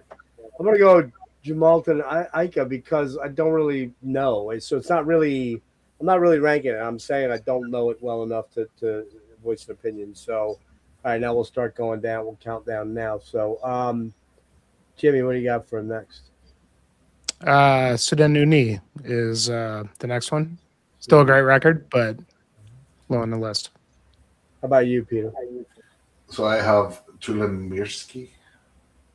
Okay. Interesting. Okay. I got Sudan Uni as my least favorite, but I do really like it a lot. So, Peter, what you got next? Sudan Uni. Okay, Jimmy. Jimmy? I'm gonna go with Tulimirski, even though I would like to rank it higher, but it's just an EP. So for the purpose of the ranking, it's low just because it's an EP. You guys aren't gonna like me very much, man. I'm going Kevin Cantanja. Yeah, I know. I just I really That's rough. I know, man. I like that album a lot, but I don't know, man. There's a lot of repeated guitar phrases and melodies on there that kind of get a little up my crawl. So, all right, hate me all you want, haters. Boo. All right, Jimmy, what do you got for next one? Next will be Chapter 5 of Itite, which is great record. But okay, now we're getting to every record is fucking 10 out of 10 for me. So Yeah. Wow, that hurts, man. That hurts my soul, man. All right, Peter, what do you got? Don't you say 5, motherfucker. No, this actually changed a wee bit when I was trying to rank them. So I have Umalton Ica. Which one? Umalton Ica. Oh, okay. All right. The last one. All right. I'm gonna go. Man. I guess I'm gonna go Veronia. Now I like it a lot, but I'm going that simply because I only got really one great deep pass with it and started on it again. I could have gone to Lemirski. I really love that track. If it was just that, it would probably be a little higher. But I'll go with Veronia. All right, Peter, what do you got? Chapter 5. God, you guys fucking hate. But like you said, for me, these are all over 9s now, so it's All right. a 0.25 difference between some. it's a really hard discography to rank. Yeah. You know? I mean, All right. I'll do Tulimirski, Jimmy. so number 4, I think I'm on, right? Would be Vojmasta Jakonista. Okay. Where are we at? Shit. I guess I'll go next. Yeah, I'm at Vojmasta. For me, Peter. So my number 3 is Foymaster, All 3 of them. which actually can change with number 2. So, of course. I mean, these are all time and place and momentary things. You know damn well that they change all the time. Shit. Where were we at? Jimmy, you're next. Yamalton Ica is number 3 for me. Wow. Holy balls. Okay. Amazing record. Okay. I am going. Fuck. Where am I at? Shit. Where am I at here? Did I somehow fuck up? How many do you have left, Jimmy? That was number 3. I got 2 left. I should have 3 too. Did I say 1, 2? Wait, 1, 2. Weird. I don't know why I'm here already. Okay, Peter. So number 2 is Farisa Akit. Which one? Farisa Akit. Okay, yeah, me too. Zikat. Jimmy, I don't know how you ended up with one unless I jumped around, but go ahead. Do your last 2. Number 2 is Kevin Kataya. And go your last one. What's What's I that? haven't won last yet. Go ahead and do your last one because I'm on my last one, and so is Peter, I believe. Vrisa Keat is number 1 for me. Okay. Peter, are you at your number 1, right? My number 1 is Kevin Kantaya. Okay. And for me, no big shocker here. I'm at the Villes Lula Havayati, whatever it is, Ravage Chapter 5. That album, man, that shit does it for me. What was your number 2 or 3, Jeff? I don't know, man. Remember, I didn't really vote on the last one because, well, I don't know. I thought I did them all. I thought you put that bottom because you hadn't heard it. I did put it at the bottom. What did I miss Sudanuni? No, I did it. I don't know. I'm too fucking tired to It's go. been only at 7. I'm way too tired to even think about it right now. So, Jimmy, what do you got going on, real quick? Update on your hang with the Hiking Boys. Give us a date, time. Well, again, that's going to be on Friday. Tyler's in the chat. Yeah, we're going to be breaking down our top 10 this coming Friday. I think I'm not sure of the time yet, but I'll post that pretty soon. That's coming up. What's next for the channel? I'm not really sure, to be honest. I put a shit ton of work on that last video, and it hasn't really done that great. So I'm going to kind of wait and see like how that does, and kind of let that inform what I'm going to do next, because Yeah. you know these videos, man, they just take a lot of time, and yeah, especially you know, you with all that editing. That's why, to be honest with you, that's why I just couldn't be bothered with that. And I get it. It kind of leaves me in that, you're not very professional doing it that way, but I just don't want to dick around fucking editing shit and spending all these hours doing that for. well, it depends on what you want to do. I mean, Yeah. like, if you want to do something that, like for me, like I want to do those, I wanted to do that, I want Right. to do that video, Yeah. So if it doesn't do very well, then oh well, then I just need to make the next one better. It's not so much that, it's not doing well because like people thought it sucked. It's just nobody watched it. Right. It's just so hard. It's so hard yeah. to get through and break through. You almost have to have some fucking stupid viral moment where you talk about nose beers and shit like that or whatever, man. Yeah. I mean, that kind of garbage. It's like if I do like the all nose beers 2025 fucking stream, I bet you more people would tune in simply because of those catchphrases. And that's just, it's kind of exhausting in a lot of ways. I put a lot of effort in these last couple of months on my stuff, and man, I'm just crawling along on subs. It's like, yes, I'm almost to 1,700, but fuck, man, it's just taking forever. So it's hard, man. I mean, it's just there's so much content every day being posted that it's just like you're competing with so much, that like I think it really just comes down to like keep doing it because you like doing it, and and if it picks up, cool, and that's very much the way I feel about it. I mean, but it's just. It does burn a little bit, like when you put so much work into something and then it just like flops. Burns out. You're like, fuck, I just did all that for nothing. Yeah. But that's that. Hey, that's the world we live in. So all right. Watch the beginning of the video. I go over all the things that are upcoming, but I will leave on two things. One is January 3rd is the top 25 of 25. Looks to be the usual fucking insanity. People will join with top 10, top 15, top 20, and then they'll come and go as the night goes on. It won't be as crazy in the past because I'm not going to be fucked up. Wanted to leave on this note. Sophisticated, majestic, triumphant, pretentious, visionary on a grand scale, epic, massive, and sometimes repetitive and cheesy at times. These are adjectives I would use to describe Moonsorrow's overall sound. They can spin a melody into ad infinitum without it becoming massively boring or trite. They have all the elements: melodic riffery, massive synth pads, excellent vocals, that are both scathing and yet still engaging. They are as massive as the Himalayas in the sound and scope, and yet do tend to rely on a set of tools that are familiar. You could almost argue are repetitive at times. I was kind of reminded every now and again, Jimmy, of a particular other Finnish band that we love to death. It kind of got trapped in writing the same album kind of over and over and over again. I love that album, and they're all good. But you know how I'm talking about. I'm talking about Amorphous in the Utzon area. It is there. If you search it out enough, you'll kind of hear it.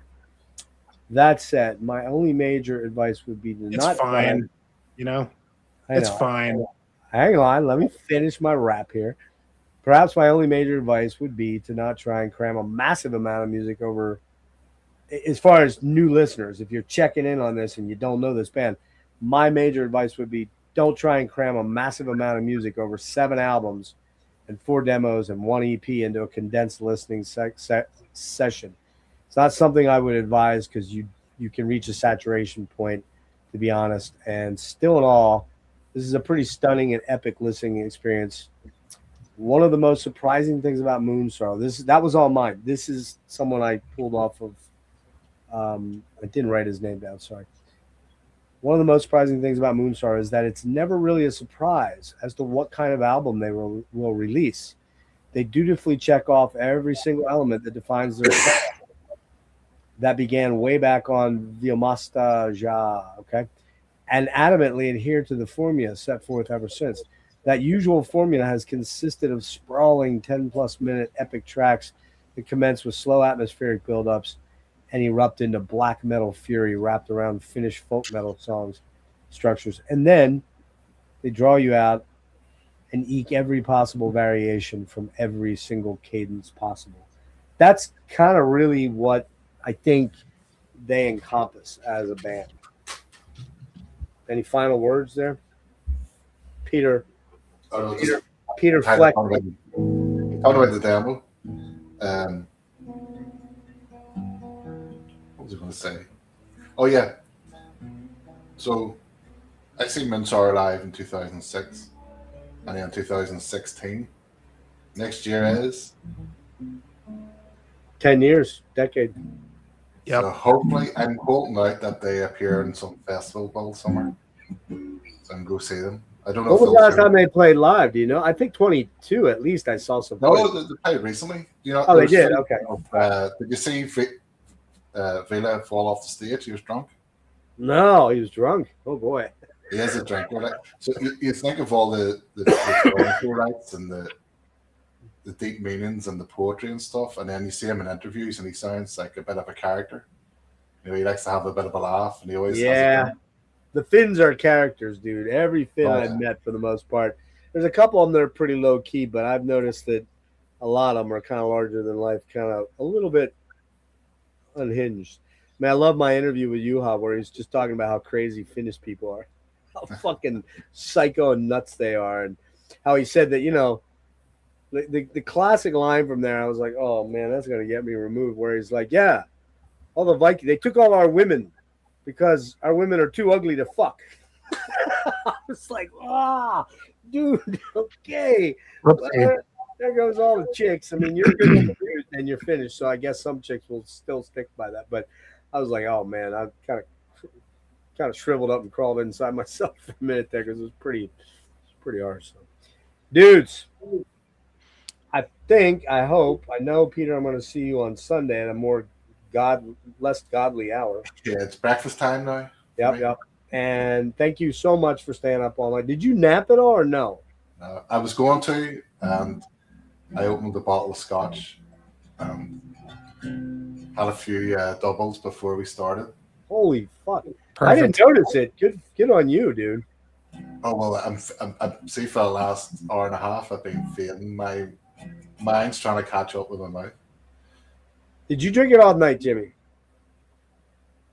I had a couple beers, but just to kind of, you know, just mellow, nurse nights. But that's about it. You know, not too crazy. My birthday is tomorrow, so I turned 47, and I'm gonna go hiking with my wife tomorrow. So looking forward to enjoy yourself. A nice day, nice day out in the woods with my companion. So, yeah.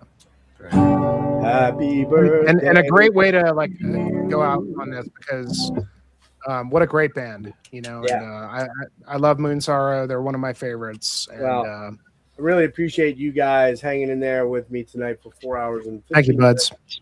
And it was killer, 4.5 hours by Tennis Raps. And thank you so much. I guess it's a good thing we didn't know Kellen was into this band because it could have been an all-nighter, man. It would have been fucking insane. We tried to do it. I apologize to everybody for not feeling well. It's kind of like my thing. I do it all the time now. I feel like shit. I thought you did good. No. Here we go. There you go. Go. Let's go. What is the update? Man, so awesome to have you on board. I think I'll be seeing you guys next Sunday. I hope. Right? Should be able to make it. Yep. I want to We'll flex. see. I want to flex my supercalifragilistic expialidocious copy of Ethereal Horizons. That thing. Yeah, I can't wait to see that. That thing does everything but give you blowjobs. I'm just saying. So, and who knows? I haven't asked it, so maybe. So does the music. I didn't ask, so maybe it does. All right, hang on, guys. Hey, everybody hung in here tonight. We had 15, 14, 13. For this late, very cool. Really cool everybody was here. Again, January 3rd, the top 25. Jimmy is this Friday night. What time again? 8? Not sure yet. I'll post okay. it probably in the next couple days. All right, check we'll Jimmy out on that and go check out. I'll pop in. I always come in. And yeah, hang on, guys. Okay. Peace out, everybody. Woo! All right. Cheers. Score.